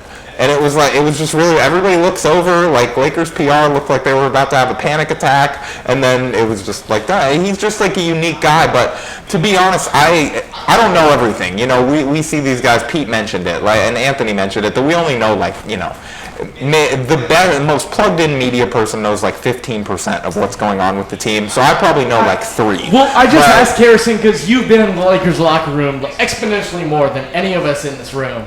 So you kind of felt the dynamics. He seemed to have his interactions with teammates seemed to be totally fine. I never saw any evidence that like teammates didn't like him or anything like that. I'm way more secondhand in this respect. Like my understanding is that the disconnect was between Russell and his superiors, quote unquote, a lot more than it was with the other guys on the team. But his superior was an idiot for half of his career. But it wasn't. But I'm not just talking about one person. I'm talking about like the training staff, the strength and conditioning people. That like a common complaint that I heard is that you'll tell this guy to do something, and then he'll keep doing it the way that he was doing it before, like you're talking to a wall, right? And you know, rightly or wrongly, that's the he was very, very confident. So it doesn't surprise. Like I think he thought to some degree, like I've had this much success. I went number 2 overall. What I'm doing is working, and I can do it. So I just want to bring up this thread that Sean F. Martian, Esquire, brought up earlier today. To be clear, Sean is a contributor on Fox Sports 1 and has represented as a lawyer several people in the NBA. I know Sean. He's got legit, Lakers connection. Thank you. I didn't know that. Yeah. So Sean said that he heard this from someone who attends nearly every home practice during the season. The Lakers coaching staff made themselves available to Russell 24/7 to work on his game. Anything from on the court to training to film to anything he wanted, anytime.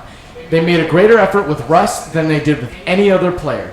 And time again, coaches were frustrated because he just wasn't getting it.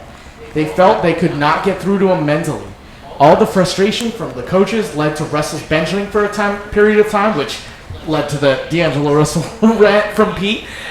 So I'm sure if Luke was asked, his input would include mental disconnect between himself and staff and Russell. And to the staff's credit, they tried hard. And to be clear, like Luke, that's true. Luke, every single presser, if you asked him anything about D'Angelo, it was praise. He never criticized him through the media. He did everything that he could. But I have heard from like people who would know that they just did not really they didn't mesh, Luke and Russell, for whatever reason. So why do you think that is? But I think he's just I think he is a unique personality, and I think he was, like I was talking about before, my sense is that he was like fairly stubborn and he did want to do things like a know-it-all type of guy. Yeah, and not even just like a know-it-all, like what you said. The coaches would tell him to do something a certain way, change a thing, and he would continue doing it the way he did it before because that's how he's had success. I do think though, look, I can't move off this point to be, especially given the stuff that we've seen go on. But no, I'm not saying you're wrong. But what I'm saying is that like I can't move myself past the point that I feel like they would have a larger margin for dealing with this stuff if they were the ones who had selected Russell. I don't disagree with that at all, like even a little bit. And because I don't think that those two things are mutually exclusive. No, I don't think so either. And I think like when they had their exit interviews and in any time that Russell was meeting with the rest of the organization, at what point did Russell have a legitimate ally in LA? Well, that's what I'm saying. Is Sean's reporter saying that the Lakers front office and their staff went out of their way Right. to kind of do whatever they could to make themselves available, but D'Angelo didn't meet them halfway. I'm not And gonna. I think we I'm have not to be gonna- careful here that we aren't just like shitting on a guy on the way out the door, like parroting those reports, because we know that's going to happen where it can it's going to be wrestled with difficulty. I would imagine that doesn't mean that it was a good reason. Sean's to more trade. plugged in with the Lakers than he is with D'Angelo Russell. I don't think that's even Right, without no, we're question. just getting one side of the story. Yeah. Let us know that the Lakers are up in Twitter world because 39, the Clippers took Jerome Evans, which makes me very sad. Jawan, sorry. Charlotte took Dwayne Bacon, and Atlanta took Tyler Dorsey. So the Lakers are on the clock. So is Ike still on the board? Ike is still on the board. Zemi? Okay. Isaiah Hartenstein is there. I don't honestly know who they. I guess you go. I guess Ike. you go Ike. I guess you That's go. Lonzo's like pick and roll buddy right there. Man. Yeah, I guess you could go like You got Thornwell. Edmund Summer. He was a point guard. He was a. He's got some hops. That kid's got some bounce to him. He was a first rounder before he tore his ACL. Yeah. Can I ask? Can I who ask is this left? question? Ben, you can keep going through the prospects as you like, but knowing what the Lakers will likely wind up with, because this is their last pick of the draft, right? So knowing For now. well, yeah, unless they buy some. If they look, they bought Jordan Clarkson They trade basically. down again. But like if knowing what we know about what the Lakers wound up with here, do you like what the Lakers wound up with in terms of draft picks, or would you have rather moved those picks in a Paul George trade? They're not mutually exclusive. I would move Kuzma. I'm not huge. Man, there's nobody at 27, 28 that should be getting in the way of a Paul George trade. Like, I mean, let's be real. Yeah. here. Yep. Well, they already Absolutely. said they don't want 27 and 28 plus Clarkson or Randall for Paul George, so it doesn't matter. Yeah, who's like selected. no, totally. And if you're strictly looking at it, like I think they've had a solid draft so far. Like Yeah, I agree. excluding the D'Angelo Russell shenanigans and all that. Thomas Bryant with number 42 for the Lakers. Okay. Wow. I don't hate that. It would have So- been the most Lakers draft of all time if they had drafted Kobe Simmons and Thomas Bryant. Yeah, there you go. So Thomas Bryant is a big kid out of Indiana. Ben's shaking his head. I will advocate for him a little bit. They got another big. He's an enormous kid. He's got what's his wingspan, like 7'6"? 7'6". He's huge. He's just enormous, and he can shoot. He's a pick and pop potential type of guy. He can be awkward as hell. He doesn't really understand basketball all that well yet, but if you give him simple assignments, he's going to be able to take care of that. Yeah. He's not as good of a defender as you would hope for from an instinctual level. Like, there's a reason a guy with a 7'6" wingspan that can shoot threes is available at 42. But I'm okay with this pick. Ben, I think you're a little... I would have still picked Ike. Ike? Ike. Okay. I agree. I mean, at this point, with this many guys off the board that I like, I think at this point you kind of go with whoever your scouting staff likes. Absolutely. Really likes. So, I mean, I understand why they went that direction. Bryant definitely has... Okay, he's one... Like, earlier we were talking about the bigs who could shoot. We talked briefly about Swami and we didn't get into the rest. Bryant is one of those guys who... He shot 37.3% in his college career on a low sample size, 75 total shots his total career. But if they think the stroke can translate at that size, that's an asset. Even if he's a so-so rebounder for his size, even if his instincts are garbage, even if he's not as good of a rim protector as you'd like at this point in the draft, I get why they'd go in that direction. They want to try to get every team thinks this. They see the tools, they think they can coach that guy up, and they can make him into that right piece. So I don't hate the pick. I would wish they'd go in another direction, but I'm not gonna kill them over it. You know, one thing that makes me really happy, we drafted 4 guys tonight. Yeah. All of them can shoot. Or at least we hope they can shoot. Right. Well, I mean, you never know, right? You never know how it projects from college. But even in Kuzma's case, he had a good senior year. He did not shoot well over the course of his career from distance. But I'm sorry. I'm sorry. I don't think he was. Was he a junior, Ben? Kuzma? Yeah. Yes, I think so. Yeah, he came out after his junior year. But his last year in college, he shot well. All 4 of these guys, we probably drafted 4 of our 5 best shooters tonight. That is probably true. I mean, it's interesting to put. Especially now we have Brook Lopez. So you have 3 guys that are nominal centers in the front court who you think might be pick and pop guys. Like we know Lopez is the guy. We hope Zubats is the guy. We think he's shown enough signs. I think he can stretch it. Yeah, he can stretch it. And then Bryant's shown that at the college level. So I mean, it's clear where they're going. Like all of these guys defend the rim and they shoot. So. I think the probable calculus is you throw enough of these guys together, one of them pans out, and he's your guy who you go forth with for 25-ish minutes a night before you have to downsize to match up with every other team that goes in that direction. Yeah. But the question there, though, is that like how do you figure out who that one guy is, given how crowded the front court is? Like that was a concern. That was the issue that I've heard in some circles with the Lakers and how they've gone forward, and just in general when you have groups of young players playing together, that they're all out there trying to prove themselves. So it can get kind of hard to really get those guys to fully commit to playing together. But like with all these forwards, where do the minutes come from for anybody to really step forward? So I think.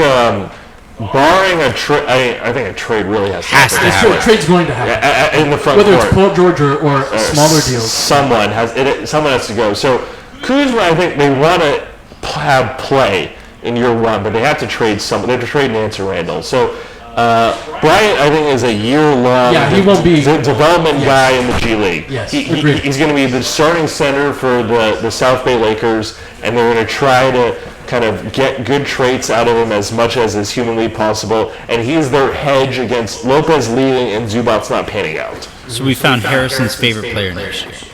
Pretty much. Thomas Bryant. Hey, the Lakers center that somehow ends up on the Defenders / now South Bay Lakers has been the guy. That's been my beat the last couple of 2 years. First, it was very, very specific beat. First it was my wife, and then No, it was Sakura was my wife, and then Upshaw was like the plan B, right? So Pete, at this point, would you have gone with? So I think we talked about Ike. I think I would have picked him too. But would you have gone with Edmund Summer over Thomas Bryant? No, I have too many concerns about Summer's shooting ability, and for him to like Thomas Bryant's a better shooter than Edmund Summer is. Right. And even though he's a ridiculous athlete, Summer, as we're watching Bryant fill the lane and finish in transition, Bryant's also a guy that once upon a time he was higher on draft boards than he ended up being picked. Yes. In terms of projections. He's a kid with talent. He's huge. He's a big dude. Massive. He's a big dude, and I agree that he's going to be spending that time in the G League, for a good amount. I also think he's a good pick. I don't know. I think the Lakers have had a good draft today. So is this a two-way contract kind of guy? No. I think he'll probably get what Zubats has. He'll get a 2-year deal with the third-year team option. The third-year option, and that's probably the way that they'll go. But if they picked someone else to get instead of Kuzma, I think I would give him a much higher grade. I agree. So who would you go there? Would it be White, and then I think White? But then do you draft Hart still? I mean, I know you're not you definitely, but does that make Hart be a different pick? I would have been fine with both White. And I think I would have been. I mean, now that D'Angelo is gone, I think I would have been fine with 2 guard picks. So I mean, maybe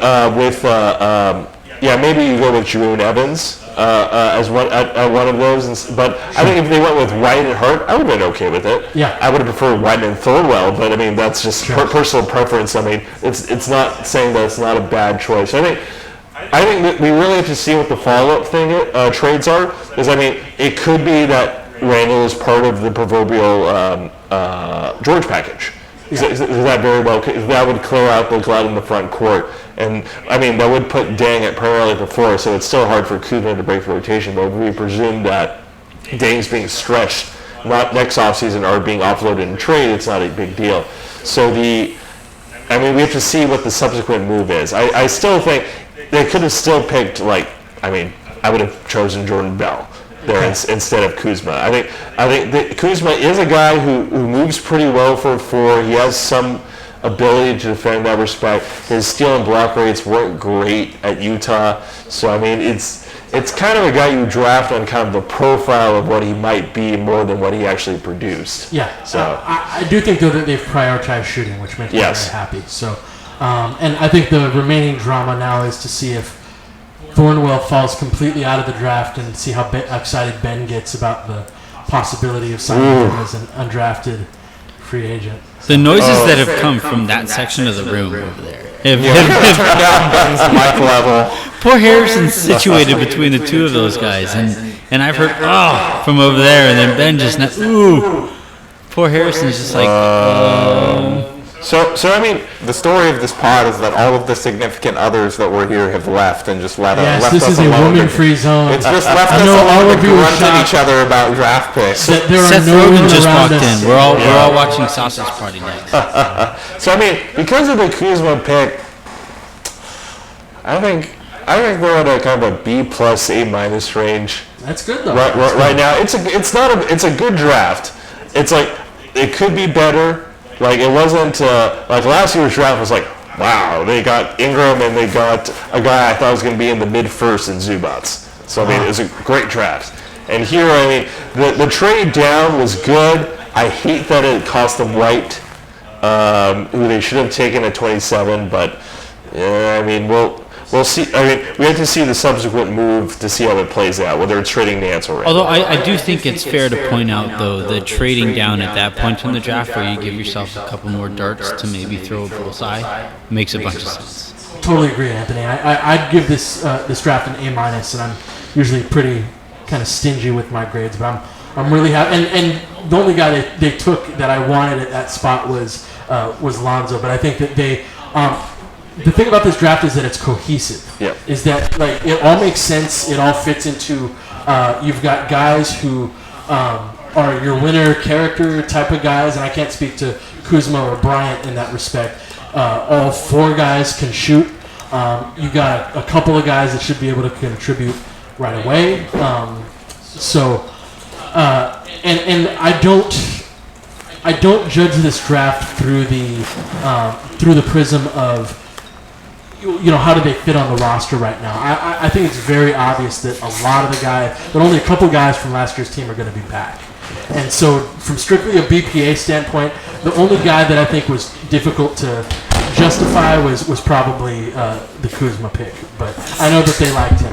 Yeah, I agree. I think that's I think pure BPA, we probably have to start thinking about Hartenstein or EK, but I think Sure. I definitely agree in terms of. I mean, we're introducing a little bit of fit here, where they're valuing shooting at that spot above all else, and it's not. I mean, that's a totally justifiable route to go. I mean, I think at a certain point, I mean, gambling on Thomas Bryant is a totally legitimate thing to do. I mean, even with, giant holes have been poked in terms of his instincts on both ends, whether he really translates. He had an enormous turnover rate, whenever he handled the ball. But, I mean, those are the things for a guy this young. I think he's 19. Still, yeah, he's still 19. Like, you can fix those things. Yeah, and he's also a guy where, like, unlike college, you're not going to throw the ball down into the post to Thomas Bryant, right? Like, he's not going to have the opportunity to turn over. He's going to, have simple things to do. So I have a few stats from Cranch Basketball. Hart counter to narratives had the worst defensive data of any Villanova player. He was 38th percentile overall, 37th percentile against pick and roll defense, 30th percentile points worse than every other Villanova guard, 25th percentile driving defense. He has about average ISO and spot up defensive numbers, 66th percentile on off-screen defensive numbers. Hart was also on the good side in the 94th percentile on overall offense. Many numbers that are mostly over 80, 76th spot up, 75th pick and roll, 88th driving, 99th percentile off screens. What do you think about the Hart pick with these statistics in mind? I think it was a pick that needed to be made. They needed a guard there, and they got, it sounds like, probably the best of the guards that they could have taken. Yeah, I mean, I would have. I would have preferred Derek White. Like if I had a choice between Derek White at 28 and Hart plus Bryant, I'd probably still take White. It would be more like Hart or White instead of Kuzma, because White went at 29. Sure. Right, but what? Well, They traded down from 28. They could have gone. They could have gone Kuzma or White. They could have, 27, 28. but they chose Kuzma over White. I see what you're saying. Yes. Yeah. So I mean, let's rephrase this. Would you take White over both Hart and Bryant? And I think I would. I would. Yeah. I think there's a reason San Antonio took him. Yeah. I totally agree. So I mean, I think this is a question that bears asking. Based on the moves that we saw and what the Lakers are prioritizing in this draft, I think it's fair to wonder if the guys who are coming over from the previous administration are going to stick around much longer, right? Not just because this current regime seems to prioritize shooting, but they also seem to prioritize their own guys, which isn't any different from any new regime. But, what does that say about what happens with Julius Randle? What does that say what happens with Larry Nance Jr.? Ivica Zubac started to hit three-pointers at the very end of the year, and he's young enough that, I think you can kind of make that work. I just have a report from Evan Daniels from Fox Sports 1 and Scout.com that said multiple sources said that Ike Anigbogu's medical is why he was falling. Question marks surrounding his knee. One source says, quote, "It's really bad." that's really unfortunate. Although it's interesting that OG was still taken at 23.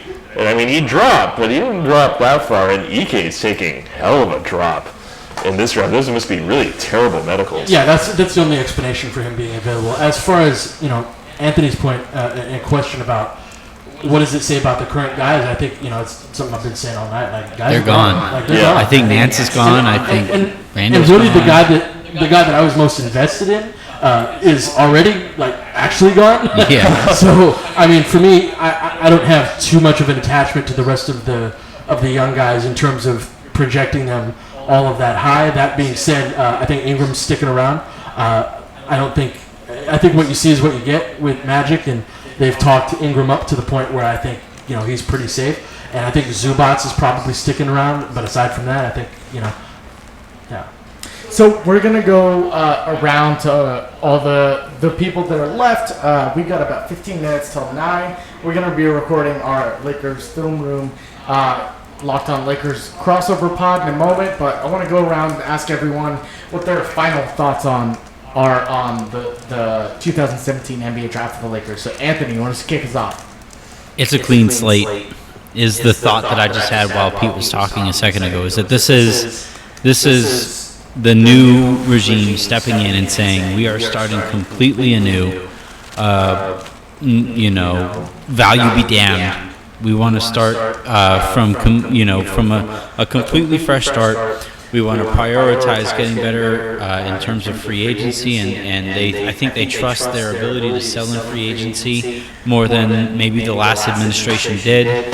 But as it stands right now, I think all these picks tell me, with the new shooting, with maybe going big heavy, because that's where the previous roster was big heavy anyway. So all this tells me that heading into next year and moving forward, they care way more about getting their guys in there than actual value, which, there's a plus and a minus to it. All right, Harrison, what do you think about this year's 2017 NBA draft? Okay, so Pete gave it an A+, and that.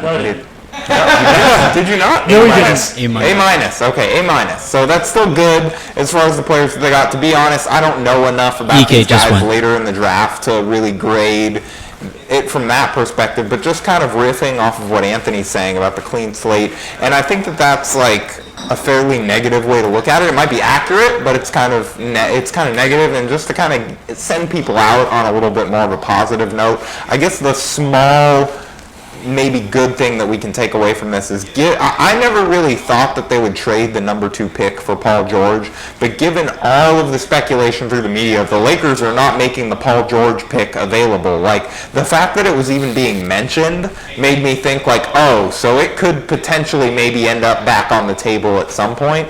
And as of it doesn't appear like they're going to do that. So I guess like maybe the biggest positive that fans can take away from this draft is that they weren't willing to part with a number 2 pick like that just to get a shiny name in.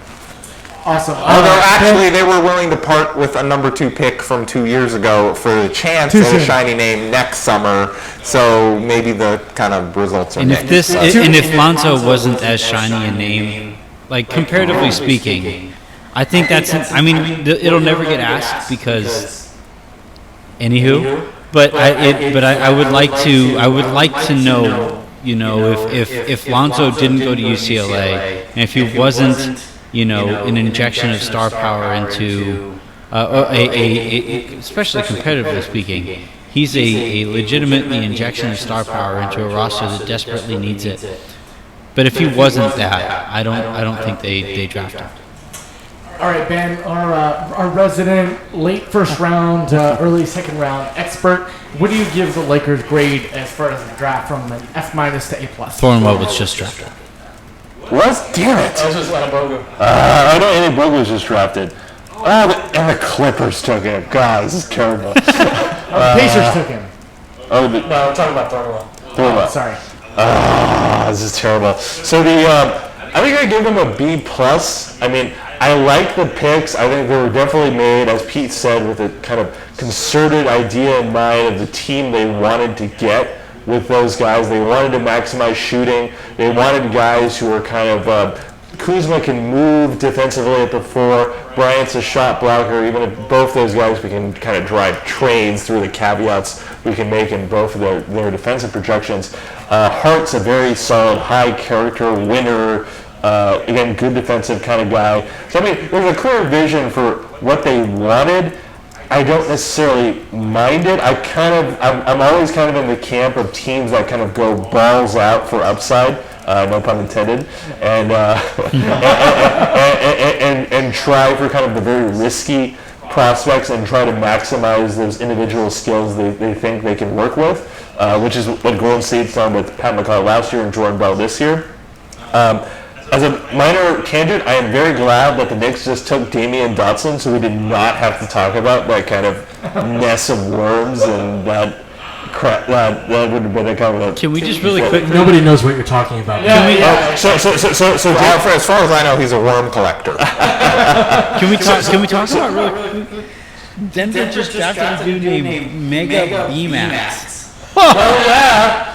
That guy's automatic. Vlatko Kankar. He was an early, mid. Oh, that's the team name. Oh, That's it's a team not name. the guy's name. Yeah. Who knows at this point? Big moves, Anthony. Damian Dotson was accused of sexual assault at Oregon, and they kicked him off the team. All right. And he had to transfer. On that light note, Europe has got some crazy names. Pete, what do you give the Lakers draft grade as far as what they've done tonight? So I'd say an A- if we're going that route of evaluating. What I wanted to bring up was, in February, we were guaranteed, like the worst case scenario was we'd have 1 pick in this draft high in the second round. And we ended up with 4 picks, which is neither necessarily good or bad because one of the ways that we acquired, at least one of them I'm very much against. But we got, this draft's all about Lonzo. We can talk about these guys at 27, 30, and 42 and hope they become solid players in the NBA, but I think they got a really unique talent that understands the game on a level as deeply as I've ever seen a 19-year-old do that. As a whole, they improved their shooting. The one knock that I would give them is I'm not entirely sure any of the 4 guys that we drafted are going to be good defenders.